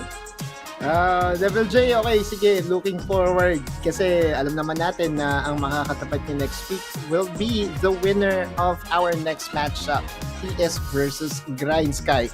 Sino sa tingin mo ang mananalo at or sino ang mas pinapaboran mong manalo mamaya? Syempre po, ang Grindsky, since may momentum po kami sa kanila and sa secret po, medyo hirap talaga yung team namin. And mas gusto rin po halos lahat ng sa Grindsky since may momentum din kami sa kanila. Kaya yun po. Yun, so eto na. Kumbaga, yung mga RRQ fans ngayon, mag-cheer para sa Grindsky. Mamaya, because they won that match. Oo, kampi-kampi muna, di ba? Tropa-tropa muna tayo. Next week na lang tayo mag-away. Crazy Apple. And by the way, Devil J, congratulations. And man, oh man, sobrang lupit mo today. Just would like to commend you on that. Yeah, Thank sobrang you. lupit mo, Devil J.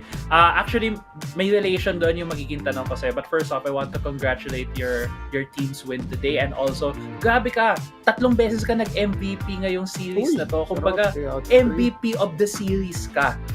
Pwede nating sabihin. So, with that in mind, gusto ko matanong sa'yo, 4 na team na lang kasi pwede nyo makalaban. It's either Team Secret, Grindsky, FLA, or UDG.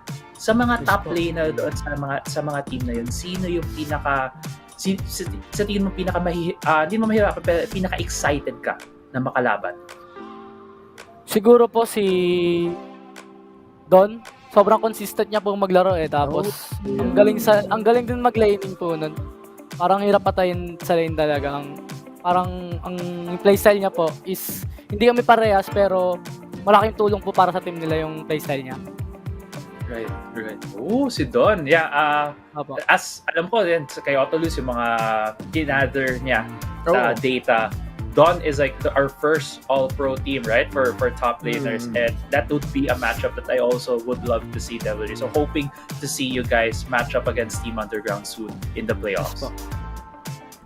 Devil J, meron lang akong pasingit na tanong kasi nakita ko yung post ni Kuya Helios nung dun sa pentakill niya sa Irelia. Meron kasing malaking palaisipan doon di ba? Yung unang dalawang picture, tapos may pangalawang set ng picture. Ngayon ang tanong doon, sino yung katabi ni Marky? And sa mga viewers natin na hindi pa sige, Devil J.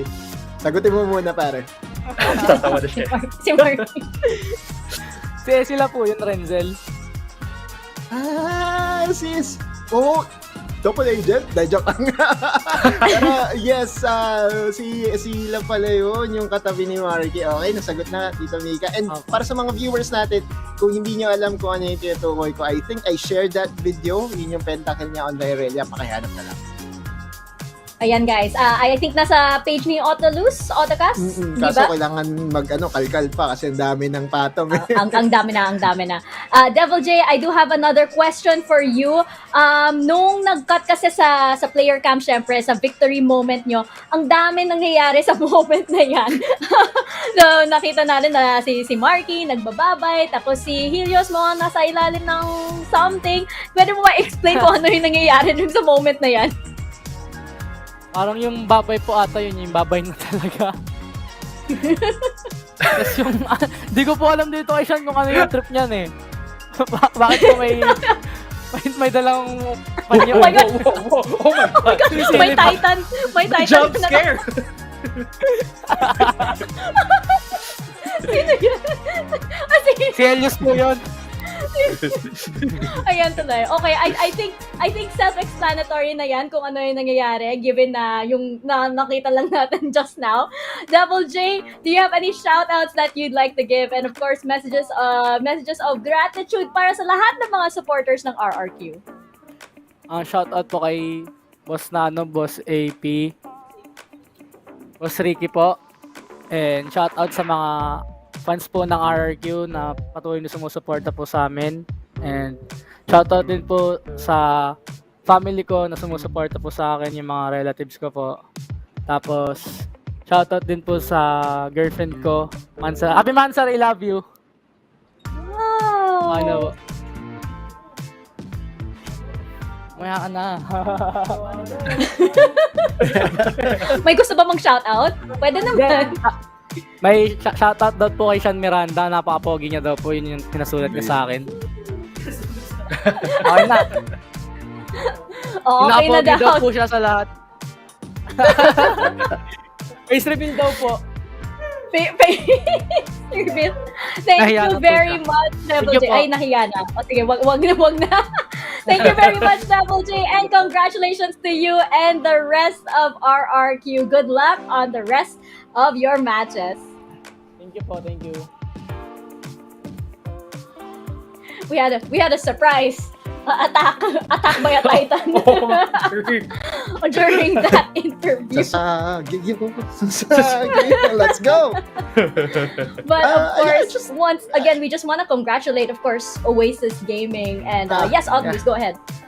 No, I just couldn't believe that was a 3-0. I still couldn't move on. I know that I voted for Oasis and I really have a lot of expectations for them, but rather than I still have to commend RQ for what they did, and they said it best, right? Kaigo really planned against Oasis, and I saw that plan come into fruition. I mean, all the check marks were there, and they really controlled Oasis from the get-go. So, yeah, good job, RQ, and for Oasis, hoping to see you soon, very soon. Yeah, I want to emphasize as well, that was only one night of preparation because they only knew that they were going to face Oasis last night, right? So it was rush.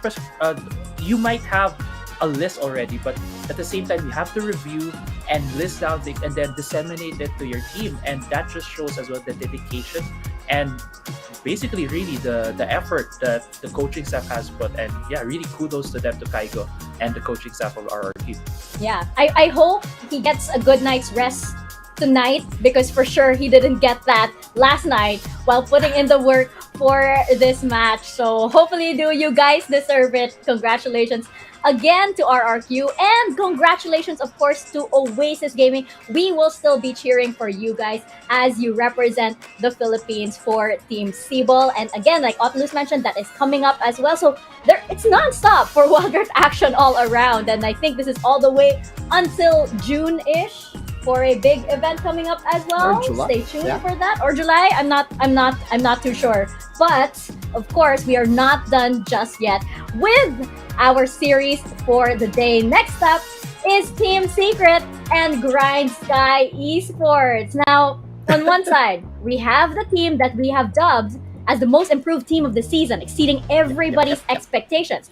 On the other, we have the team that we've obviously expected the most out of.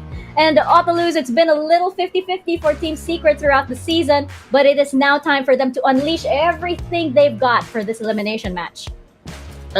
Exactly. And we're talking about Team Secret versus Grindsky. Just to paint a picture for everyone, it does seem that this is going to be a David versus Goliath, really. But I actually would like to ask Crazy Apple as to what his thoughts are about Team Secret, because I believe I shared my thoughts about Team Secret yesterday. I don't want to jinx them. At least, Right. Sure. I'll take the help for Team Secret for now, Autolus, and you can get Grindsky later. But yeah, Team Secret, this team, as you guys mentioned, I remember this was something that Mika mentioned before. This team loves to go through the tourist route or the scenic route in the playoffs. They love to be here taking the long route, and that's where they are right now, starting it off here in the first round of the lower bracket. They did have that five-game series yesterday against Team Underground, and so far I think that has been the best series of games we have seen here in the WCS. And yes, they suffered that loss against UDG, but there's nothing to say about the skill of this team coming into playoffs. Unfortunately for them,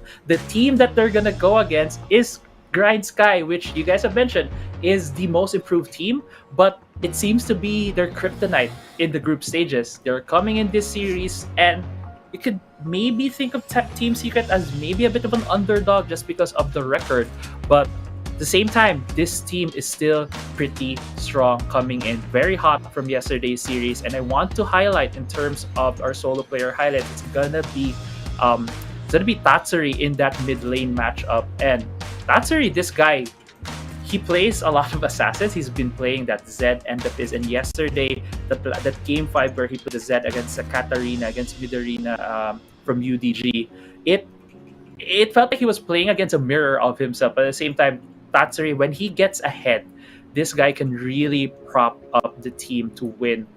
In terms of Team Secret, I just want to also have this image for you guys. I feel like Chewy right now is the foundation of the team, while Tatsuri and Azar are like the walls that prop them up. In terms of really, if Tatsuri and Azar gets ahead, the walls become stronger in such a way that they can have a solid. They just have a solid fortress that can go through any team, and that is helped by Trevor and all of the team. So yeah, I know that our solo player highlight is on Tatsui at the moment, but at the same time, I also feel that when Team Secret really gets ahead, a lot of them will play together and really form a unit, and that could be the key here to win against Grindsky. Yeah, we've seen Tatsuri do some amazing things in the past, and that spark, that hitman, definitely needs to make a comeback for this match against Grindsky. We saw a little bit of it come out during the match against Team Underground yesterday, but there needs to be something more, because if you had asked me at the top of the season between Team Secret and Grindsky, you'd think it was a clear David and Goliath matchup, like Audalus mentioned. But you know what? Now I'm not too sure which one is David and which one is Goliath. And Audalus, something interesting here. Team Secret used to be known for their creative drafts, but now I think that award goes over to Grindsky, because Team Secret definitely needs to tread carefully and play wisely against Grindsky Esports. Exactly, because of the support system that Grindsky has, I believe, the flavor of the draft will always be exciting whenever Grindsky plays. But whenever they're facing Team Secret, actually they play standard. And Team Secret hasn't found a way to really counter Grindsky as of yet. For Grindsky, it is a team that has defied our expectations, as you have said. We have set them a lot of expectations, and they defied almost everything, and they're now on the verge of being eliminated by Team Secret. Now, for the GS fans out there, I don't want you guys to worry. Please do not worry, because Grindsky has shown complete dominance over Team Secret, a 4-0 game record during the regular season. So why is Grindsky doing a lot better when facing against Team Secret? The answer is Chinese One. In the 4 games they played, Chinese One has been a driving force for the team, netting an average of 9.75 KDA.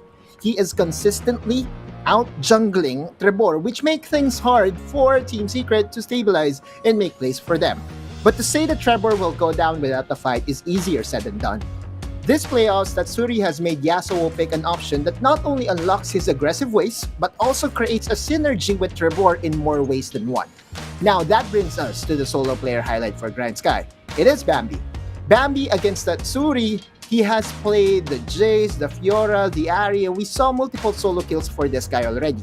Now for Tatsuri, he has been playing the Yana, Katarina, and Zed. So you could see that the champions are actually very similar.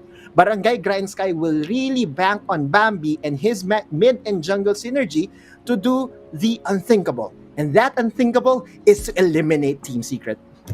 I just love that we're continuing our mid lane madness from the WCS regular season. We've now got the playoffs version here in our head-to-head with Tatsuri and Bambi. And I know that, everybody's been saying with Grindsky, it's difficult to predict which player will pop off for certain series, because it's like you have stars that come out in every single series that this team has played. And it's hard to say that okay, we have to focus on this player because he's a star player, we have to focus on this. For Grindsky, it can be anybody at all. We could say the same for Team Secret over here, but again, it's been looking 50-50. So Crazy Apple, I'm gonna start with you. Is it down to our mid laners over here on the side of both of these teams? I want to say yes in terms of mid laners. Although I want to temper the expectations as well of our viewers because there is a clear difference. Just looking at the stats right here, 2.76 KDA compared to 4.67 KDA, and the reason for that stark difference in KDA, Tatsuri tends to have games where he just dies a lot. And he loves playing the assassins. He loves playing the damage dealing champions. That's why he has a higher damage per minute than Bambi. But on the other hand, Bambi has shown to be a lot more flexible. He has been picking a lot of the Lulu. And even though we are thinking that Lulu might not be as prevalent now because of the nerfs to the auto attack junglers, which Chinese have been playing often in the group stages, Bambi can still be flexed into this more support role. So yes, I think we will be seeing the mid laners really be the key focal point here in the series, but at the same time, just tempering expectations that there could be more of a supportive kind of champion coming out from Bambi. Autolus, anything to add to this head-to-head? You know what? Part of the reason why Tatsuri's KDA is 2.76 and Bambi's KDA is 4.67 was the 4 games they played. I mean, the 4 games they played, Bambi netted a 17.0 KDA. Right. He died just twice. He dealt Tatsuri solo kills after solo kills. So if there is something that, Grindsky could really bank on, at least for this series, it is Bambi's confidence over this guy. We wouldn't say that last season, but this season, Bambi have had, Tatsuri's mental already, even before the playoffs started. So let's hope. I mean, if you are Team Secret, you have to be hoping for Tatsuri to really have that reset already and, have the champions that are needed to really go against Bambi. Because so far, Bambi greater than Tatsuri. Well, I'm definitely holding on to that hope over here because as we pull up our predictions, I think everybody knows what I'm going for. I'm eager to see your predictions, my fellow co-panelists over here, as we bring up predictions. I am now awaiting the screenshot. Before that, Mika, however, before- this is an even bigger prediction. I'm going to win a PPGL gaming chair. No, I can't. That's totally unfair, but you can definitely win this sweet gaming chair. All you have to do is follow those 3 mechanics that you see on your screen. Post a photo of yourself while watching the PPGL WCS PH playoffs and explain in your caption why you love watching WCS PH playoffs and which team you are rooting for. I just realized there's a typo on there. I'm getting OC. Please make sure that your post is public with the official hashtags #PPGL, #PPGL Wild Rift, and you could stand a chance to win this PPGL. It's an exclusive gaming chair, by the way. The winner will be announced on April 5. That is this coming Tuesday on PPGL's Facebook page. So stay tuned for that. I am what does it immediately remind you? The color scheme itself. What does it remind you? I think I can say this. Yeah, it's not. It reminds me of a stormtrooper. I'm gonna say that. It reminds me of a stormtrooper. Right. That's why I want to win this. It looks so cool, and it reminds me of a stormtrooper. So I want Stormtrooper, right?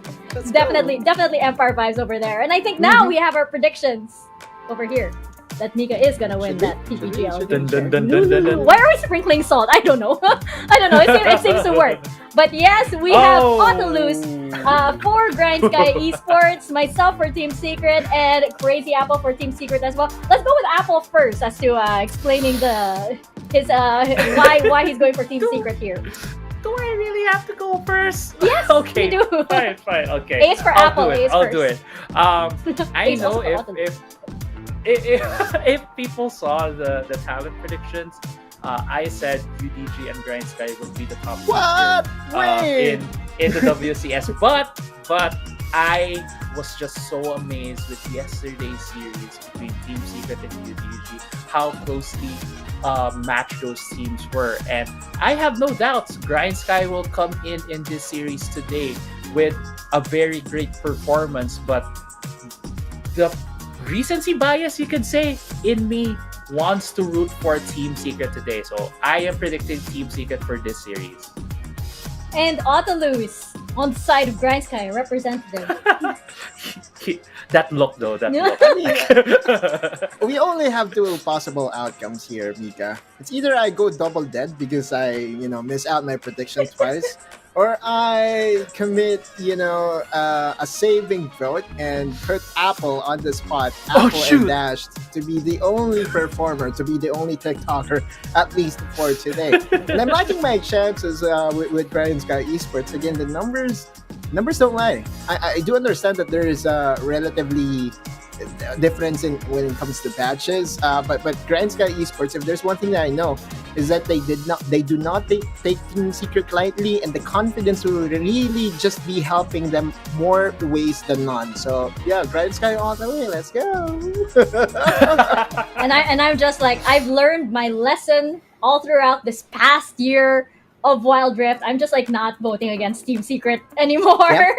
Because weird things happen when I do. So that's why, of course, I'm voting for Team Secret. I also still believe in their ability to just, take the long way around, go for the most possible number of matches throughout, the entire playoffs. I believe that happened during the C Championships, where they played the most number of games, and they just want to get in, that all of that experience before they head into the grand finals. But we're gonna see indeed, because I do believe in the numbers. I do believe in those numbers, Otulus. I think it's going to be really, really difficult. So I think this is actually going to go a full 5 games. I'm sorry, Prod. I'm sorry. That's we all know that our RRQ is like I have Team the Prod. same thoughts, Vika. I have the same thoughts. It could go the whole 9 yards, the whole 5 games, just because of I would love to see another one of those, like the games we saw yesterday. Again, if you are not experiencing a heartbreak or a heartache with supporting Team Secret, then you are not a Team Secret fan.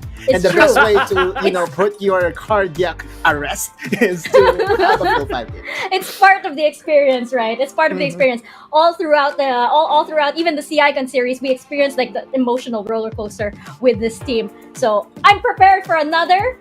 We're gonna see how it goes indeed, because remember, whoever wins this series will proceed with the lower bracket run, and whoever loses this will be out of the WCSPH. And it could be Grindsky Esports, it could be Team Secret. We're gonna find that out as we head into our final series of the day. Casters, over to you guys.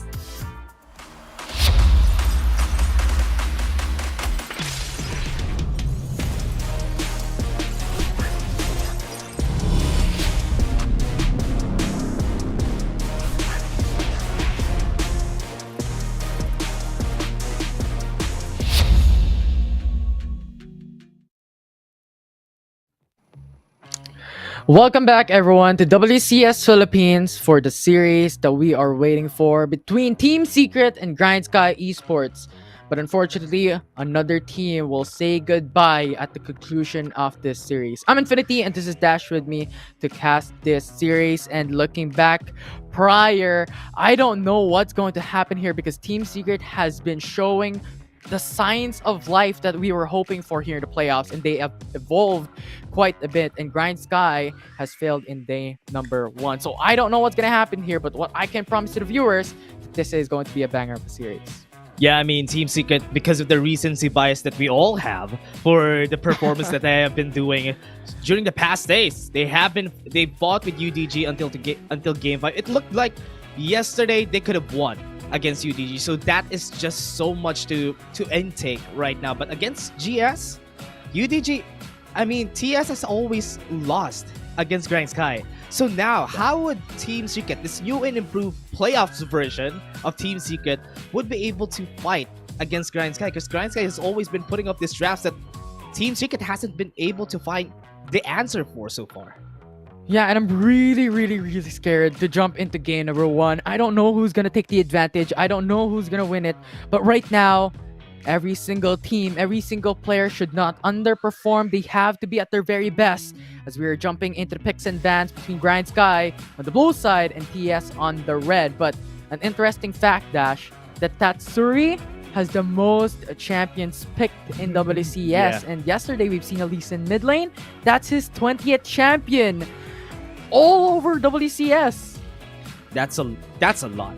That's a lot of unique champions right there being put out by Tatsuri. And remember, he also has put out a lot of these Yasuos that, as Otolu said, has been enabling Trevor a lot more. And that's why this should be if ever Grindsky would have something that they need to ban on the second rotation, that could be the Yasuo that Satsuri could put out. But for now, they're banning a lot of the champions that is very typical. If they don't ban the set here in the side of Team Secret, they would for sure pick it up on the side of Grindsky because Tante has been playing that so much.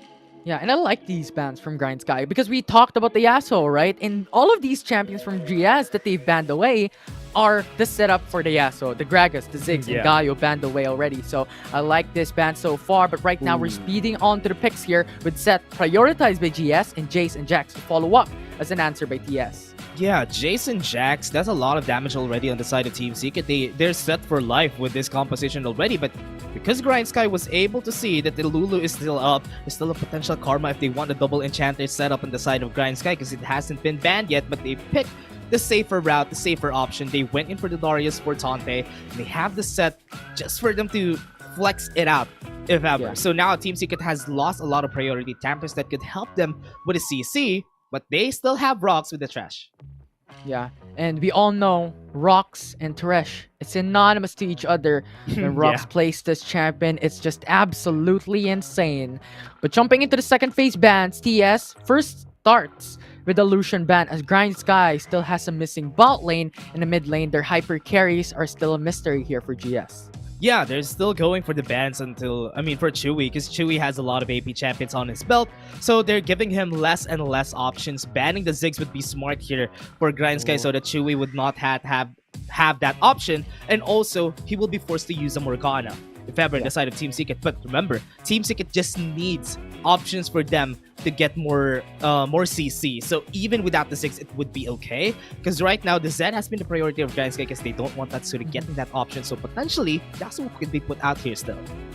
Yeah, Avaris is still open for Chewy to pick up. It is the second most picked champion of this dual laner, followed up from Ziggs, but Ziggs is banned away, and that is expected with Avaris pick for TS.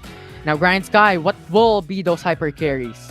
I love that they have a lot of options for single target CC on the side of Team Secret. Now, also, with that being a comfort of Chewy and Rocks, it would be easier for them to set themselves up for success here. But now, they went in for the Senna. So they want Bambi to use the Lulu and the Senna and the set to the bot lane. They have a very well-rounded composition on the side of Grindsky. They have a lot of members who are very tanky, and the Senna is the only damage option that they have.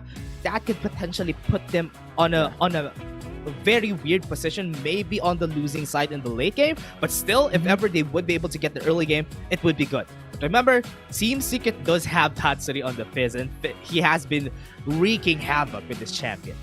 Absolutely, with 3 picks in the group stages. But looking at Grindsky's draft, I'm expecting Lulu to go in mid lane, then Senna set to go in bot, as that will be an option for them. We've seen a Lulu mid lane before from Grindsky. This is the draft. This is something that they've done before to defeat TS, and as the panel has stated a while ago, it's Grindsky who is the kryptonite of Team Secret. And honestly, I'm really surprised that they put out they didn't pick the Karma this time around. So Karma has been getting a lot of bans for the playoffs, and nobody has picked it up on the side of Grindsky and Team Secret. They might be putting that off for later on because Lulu is up anyway, so might as well just take the Lulu. Let the Karma be simmered, marinated for game 2 to game 3. So now it would be a very early composition on the side of Grindsky. They have a lot of options for them to get the early game objectives, getting the advantage against Team Secret. But Team Secret does have also early game champions that they can utilize in order for them to shut down Grindsky. Grindsky has always put out these types of composition, but how would that pair up against Team Secret? That is the question right here. That's the question indeed, as we are jumping in game number 1. One of the most awaited series so far in the lower bracket. It's Grindsky versus Team Secret. Once again, a reminder to the viewers that there is a lot at stakes on the line. The team that loses this series will say goodbye in WCS. Yeah, and I love the friendly banter that these teams have been having. Grindsky and TS has been putting out a lot of banters, especially, and it's still fun to see that they are still going for this. But now, with Grindsky and Team Secret starting off the match, we have seen a while ago they already rotated onto the mid side just for them to get some easy XP after they rotate onto the top side of the map. What they need here for the side of Team Secret, always, if they want to win, they want to give Azar that easy advantage in the top side just for him to be on a comfortable position. If Azar is in a comfortable position, Team Secret is in a comfortable position for the objectives later on, which is why most of the time, those investments to Azar are really great and so far has been paying off for Team Secret. But how would Trevor do that? Because right now, he's on the top side also, so it's easy for him to set up a gank right there. Yeah, and I just want to echo what Crazy Apple has stated a while ago, right? You talk about Azar, we talk about Tatsuri, right? What he pictured for Team Secret is that Chewy is the foundation of the team, and Tatsuri and Azar are the walls of TS. If Team Secret gets the early game, those walls are going to be so big, and Grindsky might have a hard time to bring it down. But we're now here, back again, as game number 1 is now starting. Grindsky and TS. One team will say goodbye here in WCS. The loser will say goodbye. This is just a very pressured game from both teams. Yeah, and they're still putting up a fight, especially with Rocks. After they get to level 2 here, they can go for an aggression. They can go for flashes if they want to, against Tactical especially. That's why they're putting themselves in front of the problem. So Team Secret just needs to leverage this early game advantage that they have with the champions and wait for Azar to get better right there. Because he takes a long time for him to ramp up, because we all know how Jax works. And right now, looking at it, looks like they're banking on the fact that Chewy and Rocks would win their lane so that the others would be able to get what they need. Yeah, and Grindsky has to pay the price of not having a great damage dealer in the early game. And having Chewy on a Varus and having Thresh from Rocks, it's both safety and damage at the same time in the dual lane. And we all know Tactical at level 1 will never carry those damage early. But now, Chinese one and Tante looking for a gank, but Azar is playing very safe. He's looking to go under the turret, but here, on the opposite side of the map, it's Rocks, very low. Tactical and Bo doing a lot of work here in dual lane. Yeah, Ignite has been popped already, but they're going for the top lane again, Azar. Yeah, we've seen this before in the Icon Series Summer Season, wherein 3-man roam immediately at 2 minutes to try and defeat a turret, try and take the tower first blood. But for now, Grindsky will not pull through, as TS has defended their turret as of yet. What's fun about this is they're going for more hook. That's Identity here. Rocks is coming in. It's a Flay going for the CC. As Tactical will be first blood by Trevor, and TS will secure the double. That was from miles away. Rocks was expecting to get the death sentence onto the flash, because they know that Exhaust and Ignite has been popped anyway. Getting Trevor onto the bot side was really important, and after that, getting those 2 kills on Chewy, oh man, look at that. He has almost a 1-5, rather, not even half on Tactical, and that's a big gold lead for Chewy. Yeah, and they're depending on Chewy as well to have that prio in the bot lane, so definitely something that could bring the wave, to bring the tide towards Team Secret here in game number 1. And that 3 minutes with the Maramune already secured is such an amazing feat to see for the dual lane for Chewy. Yeah, this just tells us that later on in the objective fights, we're gonna be seeing him probably with a serrated Dirk. That just gives him more armor penetration and would be hurting, giving a world of hurt against the members of Grindsky. Now, Grindsky does need to find a way for them to get kills, or at least get the shutdown gold on Chewy as early as this. But Tatsuri though, wow. He's low HP against Alulu in the mid lane. But he has the flash, he has the ignite, be able to come back. But now it's Chumps of Water. Tatsuri is looking for the kill, is looking for the assassination against Bambi. But the Wild Growth will be forced to have more HP, and Tatsuri will not be able to secure the kill. Yeah, imagine that is a great Wild Growth. Now they don't have Wild Growth to use on this next team fight. 12 seconds on the clock before they go for it. Tatsuri just risk everything just for them to not have the safety on the side of Grindsky, which is very smart. That just takes up more pressure against Grindsky, so Team Secret can go for this fight. Again, look at this Chalk Blast. Yeah, but Trevor will not go all in. They have no vision on enemy jungle, but as you stated, even if Bambi uses a Wild Growth, will not be available for GS in the next fights, but in the same time, Tatsuri will not have Chumps the Water as well. Yeah, go for this fight. They have Ragnarok. They can go in. The box has been popped already.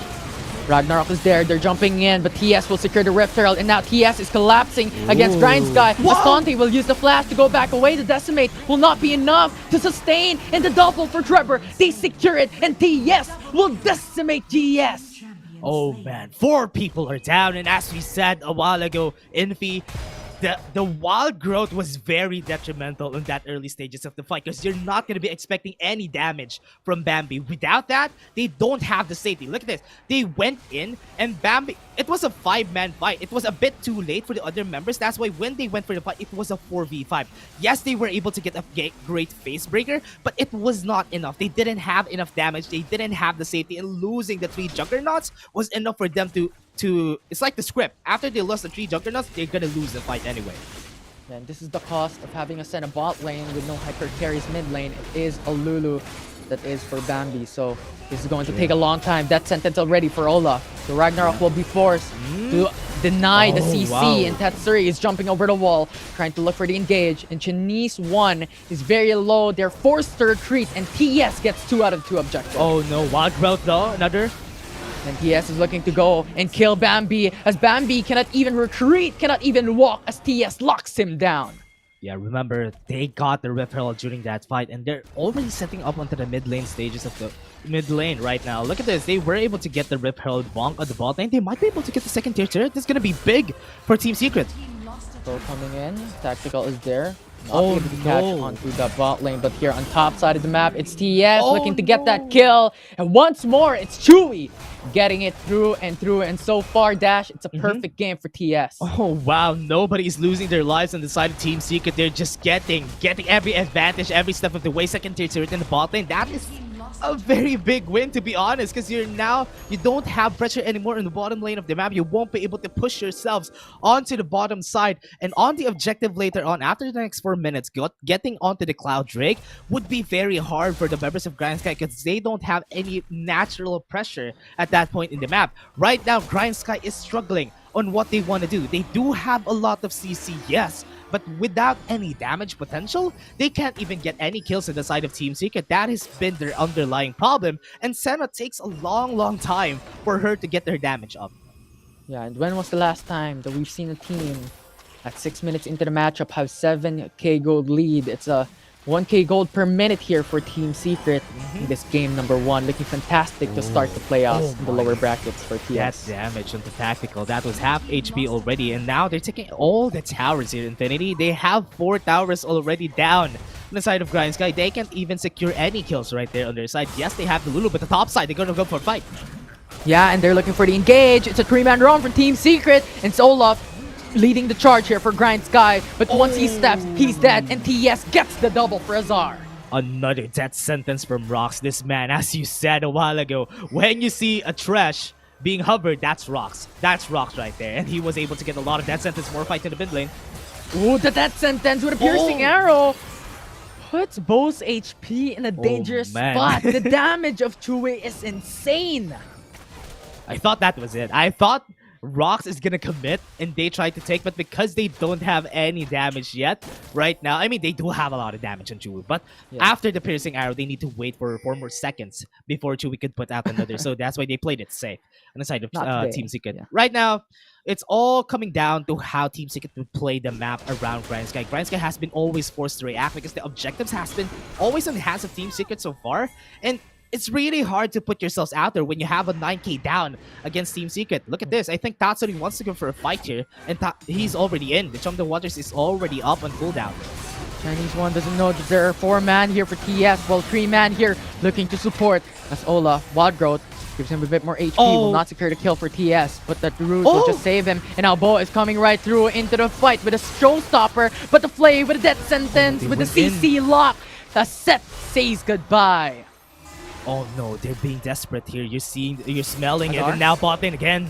Going for the flank, that death sentence. What a prediction there from Rock. Secures Bambi, and now Azar just finishes him up, and Grindsky Esports is on a dire spot as Team Secret looks for the inhibitor top lane with Trevor just punishing Tante. Now Tante is very low. Chinese 1 is there though, so this is a 2v1. Now Trevor is in trouble. Tante and Chinese 1 is on the chase, but Trevor flashes over the wall back to safety.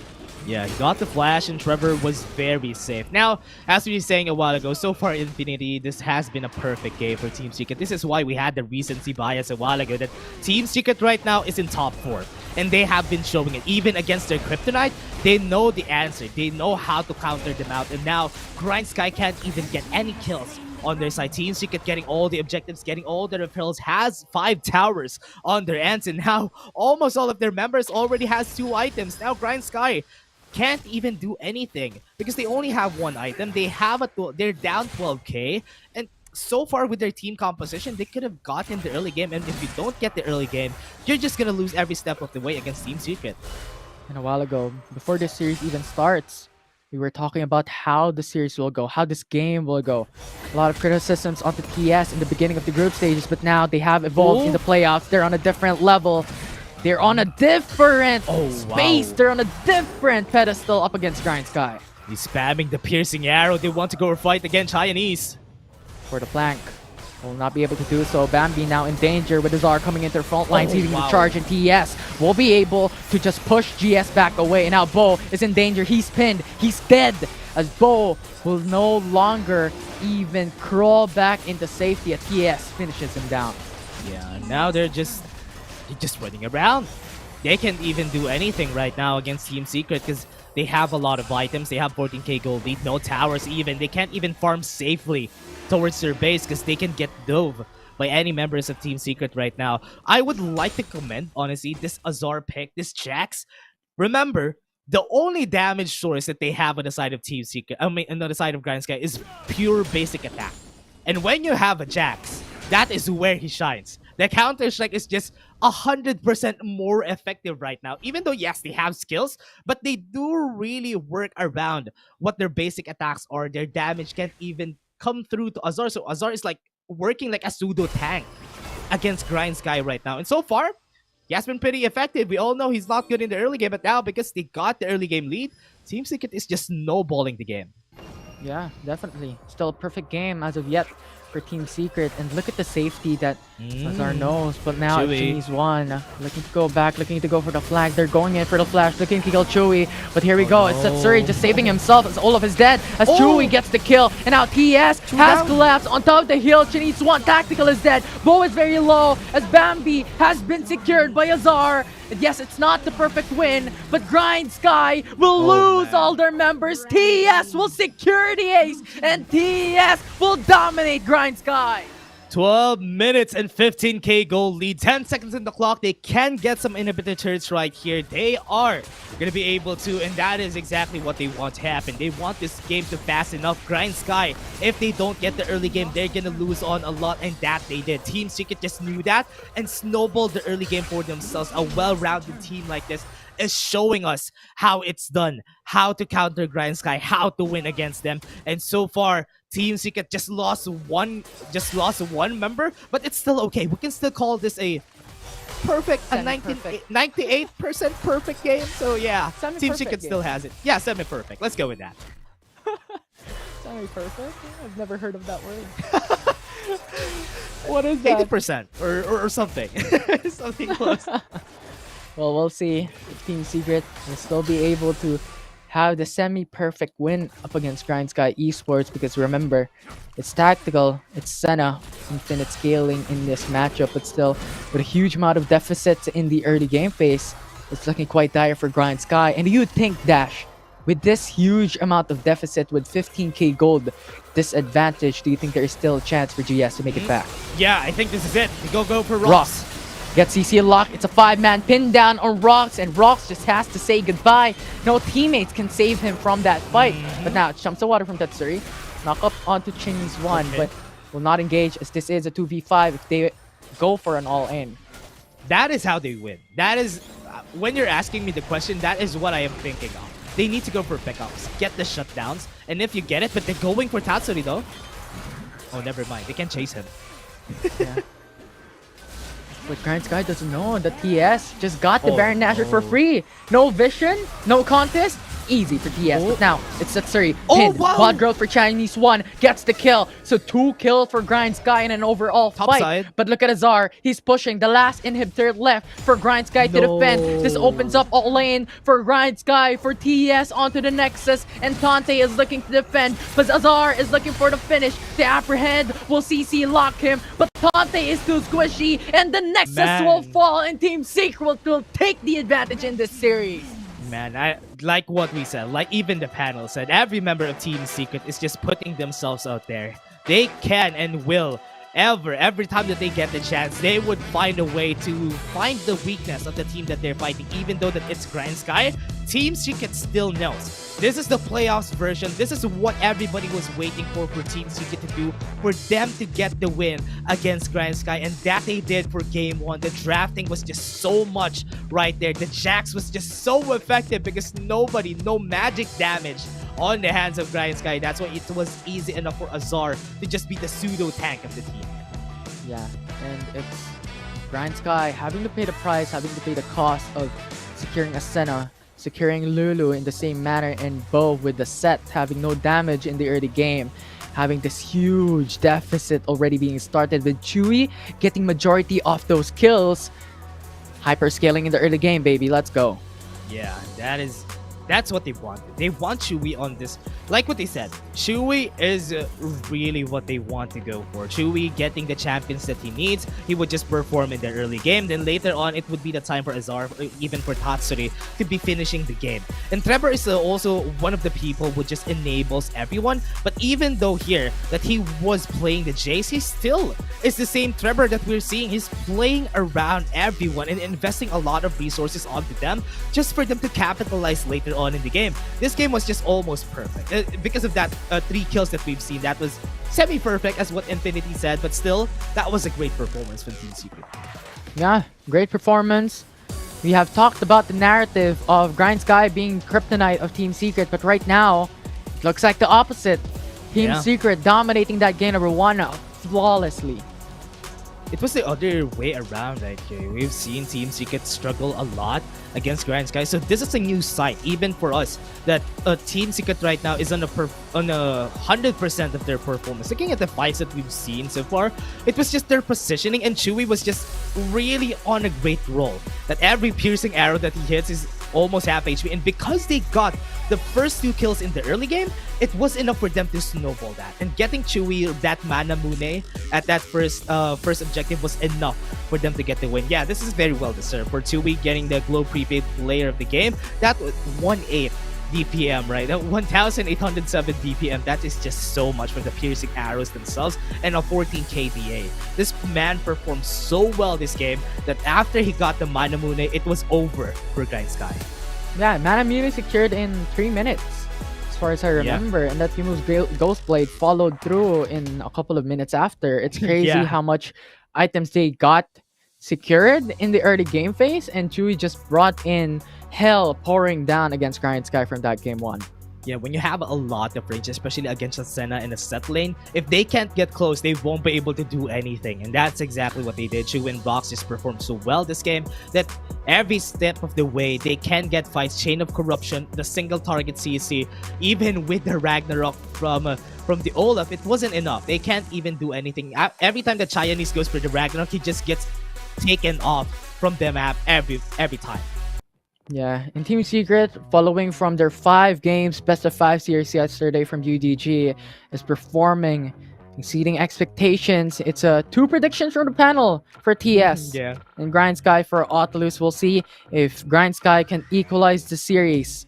As we're gonna take a short break, I'm Infinity and this is Dash with me for this English broadcast for that series, and we're still waiting for this best of 5 5-game series. We'll find out after this short break.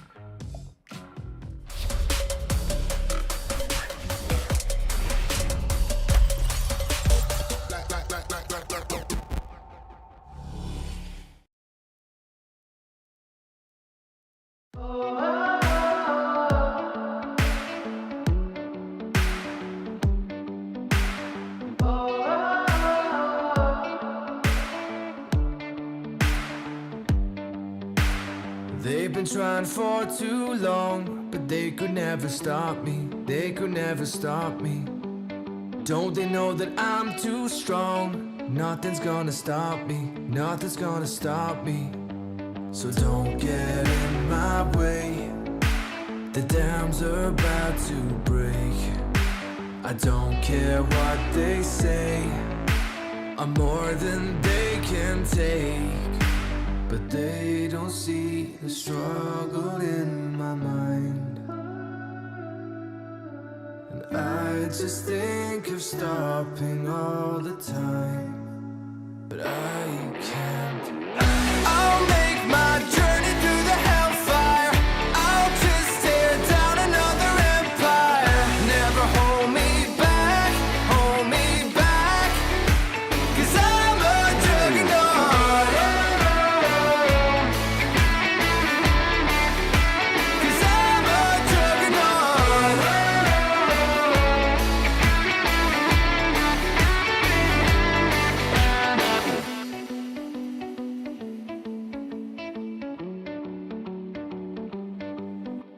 Determination on my side. Nothing's gonna stop me. Nothing's gonna stop me. They're telling me to run and hide, but they could never stop me. They could never stop me. So don't get in my way. The dams are about to break. I don't care what they say. I'm more than they can take. But they don't see the struggle in my mind. And I just think of stopping all the time, but I can't. I'll make my journey through the hellfire. I'll just tear down another empire. Never hold me back, hold me back. 'Cause I'm a juggernaut.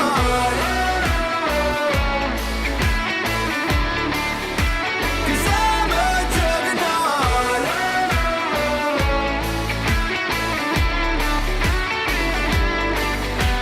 Whatever it takes, wherever it takes me, I'm never gonna stop, no, no.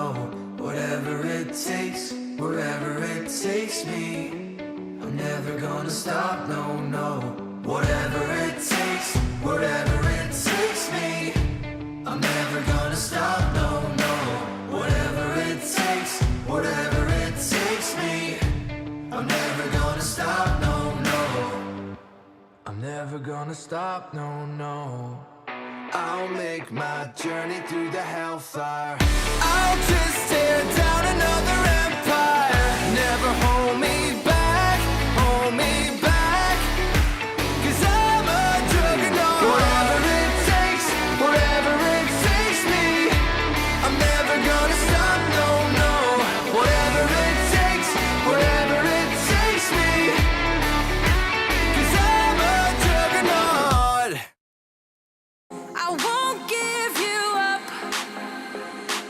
My heart's beating up. Give me your love. Just lose your mind, and you can have all my love when this is over. I'll trust you with my life when this is over. Need you here by my side when this is over. So stay with me. I won't give you up. Let me pull you closer. My heart's beating up. Feel it taking over. Give me your love till the night is over. Take my hand and trust in me. Just lose your mind.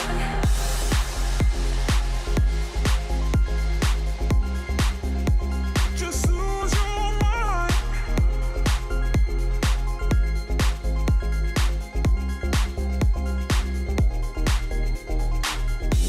We faced every demon within.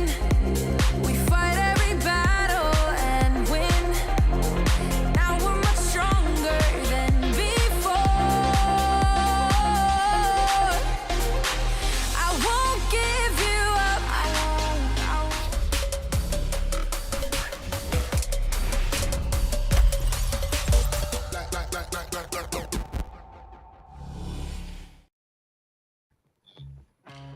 Welcome back, everyone, to WCS Philippines for the playoffs on the lower bracket between Team Secret and Grindsky, with TS already taking game number 1.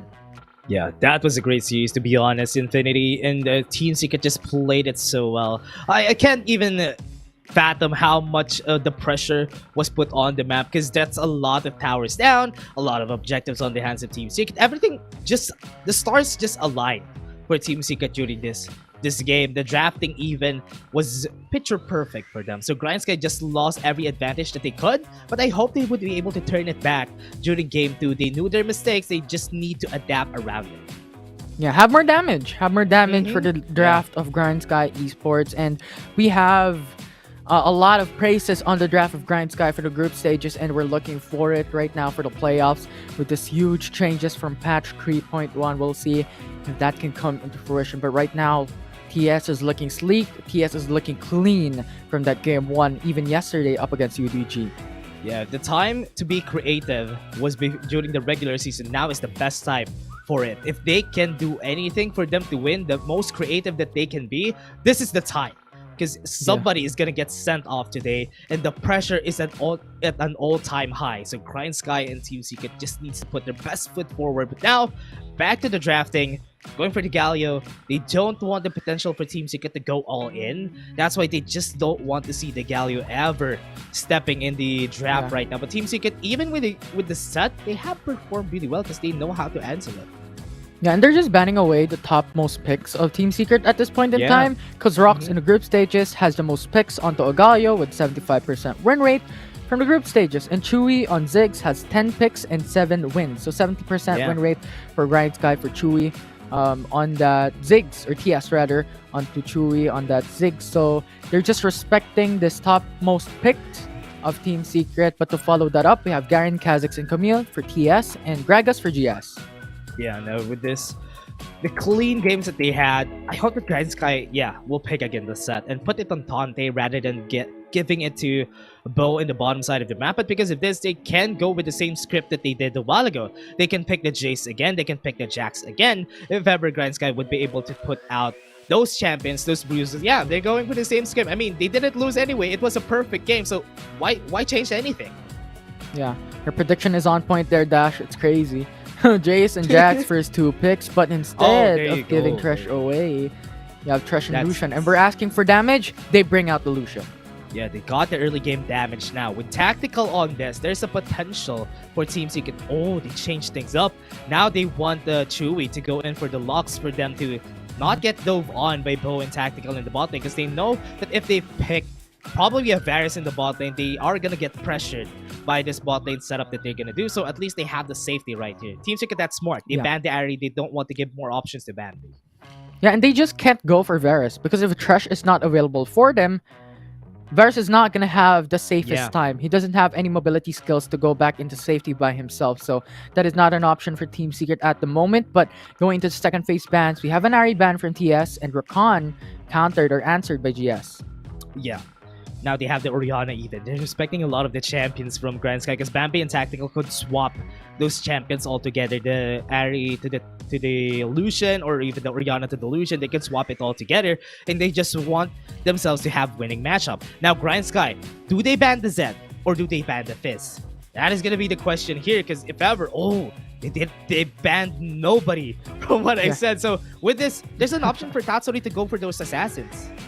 Yeah, it's a focus on Rox at this point in time, because we've seen in the past, right, with Lux and Alistar being in the bot lane, having so much CC, and when it comes to team fights, they have the advantage. But right now, Rakan, Thresh, Galio, Alistar, Gragas, not an option for Rox, not an option for Team Secret to pick up. And that is the draft for Grindsky being a counter on TS. But Leona has seen a lot of those success for Team Secret for Rox's champion pool, and they're gonna lock that in. Yeah, they have a lot of potential damage already. Couple that with the light binding. So Team Secret, they're just playing for life here. They just want the safety to get to one target. If they only have one target, this draft is golden for Team Secret. Because if ever Grindsky wouldn't be able to put out a lot more damage, but it's a good thing they did. It's a good thing they put out the Akali here, so that Chewy wouldn't be on a very safe position, wouldn't be comfortable with where he is. Yeah, I mean, that's a Lux, right? Similar to a Varus, he doesn't have, or she doesn't have any mobility, but rather depending on some sustainability with the shields coming in from her staff. So that is still a scary spot there for Chewy from Team Secret. And Grindsky was locking out the Fiora to finish their draft. Okay, I like the fact that Grindsky does have a lot of damage now. They have some CC to couple that with. This is a more well-rounded composition than what was put out during Game 1. It's a good thing that they adapted to that. But Team Secret does have Yeah, there you go. They do have the Lee Sin again for Trevor, or even for Tatsuri if they want to go for that option right here for the side of Team Secret. They can flex his 3 champions wherever they want to go. So right now, for Grindsky, they have a clear objective, they have a clear win condition, take out the most of the members from the side of Team Secret that are squishy, because it's gonna be easy access for them. Yeah, and imagine Lee Sin going into the mid lane again. It's going to be such a shocking moment, but with Jace there, it's still going to be something that is a mystery right now for Team Secret. These champions are so flexible, and Tatsuri having his champion pool at 20 unique champions. It's going to be Jace though for that mid lane for TS. That's better, because if they have the Jace in the mid lane, the sheer range against the Akali would just be enough pressure for Tatsuri to win against Bambi. And we all know during the past times, like what Otilo said, most of the time Bambi wins against Tatsuri, especially in the matchup. But right now, this is a winning matchup for him. He just needs to make use of that spacing against the Akali, and he would be golden. But now, with this, Trevor on his comfort champion, he has been picking a lot of Lee Sins during the past times, even in the playoffs. So I hope he would be able to invest the resources on the right people, because he does have only 2 people that he needs to invest resources into, Jace or to Jax. If he invested those people, they could be set up for life here for Team Secret. But on the side of Grindsky, they do have a lot of resource heavy champions that could steal from each other, so they need to know where those resources go. Resources is going to be the hyper carriers of TS and Grindsky. We have to take a look at that. Tactical and Bambi for the side of GS, and Tatsuri and Chewy, and even Trevor Azar for TS as well. Someone or some players that we need to look at. But right now, it's game number 2. Welcome into the Rift, ladies and gents, as this is Team Secret having the advantage against Grindsky in the lower bracket. Yeah, I love the fact that both of our junglers really just double down on where they are, then go for the gank at the top lane. So far, Trevor has been putting up the ganks, especially on the second rotation. I mean, on the first rotation and first camps, gonna go for the top side just for Azar to be comfortable on the top side. I mean, it would be much more comfortable compared to a Darius versus a Jax, because it's easier to at least mitigate some damage from Tante. So that is where they want to go for here. But also, Trevor has an option to go to the mid lane to get an easy gank against Bambi, as long as he doesn't have the Twilight Shroud yet. Yeah, and Fiora isn't really the jungler that is able to secure a lot of kills in the early game. Doesn't have any CCs to lock down certain champions. So this will be a disadvantage for Grindsky when it comes to flanking. But when it comes to a duel, Fiora has the advantage, as their opposed can cancel and deny a lot of DCCs. Remember, top side though.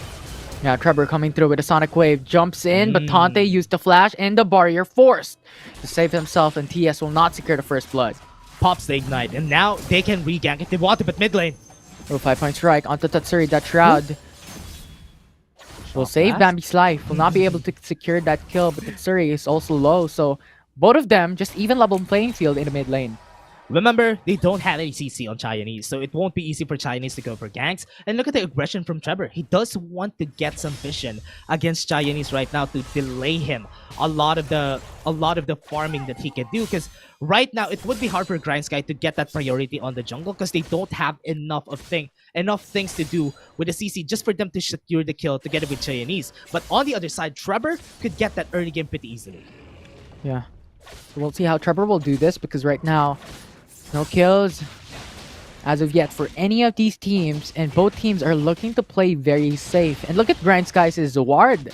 He has a deep ward onto the right side quadrant jungle, so they know that Trevor is onto the bottom side, and that means that they know the Tactical and Bo can just play safe, so that TS will not be able to get the kill. But right now, it's Chinese one going in for top side, going for the flank. Azar gets the counter strike, stuns up on Tante. The flash over the wall. Azar back to safety.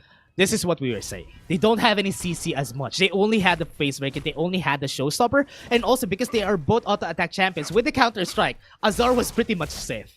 He just walked out of the way, he flashed out of the way, he was safe already. But what's a good thing here though, is that they don't have any flash on Azar on the objective that is going to come out in a minute. So that is something that they need to use in their favor. That is some information right there that they can use just for them to get the advantage against Team Secret, who has been loving their Shelly, their Rift Herald since the dawn of time. So now, they need to contest. Yeah. We'll see what Grindsky will do here, because right now, it's 30 seconds before those objectives that you talked about. that will show up. The Rocks already roaming in the mid lane, looking for some plays, looking for that ganks, and in the same manner, Grindsky switch in lanes. We have the duo come up in mid. The mid lane, they're putting... Yeah, as I said, they want to contest this repel because they do know that Azar doesn't have any flash, but they're gonna go in. Trevor and Rocks is in trouble. It's a 3-man roam from Grindsky, but Rift's Cutler secured by TS. That's the only thing that they want to get vision on the Rift Herald pit. Yeah, now that they have the vision, Grindsky is... Oh, they're still playing this. They want to bait out members of Team Secret, but because Trevor is still getting his way out of the red buff right now, getting some vision, still don't want. They want to get a kill mid. The flash, the flay from Grindsky to support its bow, initiating the fight, and the culling Ignite? just shreds the Rock's HP. Yeah, doesn't even need to use the flash. Rocks was decisive that he was going to be able to survive. He does have the aftershock, but now, Grindsky, this is very iffy. They can get converged on by Team Secret. Yeah, and with the counter strike, that's an AoE CC. Ooh, but the light binding along with the final spark puts both HP down to very low. But Team Secret will not pull through as Bo is already under the turret.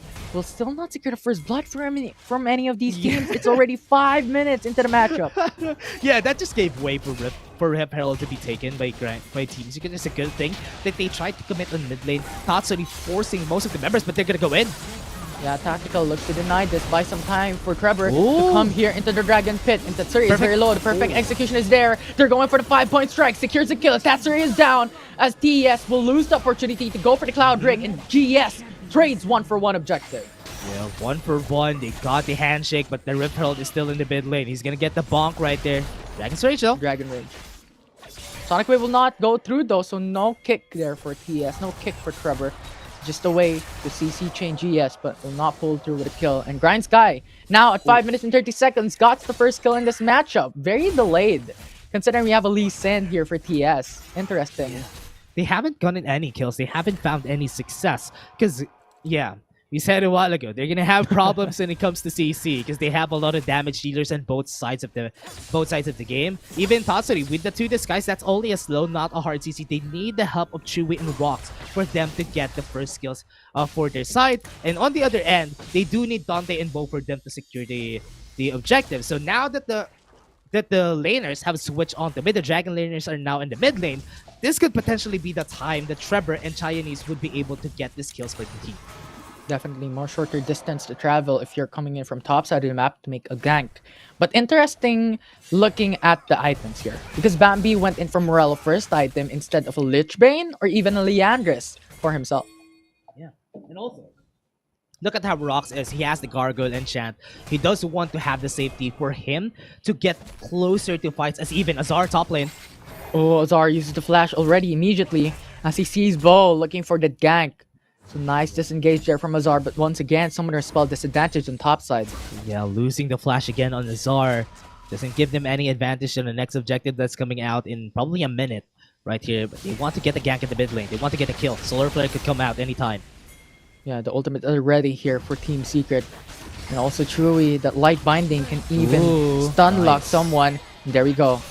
Bambi. Light binding connects onto Tactical. Will not be able to defend, and Team Secret opens up the mid lane. Yeah, it's a good thing they were able to get that. They are getting pressured since a while ago by Grindsky, but opening up the mid lane just gives them a lot more options. Team Secret has been great at utilizing this tower pressure that they could have if they take down some towers against their enemy team. And Grindsky has been having a problem here like during the first game, but right now top side, Chinese might go for a gank. Wow, I like the swerve there from Azar. Hey, we don't want this brush. Maybe someone is waiting around the corner, and yes, he does. Now the counter-strike is going to stun up Tante, but Tante, the showstopper, going to CC Azar, but Azar jumps through, looking to kill down Bo to get that trade, but will not be enough to put him down, and TES will lose Azar on top side as GS will secure their second kill. That is exactly what they need. They lost the flash on Azar, and Grindsky just capitalizes, even putting out a lot of members right there. Doesn't even care that they're losing a lot of waves, but it's okay. The wave state, it's not a problem. They just need to get some kills for them to get advantage in the early game. Yeah, and I think Team Secret right now is looking for some plays and looking for some turrets instead of getting some kills instead, as seen as they have opened up the mid lane already.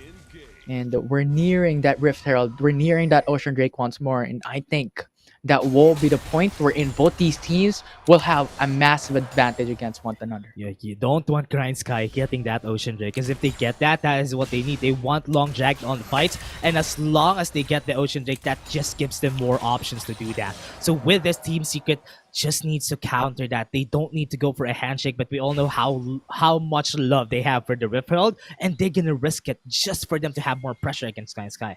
Yeah, but love hurts.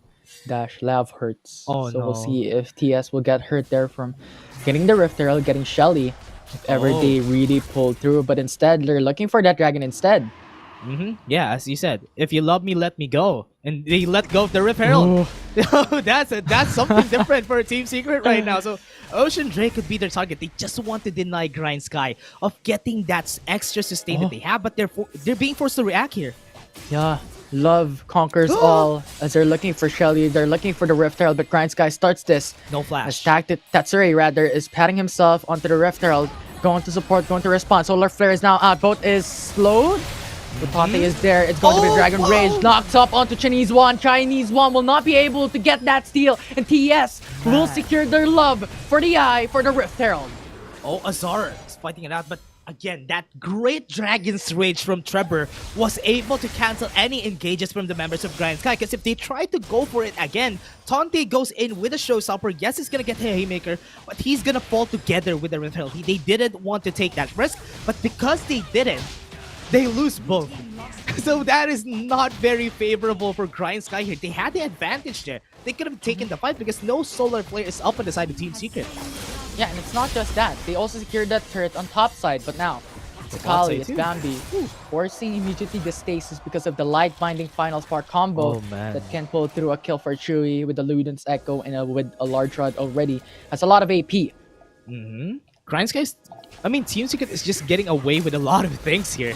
Yeah, they got the 2 kill on the side of Grindsky, but the towers are all falling down in their favor, but there's 4 members in the bot lane. 4-man run from Grindsky. But the minion clear of the series is just too fast, too quick, and Grindsky will Yeah. not be able to have that chance to even dive in under the turret to get the kill. Yeah, now they go for it, get the advantage. Grindsky, they're not really sure what they're gonna go for here. If you ask me, they need to take them some towers for themselves. They do have Bambi. Bambi can go for a 1v1 on anyone at this point. They can even go for Tatsuri. He does have the morale. That's why. That's why he can't go for a 1v1. He went for the safer option here in the bot lane. That's why he can't go for a 1v1 even against Tatsuri. Yeah, and that's what we talked about a while ago, right? With Bambi going in for Morello first. Not a Lichbane, not a Leandris to deal damage. So they're playing in for the safer route. And I guess Morello is just cheaper outright. But now Rox is looking to get that kill, looking to initiate the fight with a Solar Flare. Will not connect though. And now with a Shuriken Flip, jumps in, gets the gap closed. That Sur is very low. It's a Kali assassinating the mid laner. But a 1-for-1 trade is secured. Yeah, 3 members the are here, flash but death sentence will follow up Bo. The fight's not gonna be over as Chewy flashes over the wall to get back to safety. And Rox damage. is just too tanky. They're going back wow. in as Light Binding will secure one that's locked in. Sonic Wave. CC onto Bo. Trevor, Sonic Wave will not connect. That Sonic Wave connected. That could be the end, but topside Azar. Crazy Azar is split pushing, gets the inhib turret already, and now Trevor is very low. Status enchant will be forced. The flash over the wall is going to be just death as Grindsky puts him down, but a trade for an inhibitor top lane is just too much of a value for Grindsky. Well, Team Secret. Yeah, they gave everything right there. Team Secret, they knew 4 members are here. Everybody's here in the bot lane. So what they did, yes, they sacrificed their lives, but because of that, there's a permanent disappearance of the turret on the top side. So now they can't get any more pressure there unless they're gonna be putting the top lane wave state on a favorable matchup. Again, they don't have a lot of wave clear on the side of Grindsky, so it would be a tall order for them to keep the wave state on the top side in check. Yeah, and that's permanent lane priority there for Team Secret, so they don't even have to focus on top lane from here on out. And Azar just constantly still pushing the bot lane. He doesn't care about those team fights, and this is what we talked about a while ago, how Team Secret doesn't exactly look for kills, but is looking for objectives. Yeah. Now going forward, Team Secret now has the priority on the Baron if ever they want to take that out. It's not going to be easy without Azar on their side for them to take this Baron, but at least they have the priority on that side, forcing Grindsky to unfavorable positions. This is what the as we said, the permanent priority on the top side would do against Grindsky. It would be hard for them to settle on a 5v5 fight. And Team Secret, they're just gonna pick them off one by one.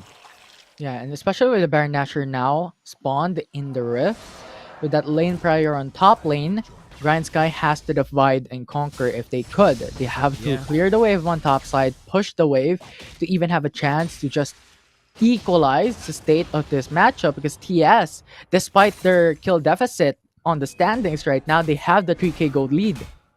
Yeah, they need someone to get teleport on the side of Grindsky and be put on guard duty on the top side of the map just for them to get the priority there, because if ever Azar would be left alone on the top lane, he's gonna end the game. And that is the options that Team Secret is giving Grindsky right now. Grindsky wants to go for a fight, but Team Secret is playing it safe. Yeah, they're definitely doing so. As one mistake can end the game, especially with Inhibitor top lane already down. And now Team Secret starting the Mountain Dragon. Tante will just pull through, speed through the fight. We'll have information. Sonic Wave from Tante. They can take Kebra this. will not go in though. Easily taken this Mountain Drake, but they want to go for a risk here.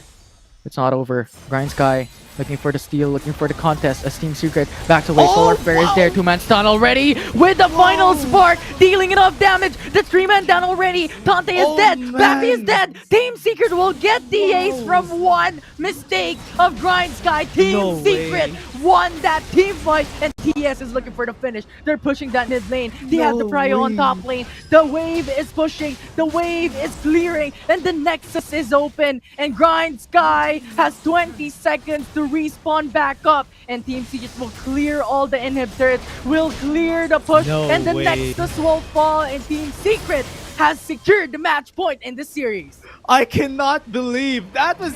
Oh wow, that solar flare from Rox was able... Yeah, look at their celebration. You need to celebrate. If Rox gets that... You know how small the radius is of the solar flare, right? And he was able to get 3 people down on that solar flare. That was such a great play from Team Secret. Yes, they're choking the life out of Grindsky because they're giving them lesser and lesser options to go for. And that's why during that time, Team Secret was just baiting them out. They knew that they had the advantage, and Grindsky was forced to react every step of the way against Grindsky. And wow, great decisiveness from Team Secret that they're showing right now. Yeah, that was 2 stuns, 1 slow, and that just initiated the final spark immediately for Chewy. We have to take this. We have to take the ultimate, and they did. And that damage was absolutely insane from Chewy from that last fight. Man, my heart is beating so fast right now. That was just so much from the Team Secret to go for that fight, because Grindsky, yeah, but because they lost on what Azar did during the earlier stages of the fight, look at this. They were baiting this bot lane while looking at the top side of the map. Azar was just chilling. He's doing his job right there. The top side is taking the towers down.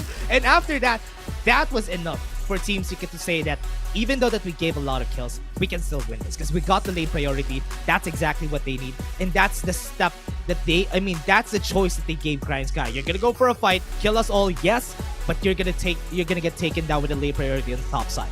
Oh wow. Man, this just yeah, it's absolutely insane there from the solar flare. And this is just the strategy that we talked about even yesterday, right?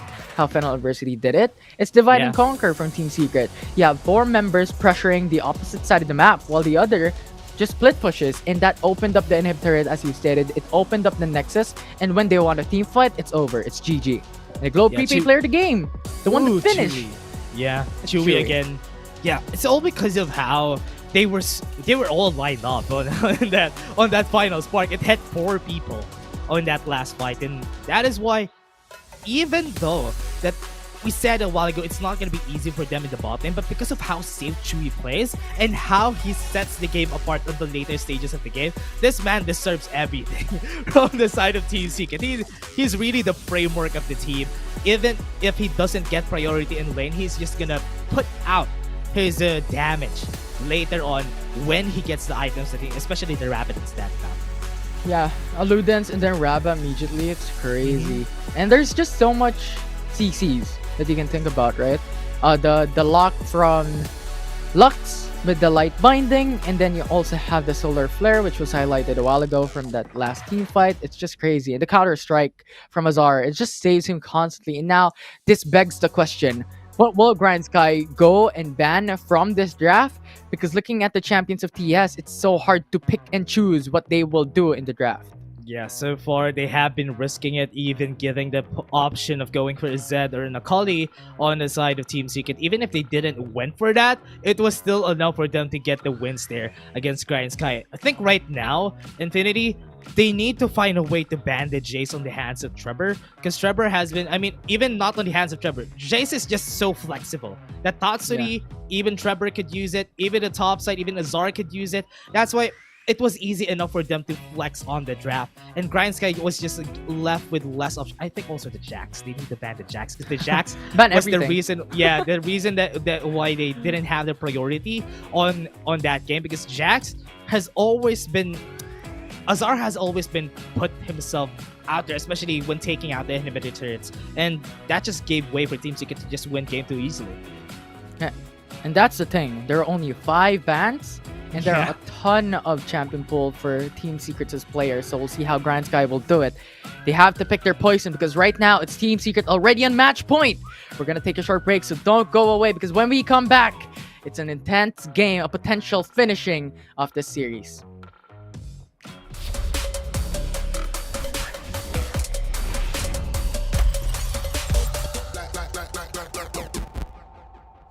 I won't give you up. My heart's beating up. Give me your love. Just lose your mind, and you can have all my love when this is over. I'll trust you with my life when this is over. Need you here by my side when this is over.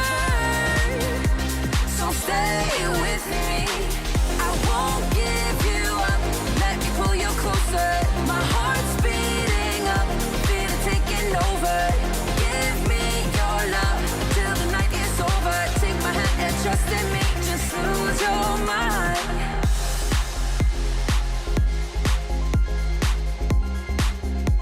Just lose your mind.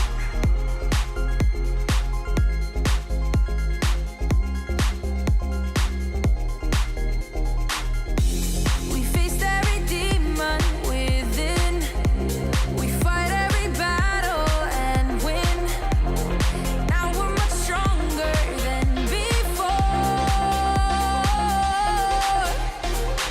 I won't give you up.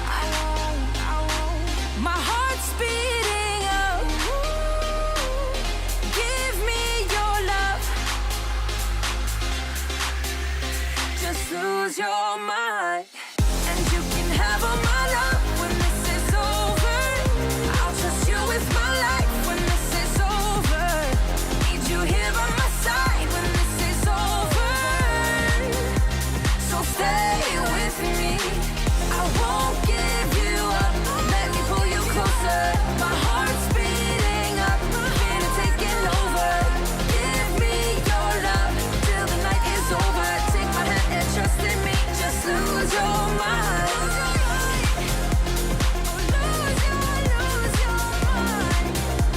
Just lose your mind. Just lose your mind.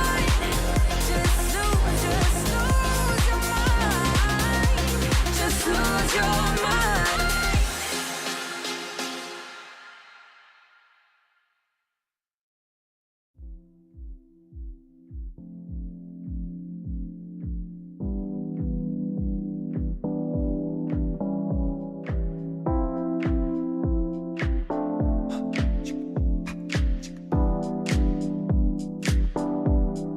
I can't help myself, and I really wanna show you that I wanna get to know you. Believe what I told you, and I can't help myself. When I look into your eyes, I see you don't wanna fight. There's no need to stop trying, because I'll never give up on you, even if that's what you want me to do. Give me a chance, cause I know I can prove. Baby, the last thing I want is to lose you. And I can't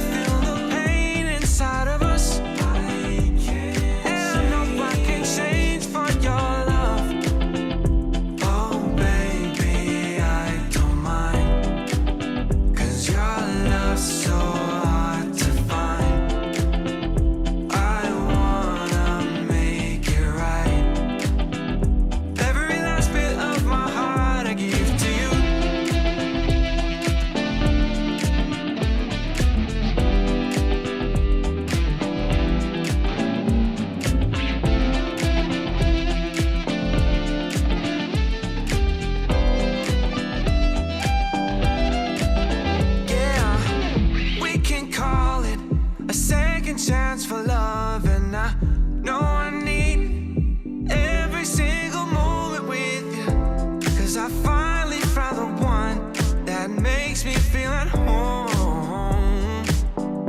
And so I'll never give up on you, even if that's what you want me to do. Give me a chance, cause I know I can prove, baby, the last thing I want is to lose you. And I can feel the pain inside of us, and I know I can change for our love. Oh baby, I don't mind, cause your love's so hard to find. I wanna make it right. Every last bit of my heart I give to you, and I'm sorry that I had to leave you waiting. You deserve more than I ever gave you. You can fall into my arms, yeah, I promise I can change for your love. Oh.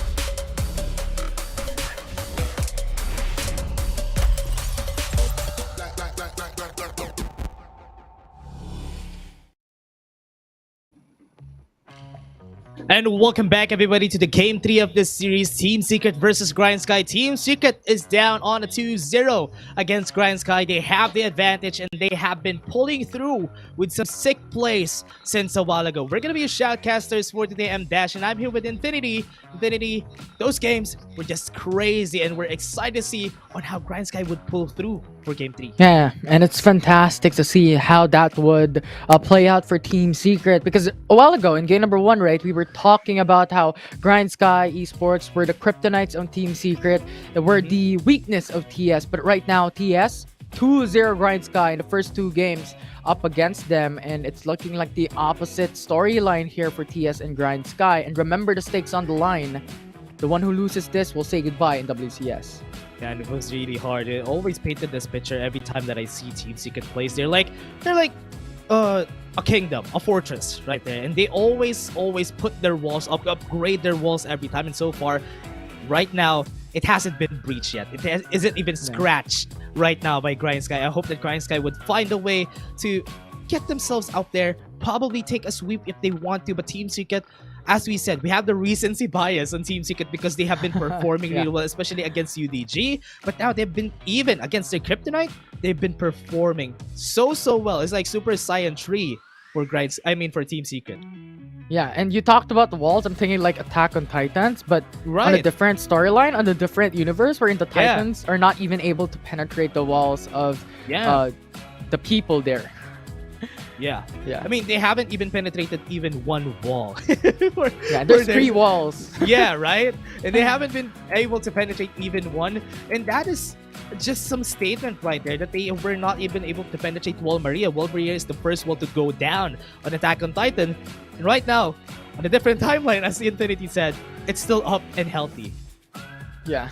There's no giant titans that can crush the walls down. And there's no different type of, I don't know, titans, I guess, in Attack on Titans. No Why are we talking about anime here? I mean, if we're gonna paint the picture, I mean, they look like that. I mean, this is how it's gonna be pictured for Team Secret, because they have been protecting their kingdom since so far, and now they have well-trained people to take down the Titans. And Grindsky, being the Titan that they are, they can even take down Wall Maria. I hope that they would be able to, but based on our games a while ago, Infinity, what can you say could be the way that Grindsky could win against Team Secret? Well, it's hard to really dictate, right? Because in game number 1, we've seen their draft. Their draft was missing damage. In game number 2, they brought out Lucian. They brought out these champions. They even brought out Tresh to be able to pick off some champions for Lucian. But the problem was, it was Team Secret who's not going for engages, who's not going for the 5v5, but instead of those 5v5s, they're looking to go objectives. So right now, I think Grindsky Esports needs to look for a balance when it comes to, you know what, we have some damage, we have some defensive capacity, and we also need something to be able to counter split push if ever Team Secret decides we're not going for some team fights and we're just going for engage. Yeah, what's really great about how Team Secret drafts is they always have a lot of options. They have an option to split push, they have an option to go for 5v5s. That's why every time they can adapt at any situation that is brought out by Grindsky. But because Grindsky put out a composition that doesn't have a lot of wave clear, it was hard enough for them after Team Secret went in for the split push, because nobody could even 1v1 the Jax at that point, because Azar was just so fed. I mean, he's not so fed, but he does have the Hull Breaker. And you can't even 1v1 a Azar with a Jax on with a Hull Breaker, because you know how the passive works. With this, I hope that they have more options on the side of Grindsky rather than going for a linear composition. Yeah, and on top of the items, right? He was just split pushing the game, and the remaining of Team Secret just pressures the other side of the map, which is the bot lane just a while back. Yeah, and that is the reason why they need to have someone that could, if ever they're going to be letting out the Jax, they're going to be letting out the Jace again, they need to have someone on guard duty against them, at least a Fiora, just for them to get a win against a 1v1, against the Jax especially. Yeah, and now we're jumping into game number 3 when it comes to the graph, with Team Secret now on blue side and Grindsky now on red side, and they're still going for the same bans here. Grindsky is still looking at the perspective that Team Secret Rox has played Galio so much times and Ziggs for Chewy that we need to ban it, we need to remove it. And the third ban could be that flex, could be Jax, as you stated a while ago, which is the 2 games that Azar has picked up. They banned the Jace for themselves, because if they ban the Jace for themselves, they're looking for another option here. They banned the Jax on the side of Grindsky. Yeah. Now Team Secret knows, because they're on the other side, they're on the first pick situation, they can give Azar the set or even the Darius just for the safety of Azar getting that good option on their hands. But they pick up the Camille, which is really smart, because they still have the split push option if a Camille gets picked. Yeah, you read my mind there, Dash. I was supposed to say, like, Jax is banned, but you still have Camille. You can still go for some split push. It's really, really mobile as well. So definitely something that TS has locked in. But now Grindsky locking onto the set as well, because they really want to give Camille and Set in the same draft against Team Secret, right? So Gragas to be locked in to follow up for GS gives them that disengage and a soft counter onto Camille with the explosive cast. Okay, they secure the safety of Rox, and they're gonna secure the safety of Chewy getting the champions that he wants to go for. If Chewy goes in for another Varus here, it would be safe enough to say the Team Secret is set for life with the composition that they're gonna put out. But with this, they give an option. Would you want to go for a Jorvan here on the side of Grindsky? They're trying to bait them out. Team Secret has done this before. Yeah. They tried to bait out the Olaf just for them to be put out with a Jorvan. In Grindsky, yeah, they answer with the Lee Sin. They don't want to get baited. Yeah, because if they do like Jarvan 4, all that they're going to have is the same problem from game number 1. Yeah, they're not going to have CCs. Any damage at all, right? They're also going to have just CCs. They're going to have lockdowns. But they really win fights with lockdowns and CCs with no damage. Right? True. So that's the caveat from having that bait, but Grindsky doesn't want to go for it. But now we're in the second phase bans. We're in Varus and Orianna banned away, and I like how Grindsky is thinking. With Thresh being locked in by TS, expectedly, you're gonna have Varus there, and with Lux out of the way as well, they're looking to target Chewy on this champion pool. Yeah, they want to have Chewy to go for a Morgana here, if ever that's gonna happen. But Grindsky is set. If Senna doesn't get banned, they respect the Ahri. But now Senna is open for Grindsky. They can go for the tactical and bow for the Senna Gragas in the bot lane for them to have an easier time there. Because for sure, Team Secret would go for a Morgana here, just to Chewy to be safe. Yeah, Senna Gragas available for Grindsky, and we've seen a lot of that success. But the problem is, if they go for Senna, they're not gonna have any damage again. Right? Yeah. So that's the big caveat of having just a Senna and Gragas once again. They're going to have the same problem that we keep on talking about from game number 1. So illusion pick there from Grindsky is enabling them to have more damage here in game number 3, especially that there's a lot more pressure on the shoulders of Grindsky and Team Secret without Varus, without Lucian, without Lux. Forces out the Corki instead to go in for potential bot lane or mid lane. Tatsuri has a lot of options on his hands. A lot of assassin champions are open, and they do have the damage potential anyway. They went in for the Irelia. Okay. This is good. At least when they have the Irelia, Grindsky would think about how to shut this down. Because remember, they have a lot of chunky champions on the side of Grindsky. So what they wanted to go for the Irelia is that they have an option to go for the Blade of the Ruined King, just to shred down most of those members from Grindsky. Yeah, and another wall of problem for Grindsky, and yes, they locked into a Fiora to just match on the pacing of Camille when it comes to split pushing, but another problem of Grindsky, when we're looking at the draft of Team Secret, they're having a lot of this security. They're having a lot of these peels, right? Aurelia the front lines, Olaf front lines, Camille front lines, Rox is on the front lines more potentially enough as well, and Korki will follow suit on his teammates. So we're looking at an all-in 5v5. If ever Team Secret goes for it, they have that capacity to bring down Grindsky. Okay, we can see Grindsky. This composition, they're all gonna go in. This is the same composition that they have been putting out so far. It's a very linear composition. They just want to dive in, and if ever they make a mistake, they put out the explosive cast. That's the safety net that they're going for here for Bambi in the mid lane. But looking at how Team Secret is gonna go for here, they have two options for split pushes. They have the Camille, they have the Aurelia. So only Tante would only fight one person. So Team Secret does have more options again. But what the problem here is, if they go for extended fights, that's what Grindsky wants. They want Team Secret to go for extended fights, and if they don't have the Blade of the Ruin Kick yet for the Camille and the Aurelia, they would have a disadvantage, especially on the first objectives that we're gonna see. Yeah, I like how you mentioned about split pushing and not enabling really Team Secret to go for like 5v5s, right? And now I believe Grindsky will match the pace, will match the split push with Tante because they already have Fiora, so they're not going to just let Azar just free split push in this game. But interestingly enough, you have Camille in mid lane. Yeah, I'm pretty scared of how Tatsuri would be playing this in the mid lane, especially that fighting against a Gragas.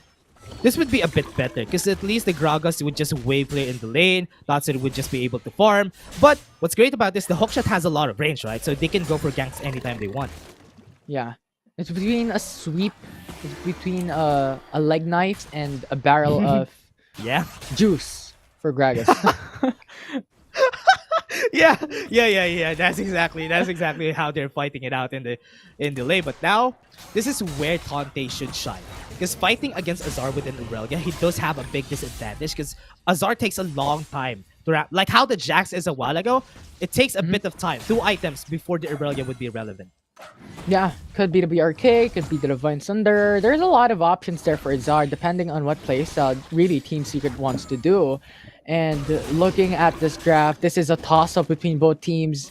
Grindsky is really just going to be deciding, like, can we go for a comeback? Because TS is already at match point. If we lose this game, we'll lose the whole series. We'll lose that opportunity for the lower bracket finals to go back into the grand finals, the last hurrah of WCS. Yeah, that's why they're taking all the risks that they can. Look at how Chayanese is playing on the top side. But look at the mid lane though. Tatsuri now low on HP. They do have the Ignite onto Bambi.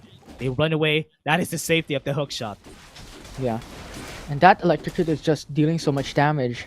And looking at Tatsuri, he went in for the grasp and dying. So he wants that HP bar. But look at Gragas. Okay, Gragas. Oh my, he got the first blood anyway, flashing in. Bambi took the risk because he knows he has the early game advantage and he just used it in his favor. Yeah, and that first kill gives a bit more advantage for Grindsky here to set up the play in the mid-game phase. This is what Grindsky wants in this series because right now they're having the 1k gold lead. We're still looking at Tactical to carry the game later on because Gragas never carries late game. Okay, there you go, Chayanese just putting on the pressure. This is what they want. The early game, especially holding on a Lee Sin. Chayanese needs to find ways for them to get kills to let decelerate the gold for Azar and Tatsuri because later on in the game, there'll be big headaches. Yeah, definitely will be. Looking at Tante, looking at Azar, wait, fight. Yeah, bot lane hookshot has been used but wasn't able to hit anyone. No Hextech ultimatum yet onto Tatsuri. So now Grindsky is on safety still. Yeah, and now going back, we're looking at Azar, as you had predicted just a while back, to go for BRK first item to shred the HP bars of Tante with the Phage and Sheen there. A potential Divine Sunder as the first item of Tante on top lane, but... Going, Grunt Challenge has been popped. He might be able to get the kill here, but the dashes from Azar is proving to be a headache. And Tante, 1 HP. He has been hit by the minions. Flawless to win, not taking any risk. And now the parry would be able to hit, and Tante turned this thing around with 1 HP. What a play from Tante, who was baiting the blade. Azar missed the stun, and then the riposte immediately when Azar jumped in just enabled Tante to win that 1v1. Just an exceptional play here. And we're looking at the replay back, right? Look at Azar. Wow. Going for the stun, it missed. And now Tante, the Oh repose, my. just dodged the blade of Irelia. Yeah. It enabled him to just poke the damage back to Azar and win that fight. Remember the amount of slow that the riposte does? That's why Azar wasn't even able to hit even once during that time. But now, objectives are coming out. And Trevor still wants to get that Rift Herald. I mean, they want this early game. They want to push. This is what we've seen just a while back from Team Secret in game number 2. If they secure it, they're going to have a lot more objectives. They're going to have turrets in their favor in the early game phase. But Grindsky is starting the Infernal Drake.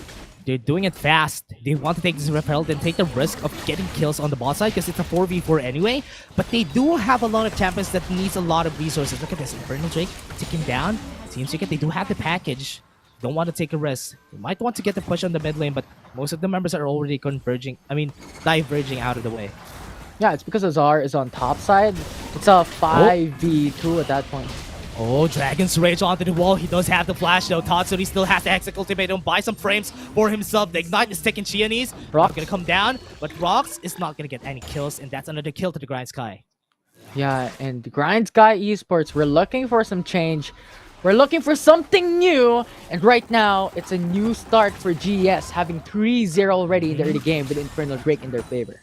Yeah, they're just showing to us that they're not yet done. 2-0 on the Team Secret, no problem. We'll try and take one game after the other, slowly but surely, on the side of Grindsky, and they're just taking kills by kills. And remember, Team Secret has a lot of resource-heavy champions, so that's why they can take any risk on this fight. Grindsky just knows that. So just with that, they're just stacking the Drakes for themselves. Yeah, and pretty much at this point in time, TS doesn't really want that 5v5. They're really just looking for some split push. It's as a 1-3-1 type of setup, with Azar on top side, with Tatsuri going on bot lane, and then Olaf being that jungle that goes in mid lane and just peeling for Chewy and Rox rather to just deal damage. So right now, we're seeing the first core item secured, and Trevor looking for that bot lane tier 1. Yeah, this is the problem. This could be an underlying problem later on in the game for Team Secret, that they're not getting any kills for Trevor. Now Bo is walking on. Tatsuri will be his target. He was able to get the face breaker, gets the kill. And now another kill. As we said a while ago, Infi slowly but surely, but Rox is able to get the play. That sentence is cancelled by riposte. That's crazy. The timings of Tante consistently shows up, but now they're really pushing in top side to take this turret. Yeah, Chewy now low on HP in the mid lane. Typical. Telegraph the tactical would be able to win this because that's Illusion versus a Corki. Does have the Black Cleaver, that's why he doesn't have enough damage yet. Now on the top side, they were able to get the push, at least a reaction to the push from Grindsky in the bot lane, but Trevor fighting with Qeon, gonna back away. Will not pull through as Chinese one is too deep in the enemy jungle territory.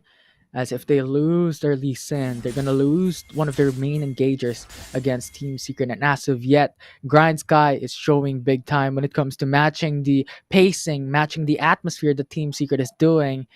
Yeah. It might as well be the start of the reverse sweep if ever we're doing this thing. But Caster's Curse, I don't know. This could be the start of something new for Grindsky.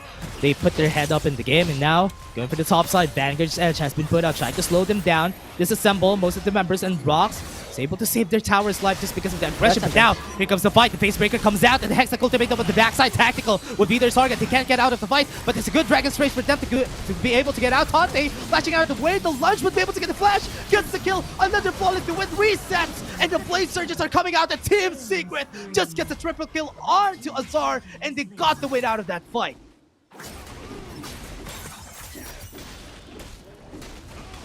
Methodical type of team fight. They went front to back and they successfully finished it. And that Hextech ultimate from Tatsuri, just absolutely flawless. Yeah, the spacing from Grindsky could have been good, but because they had a lot of dashes from Team Secret, it doesn't matter. We're just gonna go in. We had the Blade Shirts. After getting the Flawless to win in, it was enough for them to get closer, especially to Tactical, who has been putting out a lot of damage for the team. Now, Grindsky, they got the advantage a while ago, but now, the question is, how will they put up? They've been put back because of that advantage. The advantage that they had a while ago is now nullified by Team Secret. Not exactly, as they secured their second turret, so now they still have that 2k gold lead.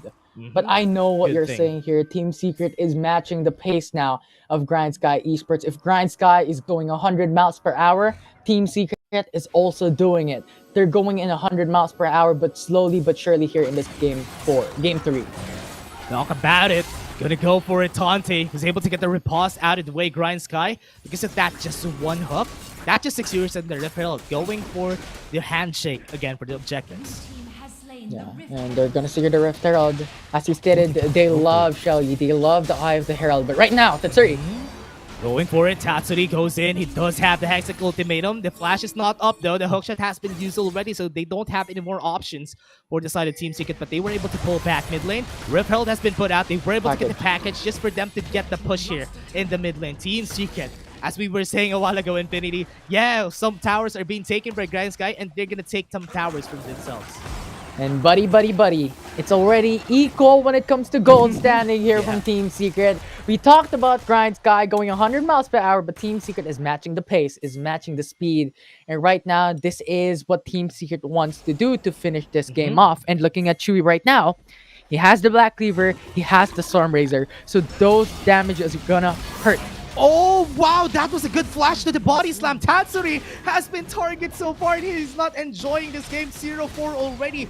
All the flashes from Bambi has been used just for them to secure that kill. Yeah, a lot of back and forths here from Team Secret and Grindsky Esports.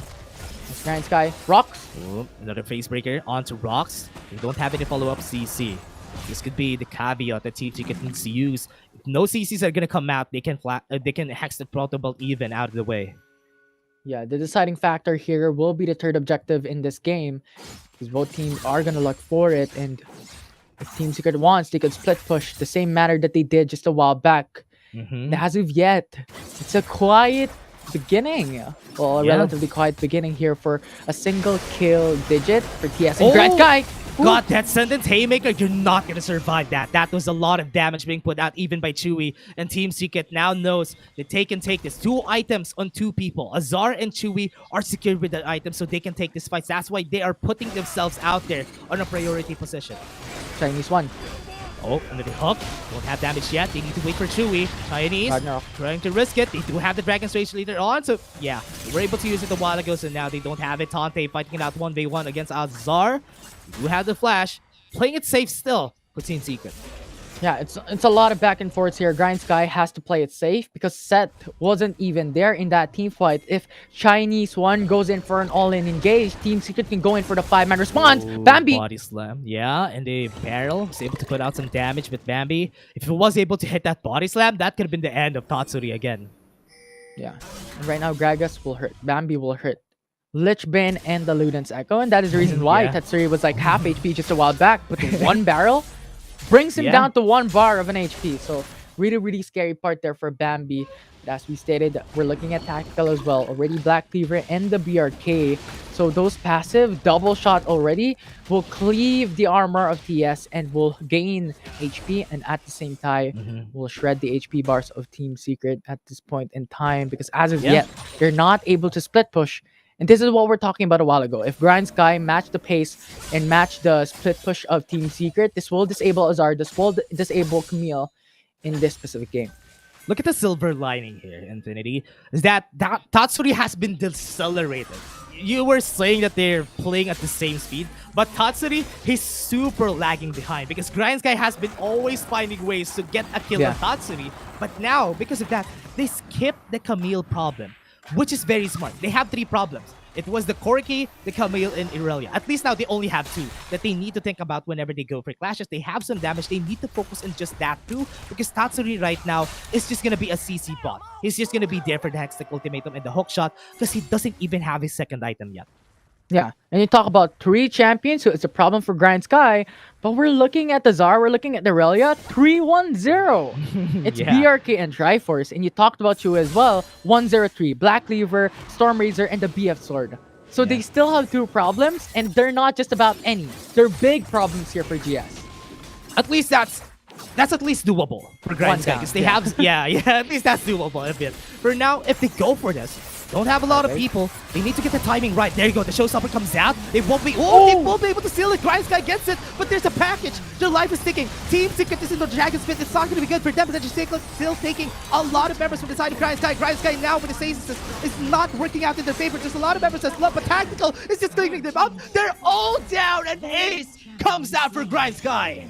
Absolutely insane. The start, Chinese one goes on the Dragon Pit, gets the steal to follow up. There was a lot of these engages from Bambi. The explosive cast was fantastic. And we're looking at Bo, who started that fight, who initiated that fight with a showstopper that changes things up. Let's look at the replay there. Look at the showstopper. This engages onto Team Secret. They're locked in onto place in Chinese one. We're very safe on the Dragon's Pit. And after that, they were going in for that 1v1. Tactical was free hitting all throughout that fight. And Tactical has 2 items already, as we talked about a while ago. Yeah, and as we said a while ago, we still can't count Grindsky out. Without the Tatsuri problem, it would be easier for them to gain the confidence to go for fights, and that's what they did. They went in, they're 3 people, and they were able to survive for the longest time, just to buy time that the other members' Tactical was able to come back from the fight and deal damage that they need. Now, Grindsky just needs to use that. They are stacking the Drakes, they were able to get the steal, and now with the stacked Drakes on their side, even with the early game champions that they have, they can still be relevant in the late game. Yeah, definitely. When we're looking at the items as well, right? It's a Black Cleaver and Divine Thunder for Lee Sin. So we're thinking about like the early game champion for Chinese one. I mean, that Divine Thunder will give you a lot of HP, and the Black Cleaver with a Phage will also give you HP. So it's going to be so much more harder for TS to burst down these champions for Grindsky. And as we've stated a while ago, Tatsuri is not looking that great. 0-5-3. He still doesn't have the Hull Breaker if he wants to split push, and I don't think that's even an option right now for them. They have less options. The side of Team Secret, yes, a lot of towers are down. For this side, so Grindsky just using them for their advantage. Goes in, wasn't able to get a Dragon straight Chinese. This could be the caveat for Team Secret. They're losing their member, but it's a good thing that Chinese was able to get the stasis and back away to safety. Yeah, absolutely fantastic. Their start for Chinese one. Just mixing the heads of Team Secret, confusing them, while the rest of the crew got the tier 1 turret mid lane. That was just fantastic. They're slowly but surely opening the map for Grindsky, and we're looking at the standing right now when it comes to turret objectives. Grindsky has 5, TS has 2, and the bot lane inhib turret is down. Yeah, they're doing a Grindsky. Yeah, they had one inhib turret down, so it would be hard for Team Secret for them to get this. So Team Secret doesn't have the advantage here. Top side though, Tatsuri goes in with the Hawk shot. He's not going to go in more. They want to get the safety with this on the side of Team Secret. It would be harder for them to get the lane priorities because they need to put someone down in the bot lane and probably get a TP on that person just for them to react to the fights. So Grindsky can take this Baron if they want to. Yeah, really, really dangerous. Although if Grindsky is able to clear some of the champions, clear some of the players of Team Secret, and get the Baron, they could TP bot lane and just finish the game. That's the big thing. Right? That's the big thing. So we have to look at that. If Team Secret makes a mistake, it's a mistake that can cost them a game. Ocean Drake. Last Drake of the game for this one for Team Secret. They need to take the risk of getting this. They do have the damage that they need anyway, but even though the Tatsuri doesn't have that much, he at least secures one person out of the fight. Get the Hextech ultimatum target. Crosshair placements would be the key here for them. Chinese would be their target. They do have the flash on Chinese if they want to. They don't have the stasis, so he might fall. The Guardian Angel is gonna get popped, and now they don't have Chinese right now. They're waiting for the Guardian Angel. They're gonna go in with a package. Takes down one. Bo is down. This is gonna be the turnaround right here without Fiora. Tante wants to get the top side, but this is a risk that they're willing to take. Tactical has been get, and he was able to flash out of the way at 3v5 still, but the tower on the top side is gonna fall down. That could have been well enough worth it for Grindsky. Yeah, definitely is. 2 deaths for an inhib turret, for 2 turrets from top lane, for Tante. That's so much value. And right now, they have permanent lane priority, natural lane pressure in top lane and bot lane at the same time. Wherein Baron Nashor is alive, wherein Ocean Elder Dragon is alive. They could definitely take this down for the counter TS. Yeah, they could just take this, because if Grindsky takes this Ocean Drake, that's a lot of Drakes that they're stacking on their heads. Remember, Chinese has been a steal. He has been great with stealing this Riggs. It has some vision right now. They're going in for the calling backside. Tatsuri goes in, and Chinese was a bit late right there. They do have the stasis. TP's coming in for their side. They were able to get the kill on one. They had the man advantage. It's going to be good. Double kill already on the Tonte. He's taking the barrel down, and this is going good. They were able to get the Ocean Drake again, and now Team Secret falls. This is it. 40 seconds into that timer. Grindsky turns things around against Team Secret right now. It's over, Dash. They're looking to finish this game. Yeah, they want to go. Grindsky wants to end this. Rock left alone with his play, and his death sentence on his hand. Grindsky takes game 3, and this might be for the long one here, Infinity. Absolutely insane for a start for Grindsky. They have dominated the early game, and this is what we're looking for. A balance on damage, a balance on push, and Grindsky performed. Sigh of relief right there from Grindsky. They were able to take this game. The seriousness from their faces is because they're still not done. The mission is not yet over. They need to get 2 more games for them to turn things around against Team Secret. But this game, those performances, they were able to adapt. And that's exactly what you need, especially on a best of 5. It's hard to turn the momentum around, but now with this win, at least it's slowly going there. It's not yet over until it's over. Grindsky Esports looking into that hope, clinging for that miracle run to make it a reality, because right now it's a 2-1 standing between both teams. But let's look at the play of the games from that game number 3, because that was flawless, and how Azar was able to just play it out, wait it out, but Tante just outplaying him was just phenomenal. And what Grindsky did is the same thing that Team Secret did to them in the prior games, where in the early game was just a bit more of a safety net for them, and Grindsky was just matching the pace there. We're looking to speed all throughout that early game, and as you stated just a while back, wherein that Suri was punished by a ton by Grindsky, disabling one of the winning conditions of TS. Yeah, just skipping the Tatsuri problem was enough for Grindsky to win it. This is basically almost every time. Yes, they get the Hextech ultimatum, they get the hook shot, but after that, Tatsuri is no more. And how Grindsky played around that was just so great. They stacked the Drakes because they know that they're not going to win late game against most of the members of Team Secret. If you stack the Drakes, at least that problem is solved, because you have the extra stats that you get from the Drakes, and they even got the Elder Ocean. Even if they didn't need it, they got 4 Drakes. It was like Exodia being built up for the side of Grindsky. Yeah, and I'm glad that you mentioned about it, because remember, the Elder Dragon stacks on the true damage for each dragon that you get. And they have all the dragons in the world that they can ask for. Yeah, and again, as I said, before they tried to get this Ocean Drake, Grindsky has been so great at stealing those Drakes, and they were able to steal it again. And now, what they need to think about on the side of Team Secret. Before that, the player of the game right there was Tante. Was able to get the pressure, was able to get the tower. This man, even though that he didn't join a lot of those clashes, it was enough that he was split pushing and getting that natural lane pressure against Team Secret. Yeah, and it's basically Grindsky picking their poison up against Team Secret, doing the same strategy that they've done to them, right? We talked about it a while ago, and I'm reiterating it again, because Tante split pushed the game out of that game number 3 away from TS. Yeah, that was just so much to deal with for the side of Team Secret. Yes, they have resource-heavy champions, and that's why they weren't able to put all those resources on those champions. They had 3 options. They skipped one. It wasn't enough. It was hard for Tatsuri to be able to be relevant during that game. It was just so hard because Grindsky has always been... They're even investing flashes on him. Every time that they see him on the map, they even flash body slam on the guy. That's why Tatsuri just had a hard time during that game. Yeah, it's just crazy. And I just also want to commend Bambi for the game. It's just crazy on how much he engages for his team.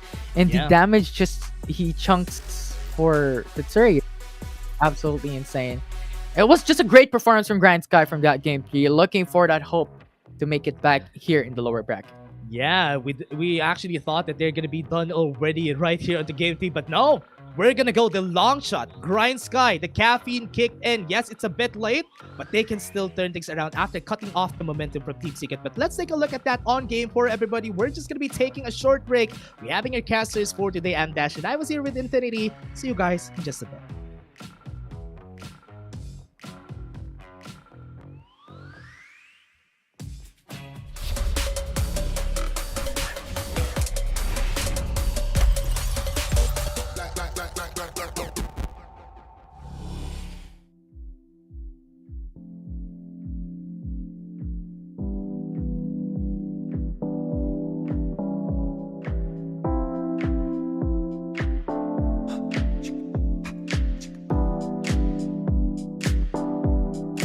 I can't help myself, and I really wanna show you that I wanna get to know you. Believe what I told you, and I can't help myself. When I look into your eyes, I see you don't wanna fight. There's no need to stop trying, because I'll never give up on you, even if that's what you want me to do. Give me a chance, cause I know I can prove. Baby, the last thing I want is to lose you.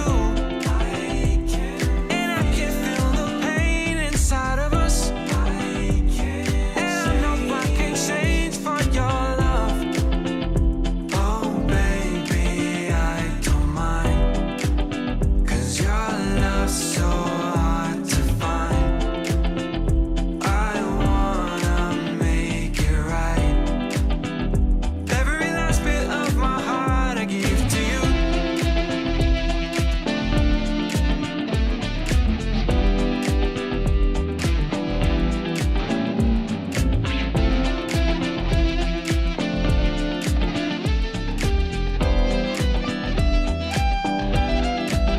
Yeah, we can call it a second chance for love, and I know I need every single moment with you, cause I finally found the one that makes me feel at home. And so I'll never give up on you, even if that's what you want me to do. Give me a chance, cause I know I can prove. Baby, the last thing I want is to lose you. And I can feel the pain inside of us, and I know I can change for our love. Oh baby, I don't mind, cause your love's so hard to find. I wanna make it right. Every last bit of my heart I give to you, and I'm sorry that I had to leave you waiting. You deserve more than I ever gave you. You can fall into my arms, yeah, I promise I can change for your love. Oh baby, I don't mind, cause your love's so hard to find. I wanna make it right.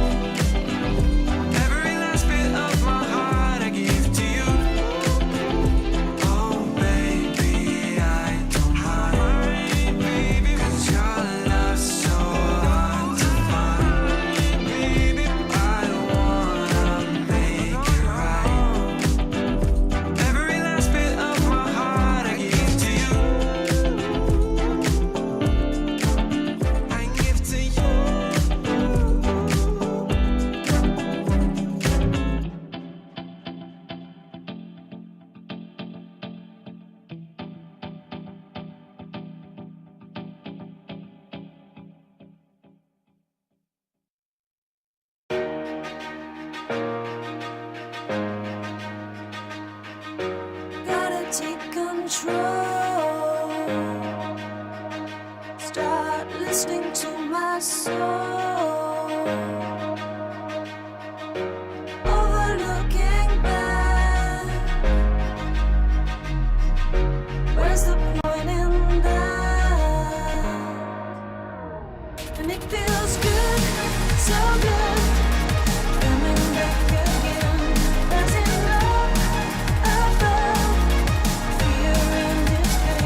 Wall Maria has been breached, and now they take game 3 against Team Secret. Grindsky takes that off, and they're going for more. Would this be game 4? Would this be the end, or would they go for the longest shot?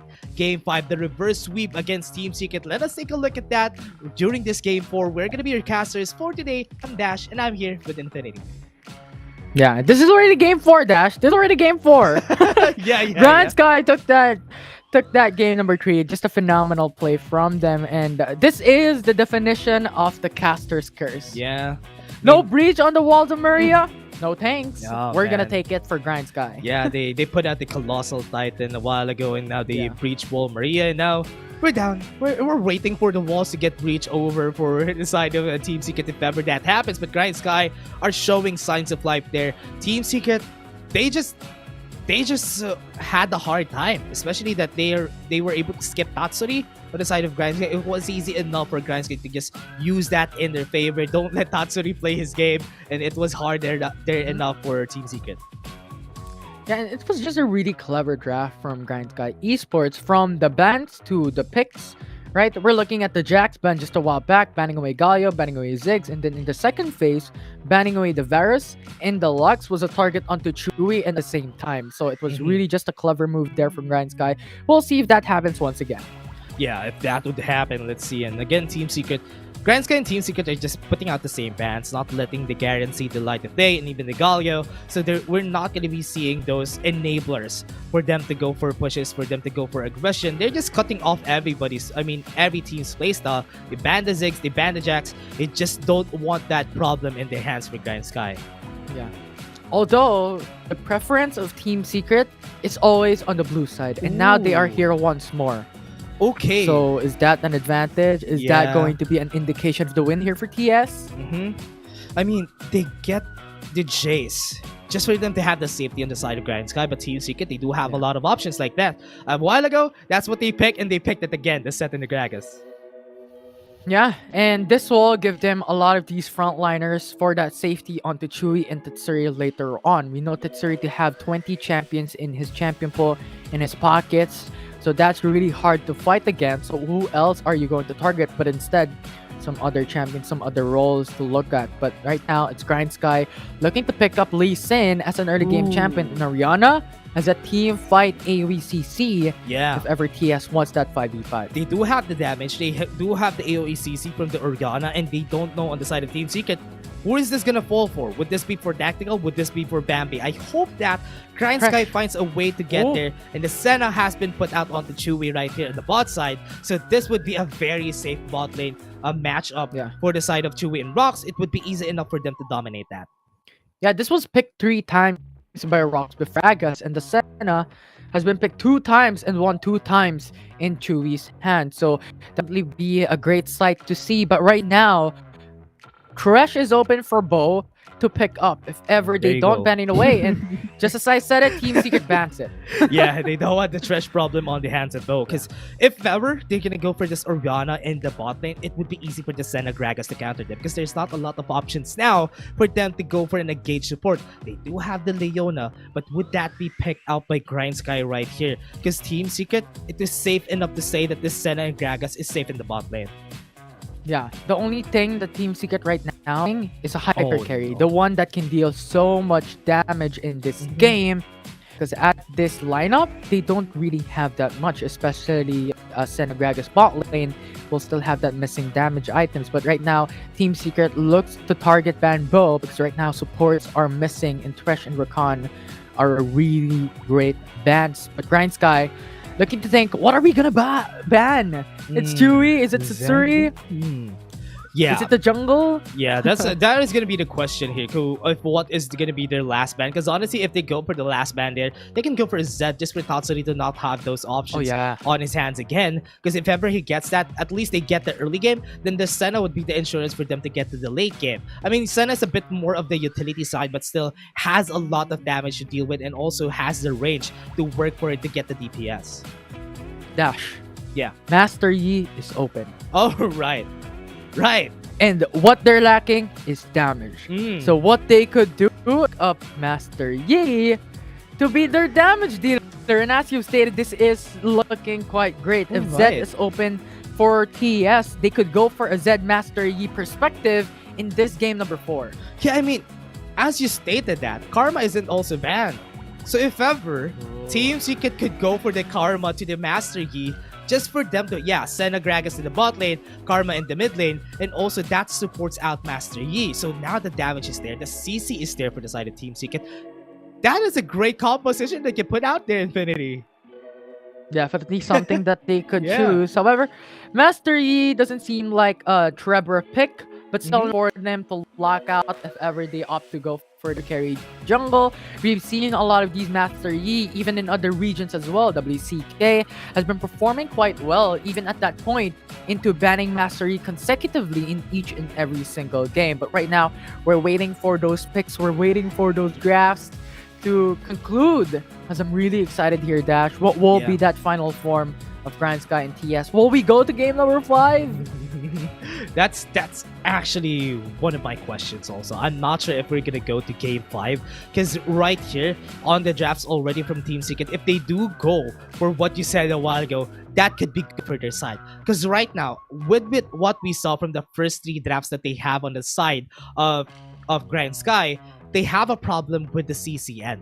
They do have a lot of damage already, but they need to secure a lot of CC. But there's not a lot of options now that most of them have been taken and also banned by Team Secret.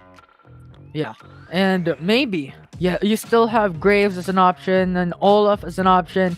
Kha'Zix as an option. So there are a lot of options for the jungle of Team Secret because as we've seen in the first 3 picks, there is Gragas, there is Senna, and there is Sett. So no jungle, no mid laner as of yet for Team Secret so far.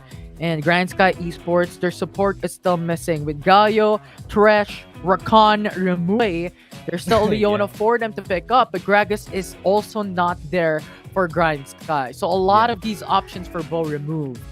Yeah, if ever they go in for it, for those champions right there, like what you said, with those removed champions, what are their options? They have less and less options right here. They might be forced to go for an enchanter support or maybe even go for the Leona on the hands of Bo. That could be effective if ever on their side because they do have one target. If that's going to be the Master Yi, a lot of CC is needed for you to shut down a Master Yi.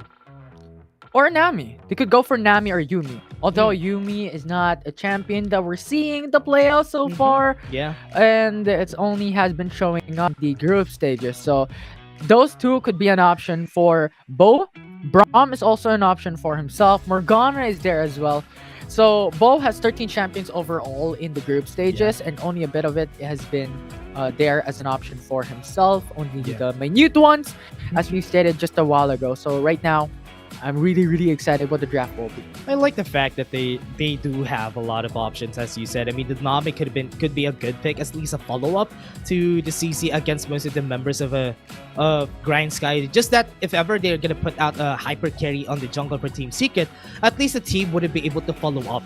That is a great option for them to take. But also, right now, Team Secret was able to get cut off on their momentum. So Grindsky does have the momentum on themselves, and if ever they ride this momentum, they can snowball that in their favor and use that right now for themselves. I hope that works for Grindsky so that we're gonna go for the long shot for game 5 where everything is bare, backs against the wall for both teams, and we're not sure who's gonna win. Yeah. It's really just a coin flip right now. It's a coin flip on whether Grindsky can replicate what they did in game number 3 to reach game number 5. Or can Team Secret just proceed into taking their win now that they are on the red side selection? Because this is their favorite spot, right? This is what they love doing the draft. Yeah, that's exactly what they want to go for. Because at least now they have the security for Grindsky to go for that again. Now, we're starting the draft, everybody. We'll just take a look at it. It's probably a rush right here for both of our sides. We're going to see how fast they're going to be banning all of these champions right now. But it's just, we're going to go back down to it. Remember game 1 and game 2, we've seen Jax twice, but because of the respect that Grindsky did, it's a good thing that they're now able to answer the Jax problem because that gives them a lot of options, even an insurance to the late game. Yeah, and this could probably be just the fastest that we've ever seen in WCS. Yeah. They're just rushing for it. Bans, picks. Yeah. then they're gonna go for that late. This is where we go for. This is where we left off a while ago. Yeah. So what is that last champion that Grindsky wants to ban? There's still an option for the mid lane, to go for, and Trevor not having that Olaf just says a lot to me that they don't want that backline access. Grindsky still thinks that they need to go for a backline champion on the end. Yeah. The damage dealer for Team Secret is still missing here. So the Fiora for Azar. Yeah. Or the jungle. Yeah. That could be good. For the Fiora, for Trevor, or that could also go to Tatsuri if they want to go for it. Because at least they go for that. They need an AP option on the side of Team Secret. They're really secured on the CC, and they have another option for split push. But Grindsky just went all in for the damage here. They need a front line to make this effective, just for them to go for a front to back composition. Alistar, Braum, I mean, they're missing a support. So Yeah. that definitely could be the case here for Grindsky Esports, since they're missing that frontliner to peel their hyper carry, since they have a lot of these damage dealers.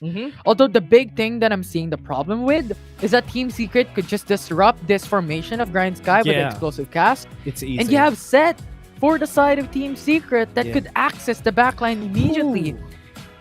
That Lulu changes things up. They're not going for any front lines, but instead that sustainability for a shield from Ariana, the shield from Lulu. Okay, what's great about this is that, oh no, not great about it. Because with Fizz onto Tatsuri and all the squishy champions, he can choose any one of them. He has a lot of options to disrupt most of the members of Grindsky, and you pointed out a while ago, they do have the Set, they do have the Gragas. But with the way that Grindsky drafted, they're going to be scattered around through the battlefield. They're not going to go front to back. So it would be hard to pull that off, the combo for the explosive gas and the showstopper on the hands of Grindsky, because they're going to be scattered around. So I hope that they would be able to put out the damage that they need on the side of Grindsky. Yeah. One hit delete. Yeah. One hit delete. Potentially with the Chumps the Water if ever Tatsuri is able to get an advantage in the early game. And now that we're seeing the finalization of the draft here, Team Secret is going for Fiora Jungle. And this brings back memories from the Icon series last year where it was popularized, it was on the meta, and we've known the changes in the jungle, right? That you have that mana regen coming through if you have the smite. So really interesting case here for TS. They have a lot of these frontliners, and Fizz being that damage dealer, and Grindsky being all damage dealers, and only Lulu having that extra sustain for them. So really opposite sides of the spectrum here from the draft of both teams. And like we said a while ago during game 3, right? Is because if they do have a lot of damage dealers on their side, they're hungry. They're hungry for resources for all of these champions on the hands of Grindsky. But with this, if they have 4 damage dealers on their side, Team Secret can't skip any of them. All of them will be big problems, but if they take down one, they have 3 to think about. So if they have this option, they at least have Trevor to go for the late game, their insurance, and also the split push option in the team. But Grindsky, they can match that out with all of these champions that they have. Yeah, and this is the opposite of funnel. Yeah. The funnel strategy. Yeah. Wherein you're focusing on one player to get all the gold, get all the items in the whole world. The Grindsky, looking at Bambi and Ariana and Tactical on the Corki, they need a lot of these gold, they need a lot of these items. Exhaust has been popped already in the bot lane also. So with the safety of the barrier and the heal in the bot lane, Grindsky just knows that with the sheer range that they have, Rocks can't even get close against them because they have the safety of the barrier and the heal. Yeah, although later on this will bite them in the dirt as Grindsky will have no frontliners if ever. Maybe Chinese one, go for a tag build. That's the first time that we're gonna see it if ever it comes down to it. But expectedly, we've seen Lee Sin go for a Divine Sunder, right? Along with the Yumus Ghostblade and a Black Cleaver. Hopefully, we could see that happening for Chinese one. So regardless of having no frontliners, they still have that HP bar, which is increased for their jungler.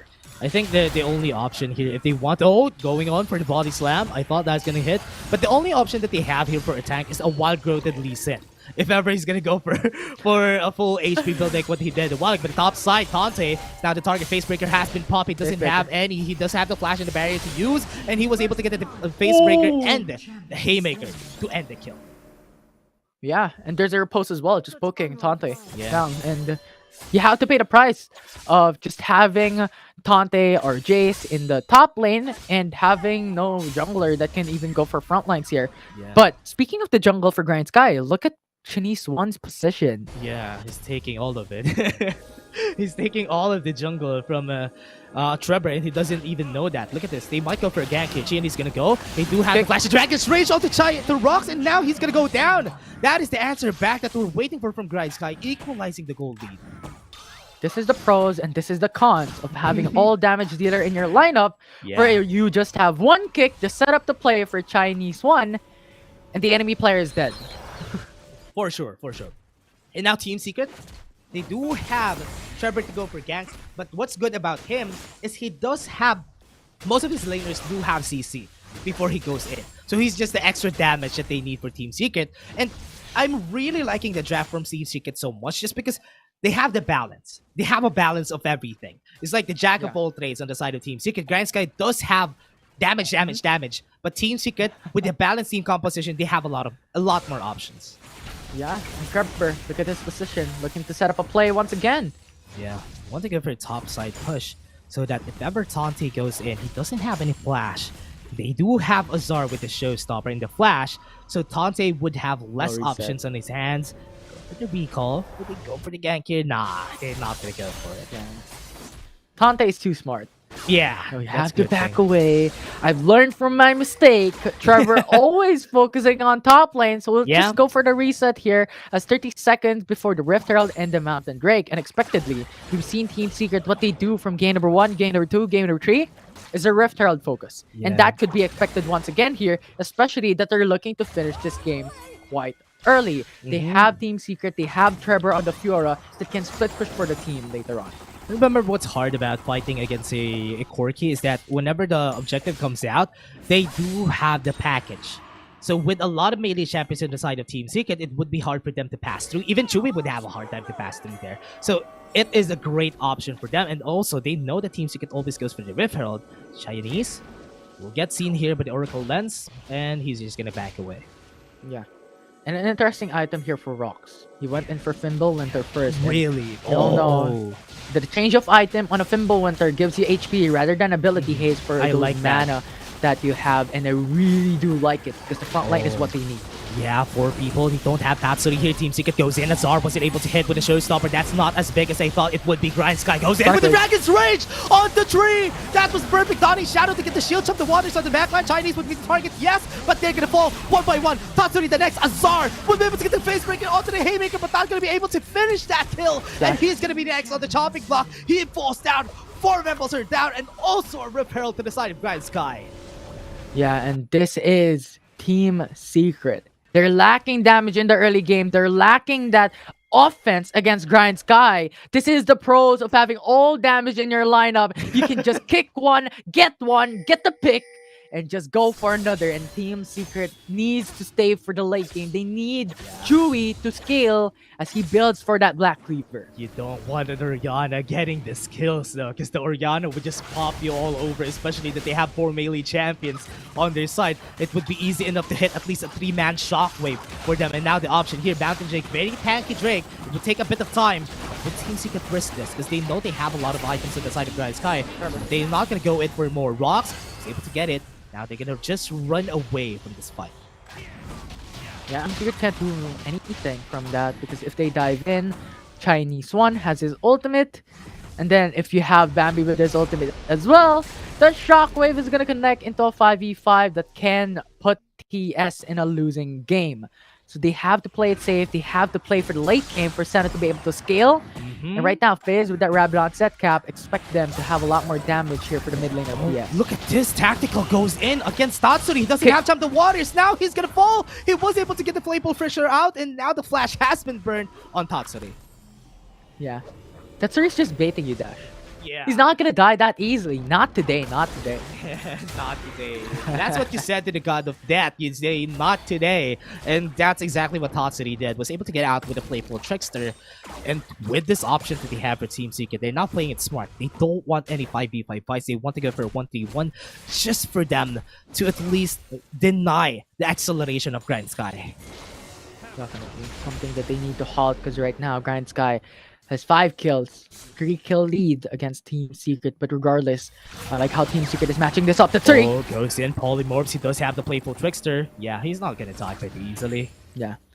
And now going back, despite the 3-kill lead of Grindsky, despite the Mountain Dragon objective that they secured, I like how Team Secret is doing this because they're still on the clear, only 1.5k gold deficit up against Grindsky, despite this huge lead of GS. Yeah, just one big fight though is what Team Secret needs here. Because they need to wait for the next objectives to come up before they try to risk anything. Because if they risk things now, Grindsky is up 1 level against them because they got those kills a while ago, and they're gonna get the second item faster than most of the members of Team Secret. Because look at Chewy now, he doesn't have much items yet, and even Rox is just wrapping up on those items. Because this is what happens with the Senegragas though. They are both getting resources, so it's not gonna be easy enough for them to get items.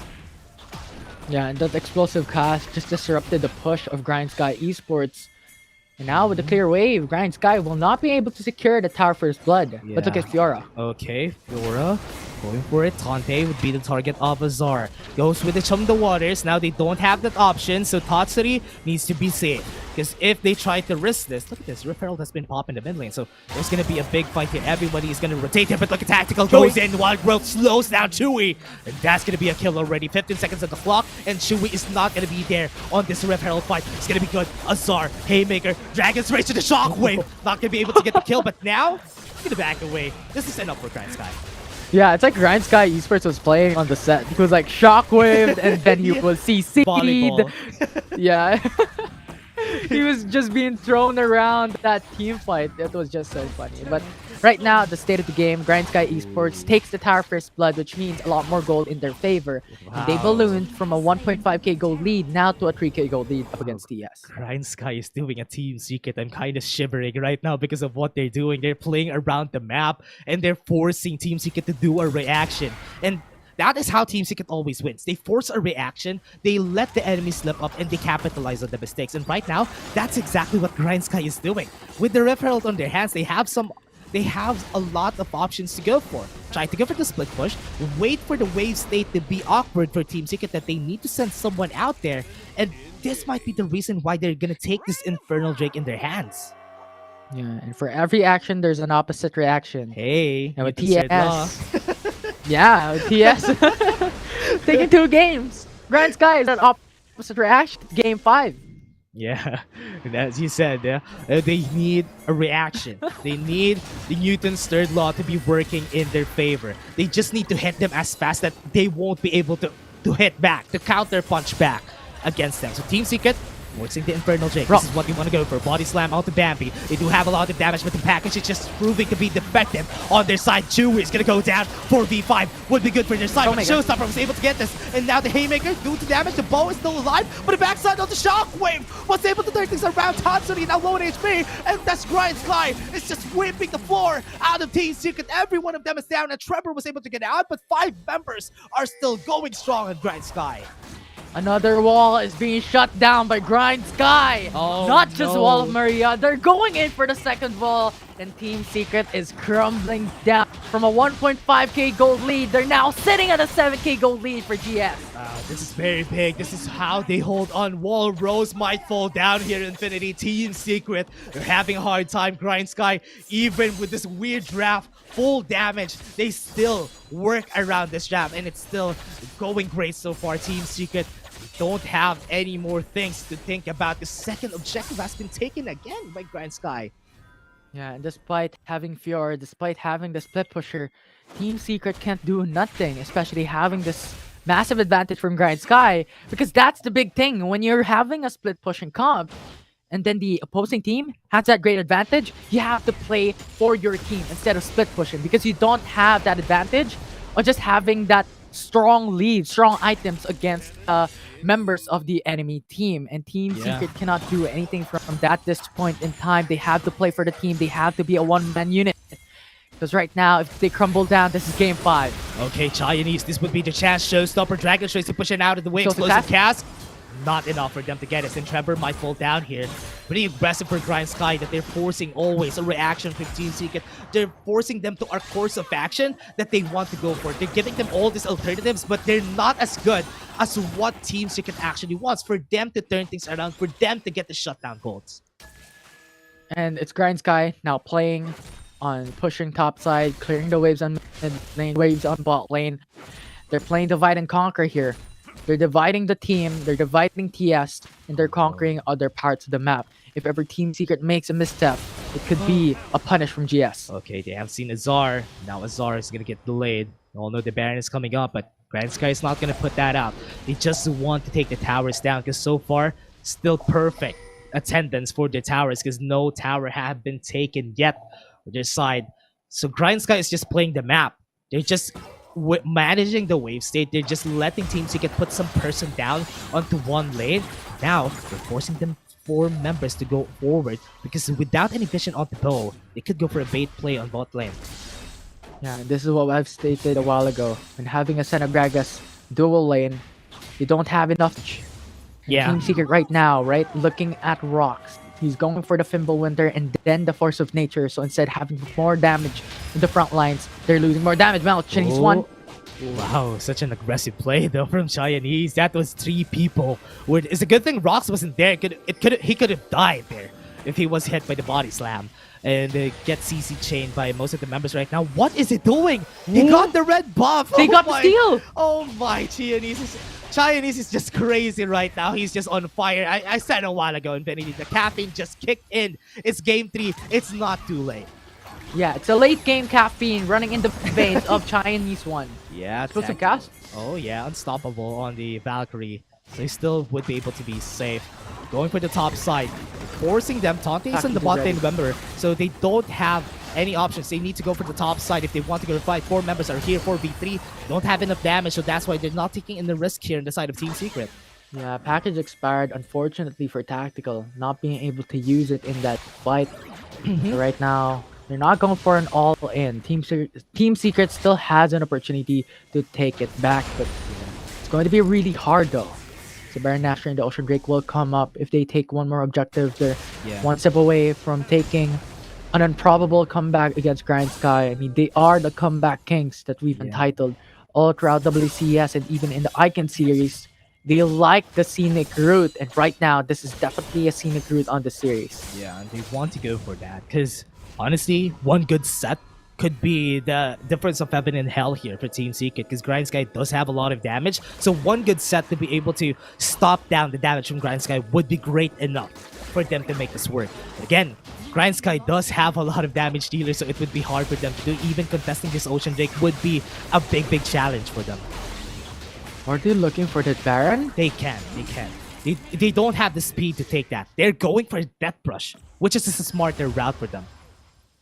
Oh, they're baiting the Baron. They're doing a double bluff here, but GS is looking for another perspective. They're pushing bot lane.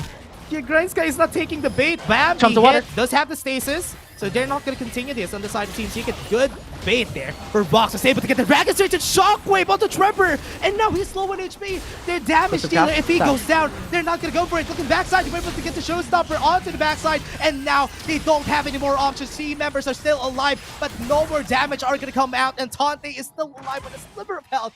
2 members are down already. Crazy from Grindsky. They have... What? Oh, Tatsuri also fell down. Infinity. That is just icing on top of the cake together with the Baron. That's crazy. And now they're starting with Baron Nashor. They're going for this objective. If they take this, it is a potential game ender for Grindsky Esports to take this to game 5.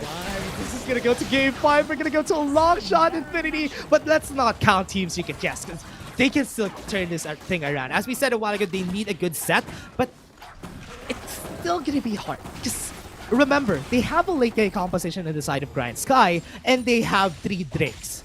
That's not what you want to happen. Even they have inflated stats already, and it's gonna get inflated more so by the 3 Drakes that they're holding right now. Yeah, it's really hard for Team Secret right now, especially having the Baron Nashor on top of their 3 Drakes on the side of Grindsky with Mountain, Infernal, and the Ocean Drake already.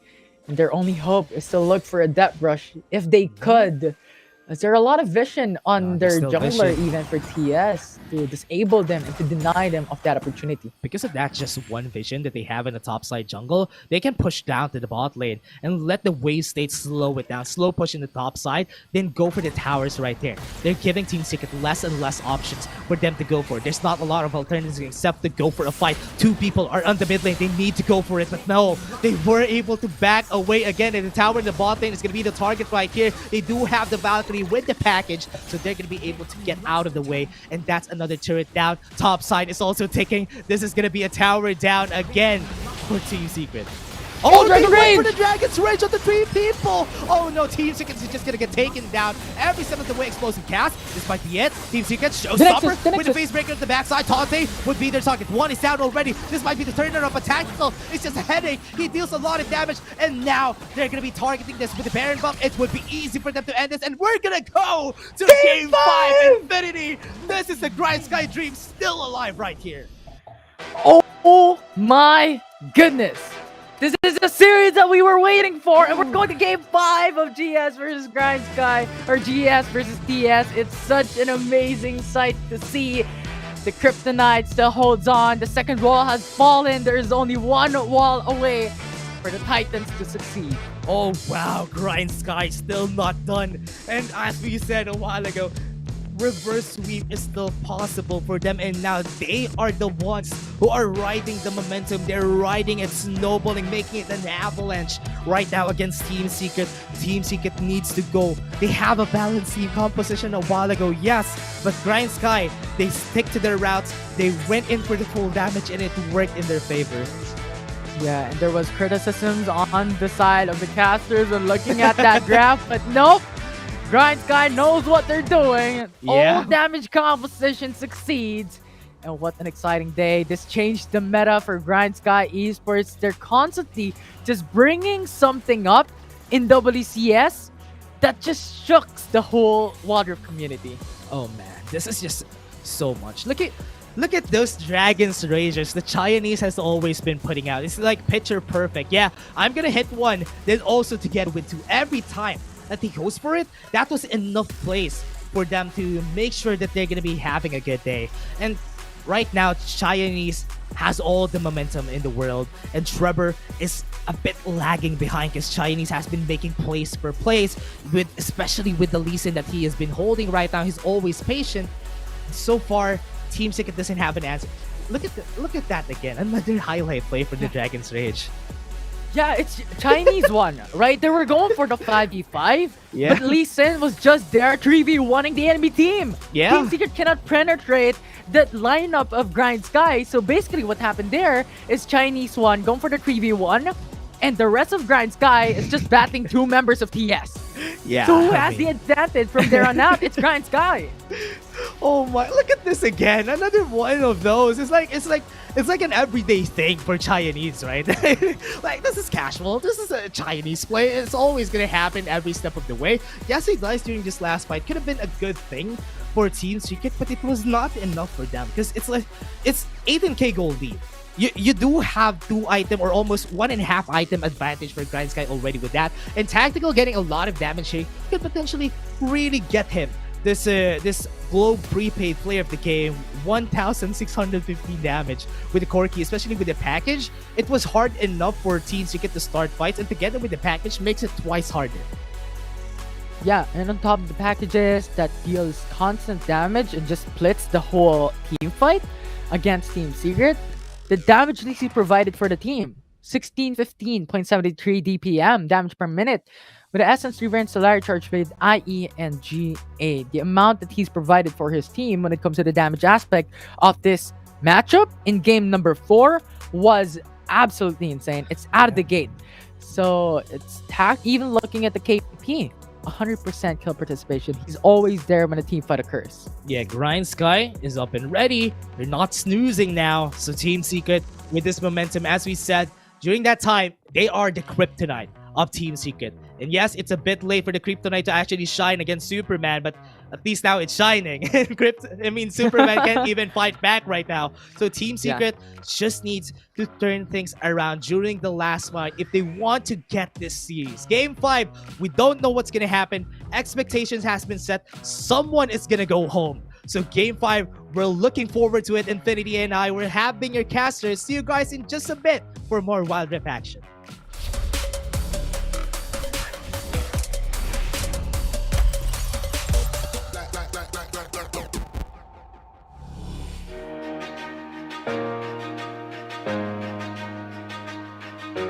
Gotta take control. Start listening to my soul. Overlooking back. Where's the point in that? And it feels good, so good. Coming back again. Rising up above fear and its pain. Letting go of memories, knowing they can't define me. Rising up above feels good. Starting to believe what will be, will be.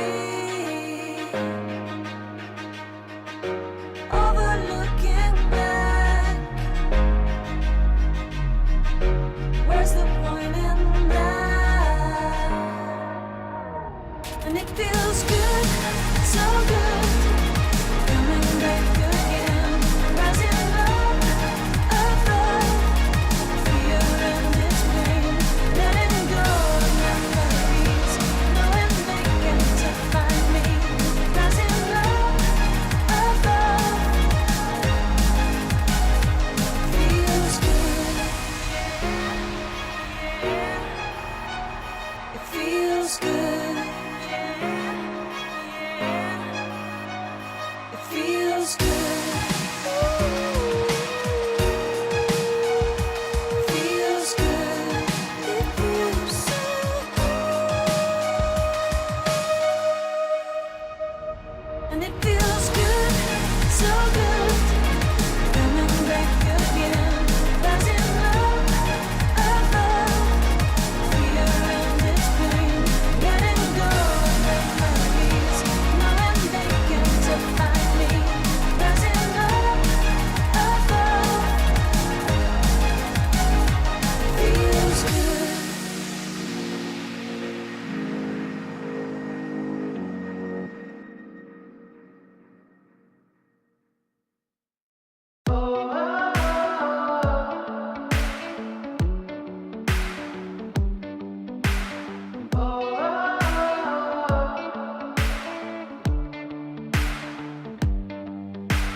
They've been trying for too long, but they could never stop me. They could never stop me. Don't they know that I'm too strong? Nothing's gonna stop me. Nothing's gonna stop me. So don't get in my way. The dams are about to break. I don't care what they say. I'm more than they can take. But they don't see the struggle in my mind. And I just think of stopping all the time. But I can't. I'll make my journey through the hellfire. I'll just tear down another empire. Never hold me back, hold me back. 'Cause I'm a juggernaut. 'Cause I'm a juggernaut.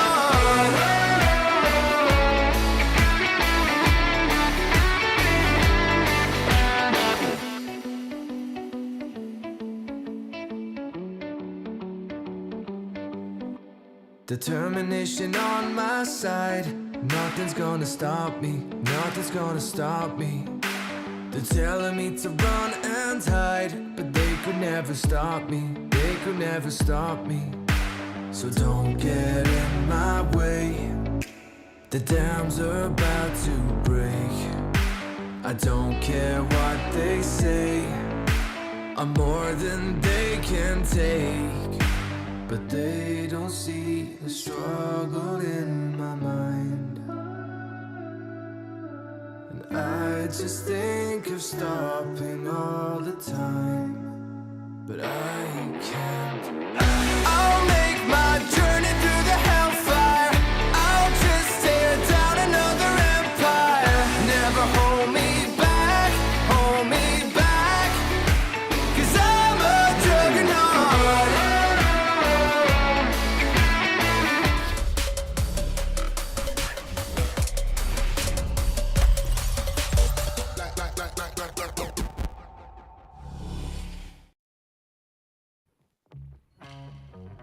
Welcome back to WCS Philippines, the playoffs, the lower bracket between Team Secret and Grindsky Esports for game number 5. With 2 games for TS, 2 games for Grindsky. The expected win for TS has been defied. And now this is the conclusion of this lower bracket. The last game, the last hurrah. I'm Infinity and this is Dash with me for the game 5 of this series. We're in it for the long shot, Infinity. I wasn't hoping for it to come to this, but Grindsky just actually kicked out, and they were able to put their superhero capes right now and going for a superhero run during this whole series. And so far, yeah, I was talking about superheroes, but I think, yeah, we said a while ago that they're the kryptonite of Team Secret. But yeah, I mean, we can switch that out. We can switch that out, but it's still Grindsky performed so well during Game 3 and Game 4. It was just so much new, especially the Chinese. The Chinese kicks have been so great. The Dragon's Rage on the 2 people have been keeping them out of the bay, especially whenever Team Secret tries to go in. Chinese is always there to stop them from pulling through with those fights. Yeah, we have 2 analogies. One is like Attack on Titan, now breaking 2 walls. And now we have another perspective where we have the Superman getting the kryptonite, getting his weakness just a bit delayed, as that was just a fantastic 2-game win from Grindsky Esports. Still a match point from both teams. It's a final game. It's game number 5 here, Dash. Are there any expectations? Because so far, Grindsky has been with this unorthodox picks in Game 3 and Game 4. Yeah, for now, I've been seeing... I have this mental image of Grindsky being like Batman or Lex Luthor with a kryptonite armor. That is what they are. That's why they can fight against Team Secret, who has been the Superman so far. But so, with this, now my expectations stat the same thing. They're gonna go for the same compositions. If whatever works, they're gonna go for it again. But I hope the Team Secret bans the Lee Sin. Or if not, they should get it for their own. Yeah, especially with Grindsky being the first pick though. Set is available, Lee Sin is available for them. Jace is also something that is available for Grindsky Esports to pick up a lot of these champions. But Jace being locked in as a priority for GS. Yeah, they go for it again. They answer back with a set, or do they not? Because that's the only perfect answer here for Team Secret again. Going for the set, going for the Gragas, just for them to have the safety on their side. So far, the Senna hasn't worked. So if they don't want that in the favor of Grindsky again, because Grindsky has always been punishing it with a Corki pick. Yeah, because they lack some damage. And I feel like if Gragas is there, sure, that's a good disengage, this is a good engaged champion. But they need something else. And Lux is definitely something else compared to Asana in the bot lane. Yeah, okay, that's different. That's something different that they need to look out for. The light bindings during Game 2 have been great. So that just gives Grindsky, what are you going to do? What are you going to answer the Lux with together with Gragas? With Chinese, again, getting the Lee Sin. Might see again what he did during Game 4. The crazy kicks, the crazy Dragon's Rages have been the bane of Team Secret. Yeah. Lulu is still available. Corki is also available. This is what they did in game number 4 just a while back. But instead, since TS did not prioritize the set, Grindsky is going to pick it up for themselves. They go for the safety so that they have the CC onto the top side onto Tante, fighting it out probably with the Darius if ever Team Secret would go for that option, because they got the set anyway. Just answer back with the Darius so that Azar could carry at least in the early stages of the game if it gets 5 stacks. Yeah. But the Yasuo is now coming through for TS. This is the champion that Tatsuri played at the end of the regular season and the start of the playoffs, and it's going up once again. The panel has discussed this a while ago. The Team Secret on a Yasuo has already enabled this for TS, and with that pick, TS is now looking to ban away Lucian, but grind with the ban onto the Wukong, a good setup for a Yasuo. They don't want the Bomba combo to come out. So now Corki could be banned for Team Secret because Tactical has made it effective for 2 games now. If they don't want that to see that again, yeah, as I said, they needed to ban that because the Corki has been wreaking havoc since game 3. Yeah. And now the question is though, after this whole ban phase, what will Team Secret pick to set up for the Yasuo, to set up this play for Tatsuri in the mid lane? Are they going in for more of the scaling champion, or are they going really all in to set up for the Yasuo? Grindsky just needs more damage on their side. Okay. Set up it is. Yeah, having the Vi, the season would be easy enough. No cancels is gonna happen if ever the season comes out. An easy last breath onto one target. So Grindsky needs to think about their next 2 picks, because if they're very squishy, it would be easy enough to shut them down with the last breath. Yeah, and the Lulu is here though for Grindsky. A great champion to pick up in the bottom lane, but still a question mark onto what they want to pick. The Orianna is open for them to pick up. This is the draft that they did for game number 4 as a big set against Team Secret. They could pick it up for themselves and match it up. But Kaisa instead, a late game champion to match up against the Yasuo. They want the damage, because damage is what they crave for right now. Grindsky just utilizing what they had during game 1. Yes, what's better here with their composition is at least they have the CC option right there, which is the set. But now, answering that with a set, Azar knows how to play against that. How would Chinese traverse that problem in where Darius is super strong? So he needs to really get Tante up there so he can get the sets that the team wants here. Although the big problem here for Grindsky is that they don't have any AP, and they are having a monotonic damage category for this lineup. Kaisa won't do AP damage, and if Team Secret just do a bit more armor, it's definitely just remove a lot of dash damage from Grindsky here for game number 5. And it's looking like Team Secret is playing for their mid laner. They're playing for Yasuo. Yeah, they want to get that Yasuo onto the late game. That's their insurance right here. They have a lot. They have the Chewy option. Chewy is going to be safe in the bot lane for sure, but they can, with the range that they have together with Rocks, it would be easy enough for them to decelerate Tactical, unless Chinese goes to the bot lane for the first gank and shuts down Chewy and Rocks. Tactical would be safe for the late game. Or the mid lane, punish Yasuo and not let him skill in the mid game, late game. Right, there are 2 options for Chinese one, and looking to consider from what he did for game number 4, these are 2 options that are really great to go up against TS. If they punish the early game, they could win this game 5. Shut down Tatsuri. That is the name of the game here, if ever, for them. It was easy enough for them during game 1 because game 3 because they have a lot of CC, but now that could be potentially harder than what it was a while ago, but they can still get it. If Chinese is in this form right now, they can make sure that it would be easy enough. They just went for comfort on the side of Team Secret, and Grindsky is letting them because they're that confident that they can still turn things around.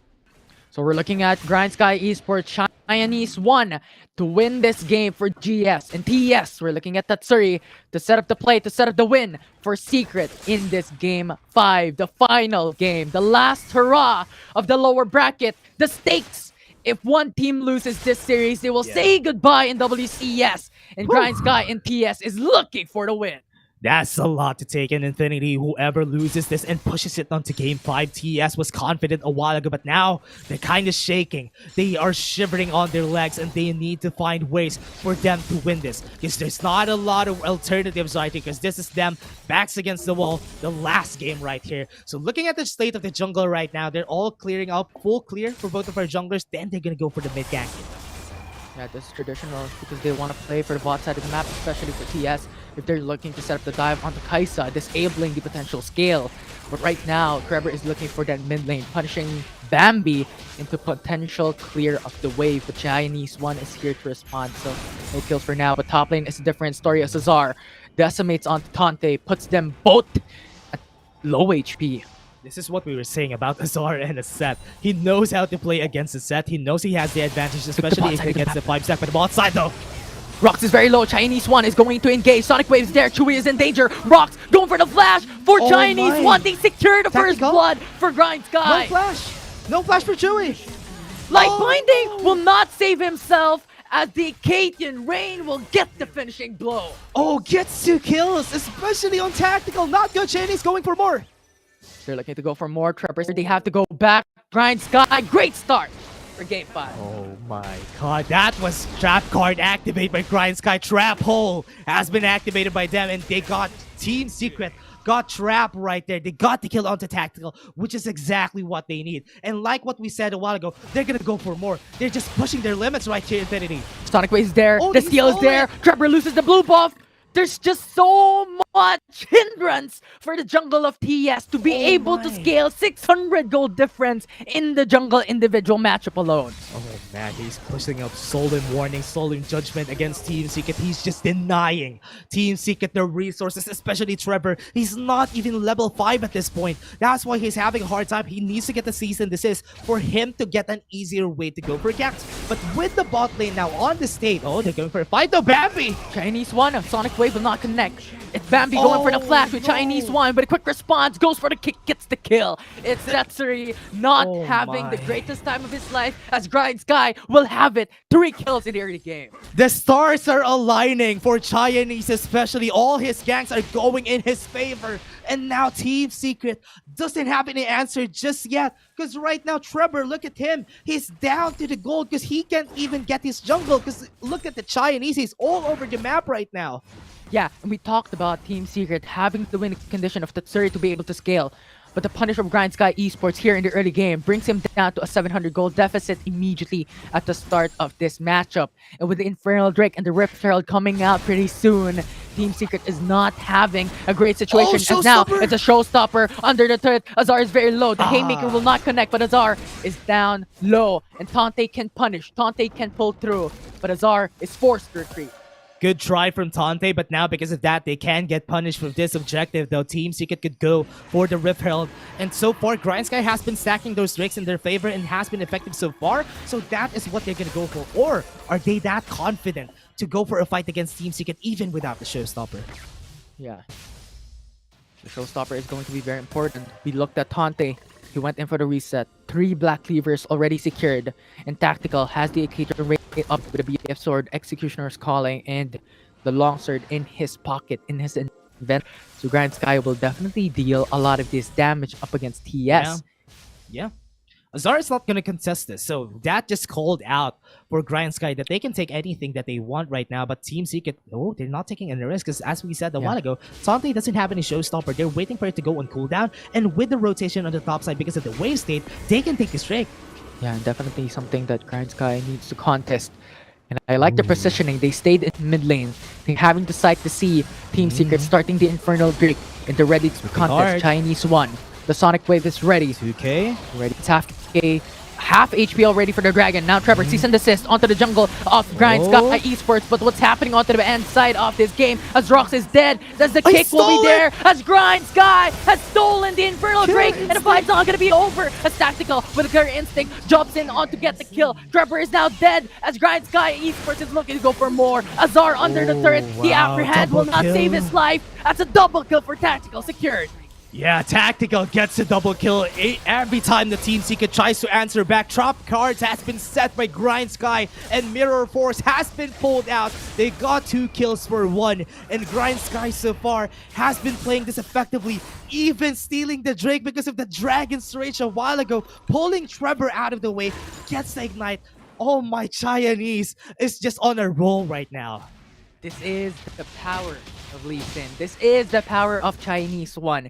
You all know Grindsky Esports. When it comes to Chinese one, he brings in the Master Yi, he brings in the Shyvana to carry the whole game. And right now, Lee Sin, Chinese one, is carrying this early game for his team. It's just giving all the resources onto the right players, right? Especially for Tactical. Look at Tactical. He's 3-0. He traversed that point so fast. This awkward itemization, he's gonna get the Blade of the Ruin King in 1 more minute. So that just made way to the problem that Tactical has with the damage. Now it's done. It's negligent. Tactical is now at a strong point in the game.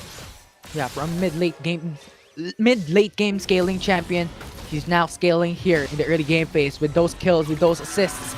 But now Team Secret is looking to go for the contest. Cease and desist, followed up by the last spread onto Chinese one. But a Wild Growth will give him a lot of HP, and Chinese one is still alive. The secured, but the 3 will end his life as the finishing blow will be there. The final spark though coming from Team Secret will deal a lot of damage as Tante is already down. It's a 3-man versus 3-man from Team Secret and Grinds, but TS secures the Rift Herald. This is what they're looking for. I was kind of afraid of Tante right there. The Haymaker just dealt so much damage for Team Secret. It's a good thing. They got the Rift Herald, they got the 2 for 2. Now they're on the same position. Tatsuri going aggressive. Wind Wall will not be enough to finish this push as Grindsky gets the tower first blood. However, Team Secret looks to trade on top side. Yeah, they got the turret, which is really important. They still have the Rift Herald on their hands, so that slowly but surely Team Secret is finding ways for them to get some silver linings on against Grindsky right now. But Grindsky has been taking kills by kills, so I hope they won't be giving enough kills for Team Secret to get their feet back up. Definitely not anytime soon. That 4K goes too much for Team Secret to be able to scale that quickly in this early game. And remember, when it comes to this story, Grindsky has always won against Team Secret. Team Secret has never won up against Grindsky. Can this change today? Because now it's looking like Grindsky has the lead once again. Oh my, Grindsky is just going for bot lane. Team Secret can't even contest this, and they're taking the towers. They can even find ways for them to put the Rift Herald down because the wave state is just so good for Grindsky. Mid lane is pushing so that they can get the Rift Herald in the mid lane though. Trying to take some risk here on the side of Team Secret.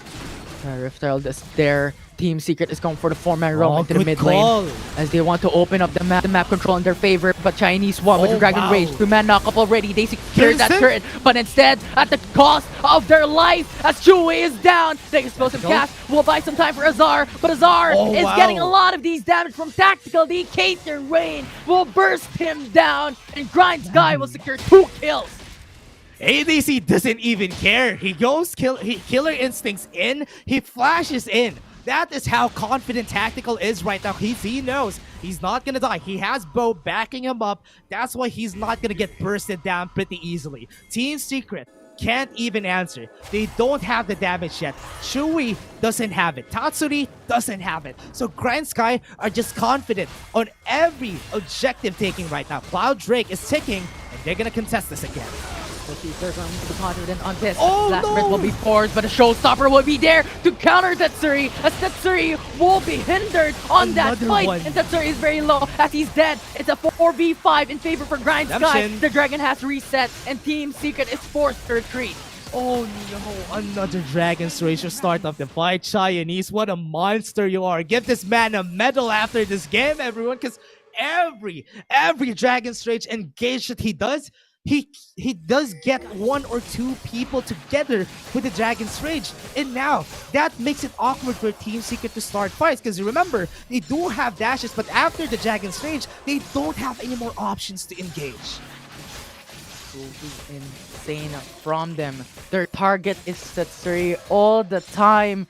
And Tetsuri has the most gold in Team Secret's lineup. But looking at Grindsky, looking at Tactical, it's 9.1k gold already for the ADC of Grindsky Esports, and it's not looking quite good here for TS. Oh man, 3-0. What I'm afraid of is this Tactical. 9k gold right now. He's almost on the second item right now for his side. If he gets that, that's enough for them to transition onto the late game for Grindsky. Their late game is secured already, but it's a good thing that they're putting Tatsuri on attack position on the bot side just for them to take some towers for themselves. Yeah, he has to free farm. He has to scale in the late game. So having those turrets, it's a good thing. But Grindsky Esports is looking for that trade. They're looking for the tier 2 turret, more value for himself. No, that's as bigger. that will be a huge gold injection for Tactical, for Tante, and for the rest of the crew. Now that gives them way again to the Rift Herald. This is easier takings for them without any contest from the members of Team Secret. With this, Grindsky is just set for life. They can push again. They have 4 towers under their belt, but it's a good thing right now that Team Secret answer back with some towers of their own. With Tactical being this confident, Team Secret could use that confidence for them to turn things around for themselves. Because if ever Tactical missteps with a killer instinct or a flash, that is when they capitalize. Use the cease and desist against Tactical and let them dictate the face of the fight on the side of Team Secret. Although the thing is, Bo has the wild growth for tactical himself. Yeah. So if he goes for the killer instinct, he's going to be safe. If he's not safe, he has more HP to survive. He has more sustainability from Lulu. And this is just the cost of having a Kaisa and Lulu go what through is for this? Grindsky. And now Tante goes in with a showstopper along with a face breaker. Azar and Trevor is now CC'd. But Oh, TS is no more forced back ults. away. They're forced to retreat as Grindsky is looking for the tier 2 turret mid lane. You have no more ult, so this is the chance to close the cask. Now forced away a Sonic Wave for Chinese One. Goes back onto the Raptors as TES is now confused. What do they need to do here, Dash? Freedom of choice is what Team Secret needs. They don't need to be reactive on what Grindsky is putting in their table. They need to flip that table over because Team Secret right now, they're being forced to be reactive. This is not what they want. This is not their comfort zone. Grindsky is just dictating on where the fight is going to happen and when the fight is going to happen. Team Secret needs to find a way for them to be in their comfort zone. Grindsky just knows they're not taking any risk. Look at even the bot lane. They're just managing the wave state right there. Yeah, this is really good for Grindsky Esports. They're confident, they're looking clean, they're looking flawless in this early game. And remember the stakes on the line. I'm going to reiterate that for the fans out there. If Team Secret loses this game, they will lose the chance for the lower bracket finals. And they will lose the chance to go into the grand finals and they will say goodbye in WCS. Oh man, our full split champions, their kingdom is slowly getting rumbled by Grindsky. As we said, the Grindsky is the Titans. And Chinese has been a thorn on their side since a while ago. Need to find answers. Chinese won't be a problem in the late game, but tactical would be a great headache. And now whoever starts this, get the fight! Sonic Wave goes in for the kick. Dragon Rage onto one. The Stasis Enchant will be forced immediately into the fight. And now Season the 6 on the Tactical. But look at Wild Growth. It's so much HP. And now Tactical jumps in with a killer instinct into the front lines against Team Secret. As Trevor is down. Rox is down. And Chewy will be followed up. And Grindsky will be eviscerating Team Secret. The comeback king has fallen. The Rift Herald With the spawned Rift in the Herald. mid lane. Oh, no. And Grindsky This is is it. looking for the finish. Grindsky is looking for the win. And Grindsky will conquer the comeback king. If you want to be the best, you have to beat the best. And Team Secret will say goodbye in WC. Champions can fall, gods can bleed, and this is Grindsky conquering champions, and they got the win! This is the celebration! Team Secret is out of the game, and Grindsky follows to the lower brackets. What confidence, what reverse win did they just do? Infinity, this is one heck of a series that we had right here. This is the Titans that shut down the walls, that shut down the Superman, the weakness with the Kryptonite and WCS Philippines. Grindsky Esports once again. The weakness spot of TS has been touched, has been defeated, has been shut down by GS. Magic card United we stand in that they did. Game 3 to Game 5, what a long shot for Grindsky, and they did the impossible right here, getting a reverse sweep against Team Secret. The comeback kings has been come back on by Grindsky, and this is just because that they gave way for Chinese to get his Lee Sin. 3 games? That was all him. That was all him getting the Lee Sin, getting great Dragon's Rages, and Team Secret couldn't even answer that. The early game pressure that Chinese just gave during those games, it was just so much. The Team Secret wasn't even able to get advantages for themselves, and they know that Ripperl is the favorite of Team Secret, and they always contest it, right? Yeah, it's insane how Chinese One was just able to wreak havoc in the early game.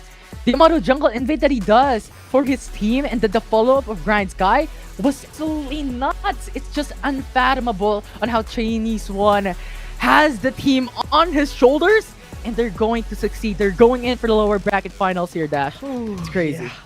This is just so much. I was on the edge of my seat the whole time, but with how Grindsky performed this game, it was just so much to take in. Yes, there was some shining light for Team Secret, but it was not enough. The shadow, the darkness was just enough for them to get taken down. And this last play right here, look at the confidence. Trevor was able to pull out the cease and desist, but because Tatsuri was just so far, because Chianis was zoning them all out, no follow-ups from Team Secret came right there. And the wild growth from Bo. even if you do cease and desist onto Tactical, when Tactical has millions and millions of HP, how can you burst him down? You can't. Yeah. Too much to take in. And Chinese, yes. This is what I was waiting for since Game 3 to Game 4. Chinese, Globe Prepaid, player of the game. If I have an MVP for the whole series right there, this man was it. Because he was the one investing resources from all the players. He was the one giving Tactical his advantage, giving him the space that he needs. And he was the one who got all those steals from the objectives. And that's why every time they get the Exodia on their side. And Chinese won time and time and time again. From the regular season up until the playoffs, they put huge value. The jungler, Chinese won. And I remember the first week of the regular season, we talked about this player specifically for Grindsky Esports. If he has this good food, if he is in a good mood, Grindsky Esports will prevail every single adversity in their path. I hope that the panel asked what food he ate a while ago, because right now Chinese going crazy, going ham during the games. The Dragon's Rages are just so much, and even going for the whole health option, going for that health tank that he has always been, and always starting the fights with great Dragon's Rages. That's just so much to take in for me. That reverse sweep, I was on the edge of my seat. Infinity, we haven't been expecting this, but Chinese was just crazy during the whole last 3 games. Yeah, it's nuts. You were on the edge of your seat. I was already on the floor. The reverse sweep from Grindsky Esports. They prevailed on the Comeback Kings. The Kryptonite prevails on this matchup here for Team Secret. Unfortunately, we're not going to be seeing Team Secret any longer in this one, but still just a fantastic win from that series alone. And I'm just really excited for more games, but that was the last series of the day. I'm Infinity and this is Dash. We're gonna take a short break. When we come back, it's a panel discussing what happened in that amazing 5 games best of 5 series.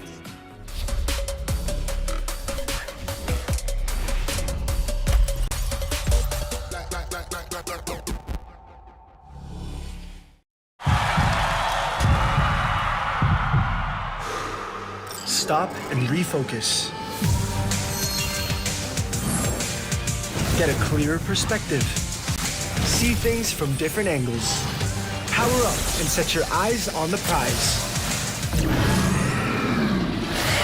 It's time to step up and rise to the challenge with the Redmi Note 11.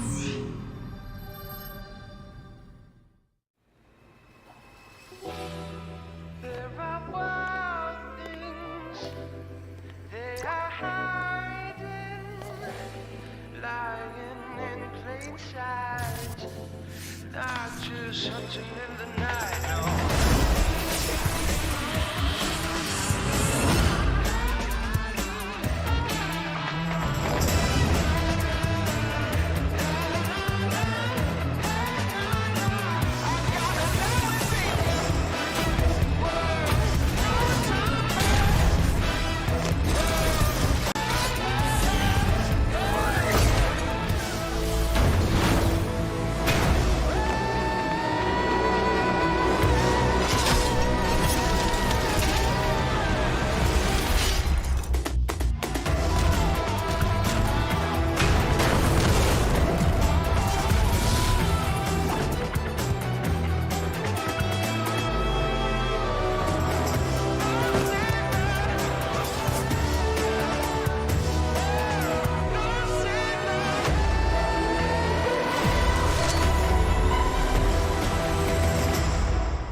Pag pinanghihinaan na tayo ng loob, where do we go? We go where our power lies. With Go Plus 99. 8 gigs for all sites, plus 8 gigs for our favorite apps. Let's own the future with Globe Prepaid.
Ladies and gentlemen, Team Secret is down. This is not a drill. Grindsky Esports in an amazing reverse sweep take the series versus Team Secret.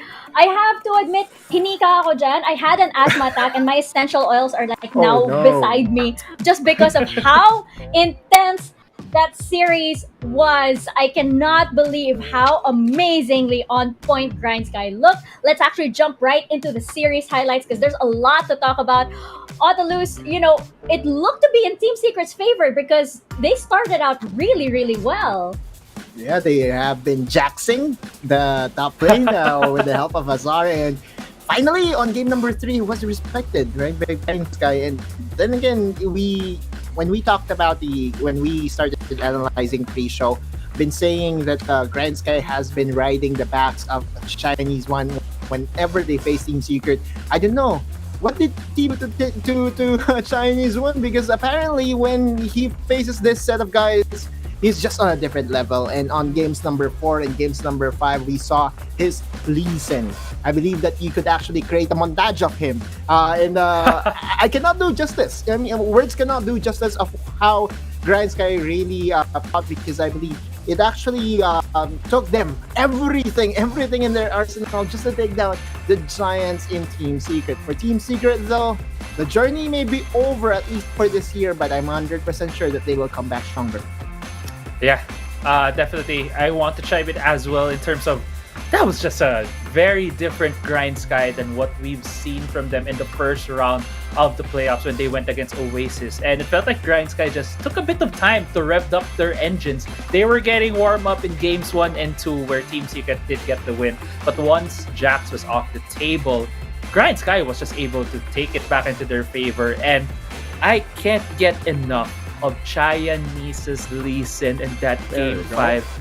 Oh my god. The Dragon Rages were always on point, and I feel like whenever this is the form of Grindsky, when they're when they're ahead and hyped up on these matches, I think they can take on almost any team right now. It's just such an on the level that but before we saw 100% Grindsky. Sky's the limit for this team at this point. Yep. Oh yeah. Another moment for a Chinese one, just cementing the Game 5 win. Love the draft overall. Again, for the Kaisa pick, when was the last time that we saw Kaisa? Oh. And then bringing it out on game number 5, putting all marbles in the basket for Grindsky Esports, just show the support system that they have, the trust that they have amongst their team. And they're against Crit, not a team that you could really count out at any point in the season, but they have done the unthinkable and they have eliminated Team C. Let's actually waste no time anymore. Let's bring on to the panel Grindsky Esports, because I'm sure that they are celebrating like crazy. I can't wait to have them back here. I do think I owe them an apology over here. Grindsky Esports! Congratulations to you guys. At simulan ko na, kami ni Crazy Apple ay Mika Fabs. Hi, Crazy Apple. Do apologize for doubting Grindsky. For doubting Grindsky. And you guys deserve the win 100%. Yes, so much. First question out.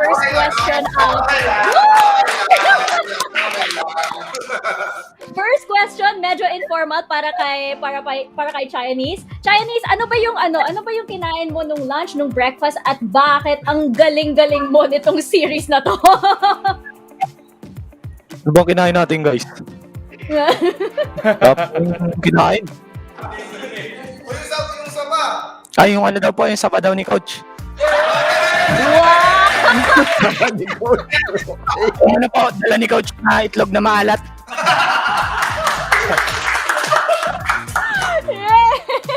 Okay, itong question naman, of course, sa Game 3, so 2-0 in favor sa Team Secret. Kamusta naman yung mentality ng team? Paano ba kayo naka-comeback? At sino ba usually sino yung naging cheerleader ng team para maka-comeback kayo? Lahat naman po chinicheer namin yung isa't isa. Saka pag natatalo po kami, nakikita rin po namin yung mga pagkakamali namin. Tapos pag dating po namin kagad, pag game 2, opo. Pag nag-game 2 na, makikita namin kung ba't kami natalo. Tapos pag natalo kami ulit, makikita po namin ulit. Kumbaga, nagkakaroon pa po kami ng chance, mas ginagalingan pa namin.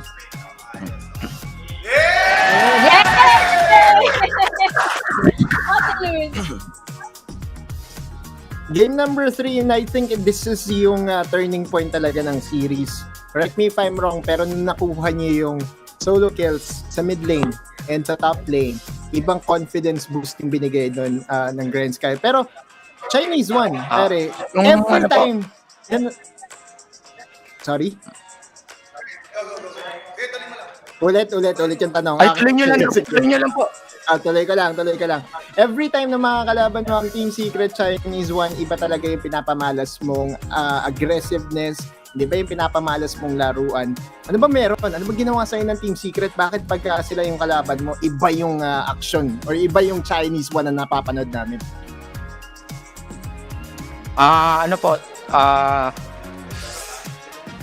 Ganun pa din naman po yung performance ko. Siguro habang tumatagal, mas nagigilang po yung yung performance, nag-i-improve po ako. Kaya siguro po yung mga nakakalaban namin, medyo maayos yung performance ko. Okay. And siguro, next question that I have, isa pa. Ang mga katapat niyong next ay isang team na documented na rival niyo, hindi talaga kayo umuubra pa sa ngayon. Sa lahat ng tournaments, RRQ ang nagpapahirap sa inyo. Ano ang i-expect namin sa laban ninyo at paano nyo sila paghahandaan? Ito na rin po yung time namin para makabawi sa po pag nakalaban namin sila sa semis. Dodoble na po yung galing namin, tsaka babawi po kami sa kanila kasi totoo pong hindi kami nanalo sa kanila sa lahat ng tournament. Pero tignan na lang po natin pag nag-semis na. Nakatapat namin. There you go. Apple. Okay, I think tatanong naman na kalamihan ni Otto, siguro may isa na lang ako tanong dito, Chinese. I want to give you the chance to at least declare this. Kasi sa pinakita mo sa Game 4 at Game 5, pare, napabilib ako ng sobra sa lisin mo. Are you willing to say na ikaw ang number 1 lisin dito sa Pilipinas? Hindi ko po masabing number 1 ako, pero confident po ako sa performance ko na lahat kaya ko po. Basta po, wala po akong kinatatakutan sa jungle, pero lahat po ng kalaban ko nare-respeto ko. Humble. But Grabe. ako, gusto kong sabihin na yung pinakita mo sa Game 5, grabe yung mga Dragon Sage mo doon, pare. Thank you for that performance. Sobrang saya panoorin. Ang ganda ng sagot, Ano po ulit? Very, very humble. Very diplomatic. I just wanted to say, Chinese, sobrang ganda ng mga Dragon Sage mo, and it was a very great performance. Ang ganda panoorin ng mga nangyari na yan. Thank you po. I love you po. Okay. Grabe na nga yung series highlights, parang puro Chinese nga yung lumalabas.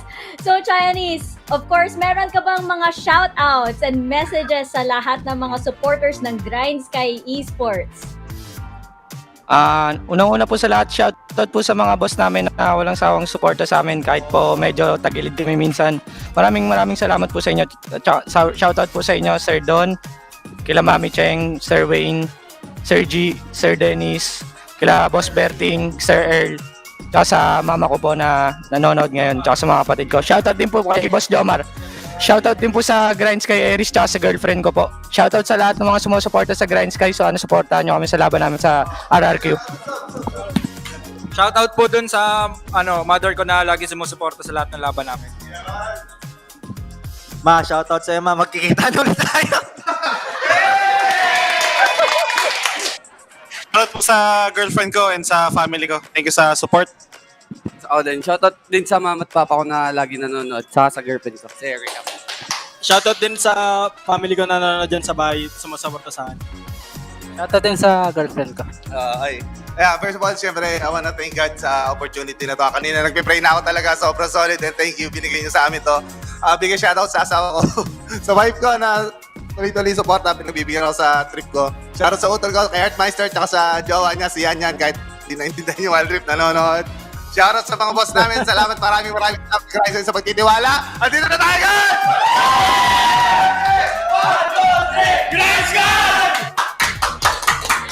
Congratulations, Grindsky Esports! We look forward to seeing your journey continue dito sa playoffs ng WCS PH.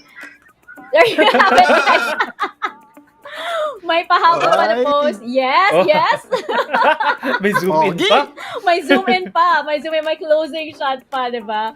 Oh, I am so happy for them. And they really do deserve it. Can you imagine the form of Grindsky Esports when we were at the Sea Icon Series fall season compared to what we saw today? It's pretty amazing indeed. And, you know, it of course, this is heartbreaking for Team Secret because of course they were the team to beat, and as Infinity put it earlier, to be the best you have to beat the best. Let's check out the results from today, of course, because unfortunately, along with Oasis Gaming, we do have to say goodbye to Team Secret. And you know, Oculus, there was a lot of chatter earlier about there being a possible Horizon Cup curse. Just because this isn't... You want me to go there? There seems to be something around the teams, of course, the pioneering teams that we have. Yep. And, you know, for Team Secret, of course, the standards were so high for them. But unfortunately, it seems like the rest of the Philippine teams, they took up that challenge and they raised the bar even higher. Mm-hmm. Just to answer your question about the Horizon Cup curse, I'm noting down the teams that are currently no longer qualified to participate in Icons Global, and Team Secret is there. SE is also part of that Horizon Cup curse list. Team Queso, I believe, in a bit of a limbo. DKG, the world champions, is no longer part of the list. The list goes on, right? I will continue to track the 10 teams that we had during Horizon Cup to see if the curse is really real. But regardless of of the curse being there or not, we still have to give props to both GS and TS. TS really put up a fight. We understand and we know the adjustments that they had to go through all throughout the season. It's not easy to go through some big adjustments. And we know that this is still James' team from the get go, and with that change, they persevered and they actually went this far. But we still hold them to a different standard. And Team Secret, we all know them as the team of, but at least for now they have to give that throne to someone else, because again, Grindsky was able to dethrone Team Secret. Indeed. And Crazy Apple, looking at our brackets, of course, we have a really interesting matchup over here in the lower bracket between RRQ and Grindsky. What are your thoughts on this as the lower bracket continues? Oh man, RRQ and Grindsky, they just showed up here in the lower bracket, and honestly, it felt like Grindsky has gone through the gauntlet going against Team Secret. While on the other hand, RRQ still remains to be seen how will be the match. I remember you guys mentioned that historically, Grindsky has had a tough matchup with RRQ. They have not really won against this team yet. So this will be the next test for them. This could just be the new Cinderella run. If you guys were talking about how Team Secret loves to do this, the Cinderella run from the lower bracket, Grindsky might just carry that mantle now after taking down Team Secret. Or it could be RRQ as well. They also took the scenic route. It's gonna be really, really interesting. And from 6 teams at the start of the day, we are now down to 4. Team Underground, Fennel Adversity, RRQ, and Grindsky Esports. Let's take a look at the schedule for next week as we inch closer and closer to our WCSPH Grand Finals. We are going to be having Team Underground up against Fennel Adversity and RRQ versus Grindsky. By the way, Crazy Apple, your predictions are still in the running there, while myself and Riku, we have to rethink our grand finals predictions over there. Wait, no taking back, right? Although I think Isaiah was the first one to take things back, and he transferred from, what was her prediction again? Fennel Adversity and Grindsky, right? And then I think so, yeah. Yesterday, she was very vocal in changing her prediction to Fennel Adversity and Team Secret. Well, are we going to count her change of prediction? We'll see. We'll see. I think we have to revisit like that talent prediction thing or post rather, and then see like who is still in the running and everything. But you know what? With regards to Team Secret, of course, no regrets in putting my faith in them. I mean, like, I do remember another esports host, of course, from another tournament did mention, you gotta stick with your team. You gotta stick with the team through and through, whether or not they come out on top in the low times as well. So I do agree with you, Oculus. This isn't the end for Wild Rift Esports, of course. There is still a chance for Team Secret to make that comeback. But also, we can't be any prouder of these 4 teams that have made it this far. Team Underground, Fennel Adversity, RRQ, and Grindsky Esports. Oh my goodness. Everybody has been saying the Philippines looks stacked indeed. And these 4 teams, these top 4 teams, we couldn't be prouder to have them, be like the flag bearers right now of what we have for the WCS. Crazy Apple, I am wondering right now, you have Team Underground with the brand new mid laner. We have RRQ that looks like they are on top form, have not had a loss yet in the playoffs. We have Fennel Adversity, of course, ever improving, constantly, consistent. And we have Grindsky Esports, our wild card in the playoffs with, these stunning plays. What are your thoughts over here? I know you have your grand finals predictions, but I think it's going to be very, very close indeed. I also want to talk about a bit of the elephant in the room here, Mika, in terms of I predicted Team Secret to eliminate Grindsky today, and I'm so look at glad this. Oh, yes. Right, yes. No. Oh, somebody. But before Somebody's we get to gonna that, be dancing. But before we get to that, Mika, I just want to also highlight, these top 4 teams really are just on a different level right now. Especially, I think, partly recency bias, partly as well the highlight plays. Grindsky just really showed up today against Team Secret. Mhm. Yesterday, Team Secret also went the full distance against UDG, and they were hyped up with that series. And again, here, Grindsky showing up Team Secret in terms of upping the hype, upping the stakes for them. And right for me, I don't regret putting both Underground and Grindsky in my predictions for Grand Finals. And if the series so far between Underground and Team Secret and Grindsky were any indication, I would love to see a best of 7 again between Underground and Grindsky. Casper Let me say sweating. something. All right, so we have 4 teams right now. We have UDG, we have RRQ, we have GS, and FLA. And if I'm going to take one trait of them to form a super team, that will be PPG's team fighting, RRQ's experience, Grindsky's support system, and final adversity's discipline. And these are the traits that we are going to look into next week as to what really is going to stand out. Again, we are looking for the top 2 teams to represent us in the Southeast Asia Finals, which has been very, very soon. Very, very soon indeed. And that about wraps up what we have for you this week. Of course, this event is made possible by PPGL, the largest multi-game esports league in the country, together with Riot Games. And we would also like to acknowledge our official mobile partner in Xiaomi. The hashtag Redmi Note 11 is equipped with 90Hz AMOLED dot display, making it possible for you to experience powerful gaming, less waiting time with 33 watts pro enabled by the all-new MMT technology and a 6nm Snapdragon 680 for high performance while improving battery life. More information about the Redmi Note 11 is available at the Xiaomi Philippines Facebook page. You can have the best time in the Rift with Globe Prepaid's Go Plus 99. Get wild with 7 days of 8 gigs of data for all gaming apps and 8 gigs data for all sites and Unli all net texts. So you can always be prepared to take up the challenge in the Wild Rift. Download the new Globe One app now to register. And of course, this tournament is under the supervision of the Games and Amusement Board. Don't forget, guys, this is your last chance. This is your last few minutes, seconds for the PPGL giveaway. And we are giving away this lovely PPGL gaming chair. It's an exclusive one. I'm pretty sure it's limited edition. I don't think it's anywhere else. And all you have to do is post a photo of yourself watching the PPGL WCSPH playoff stream. Explain in your caption why you love watching us.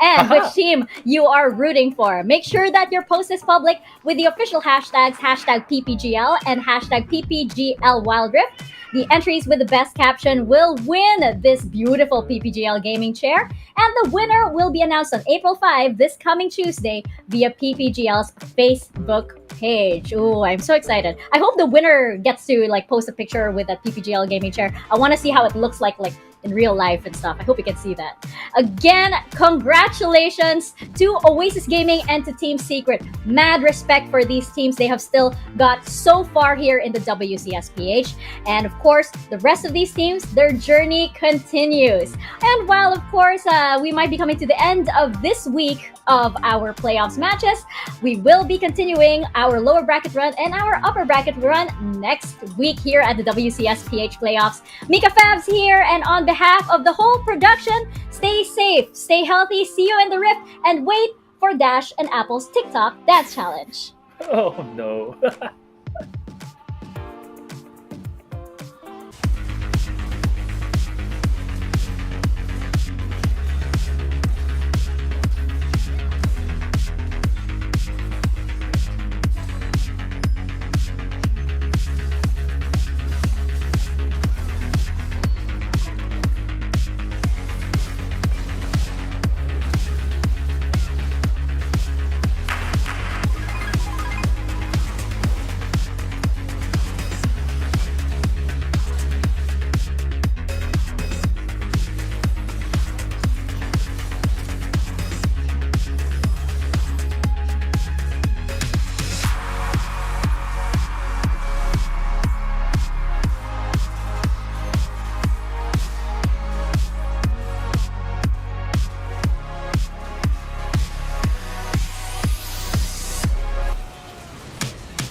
Take him down, they don't have the damage. SPH 이것도 언제도 guy.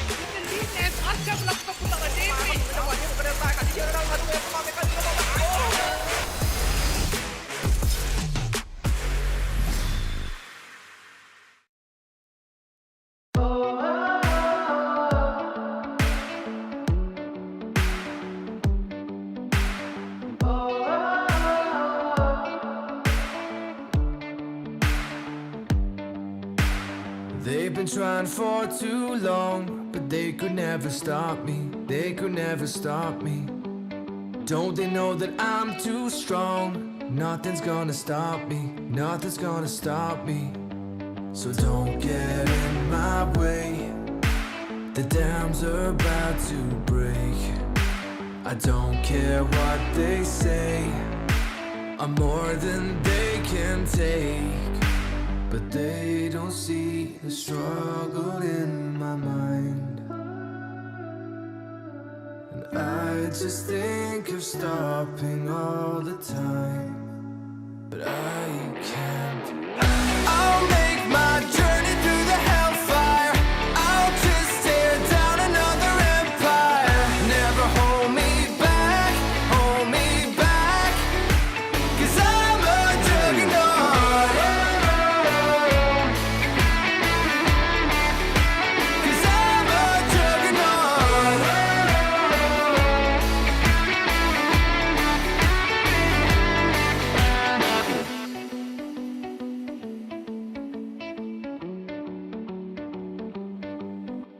Determination on my side.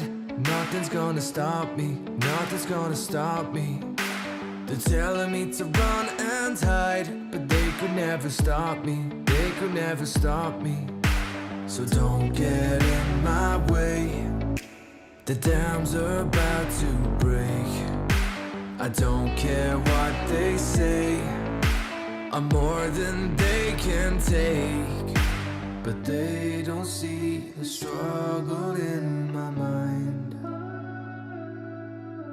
And I just think of stopping all the time.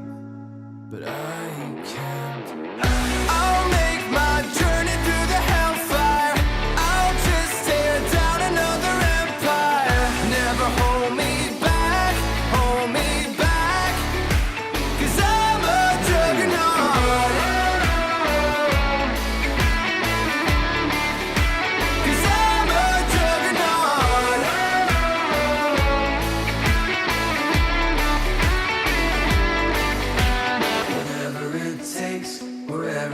Takes me, I'm never gonna stop, no, no. Whatever it takes, wherever it takes me, I'm never gonna stop, no, no. Whatever it takes, whatever it takes me, I'm never gonna stop, no, no. Whatever it takes, whatever it takes me, I'm never gonna stop, no, no. I'm never gonna stop, no, no.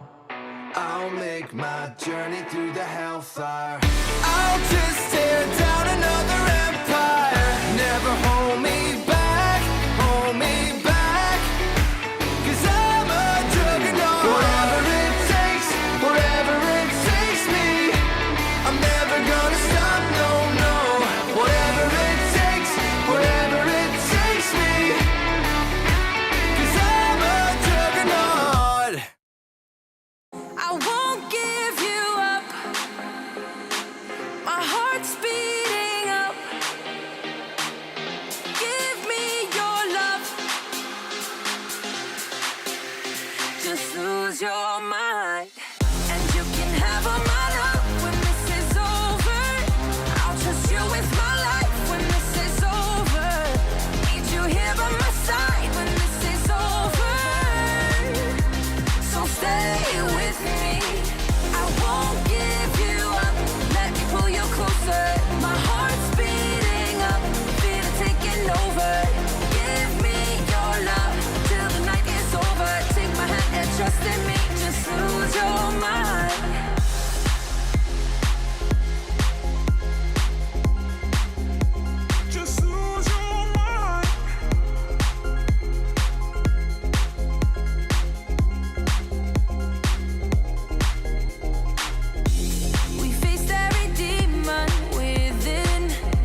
help myself.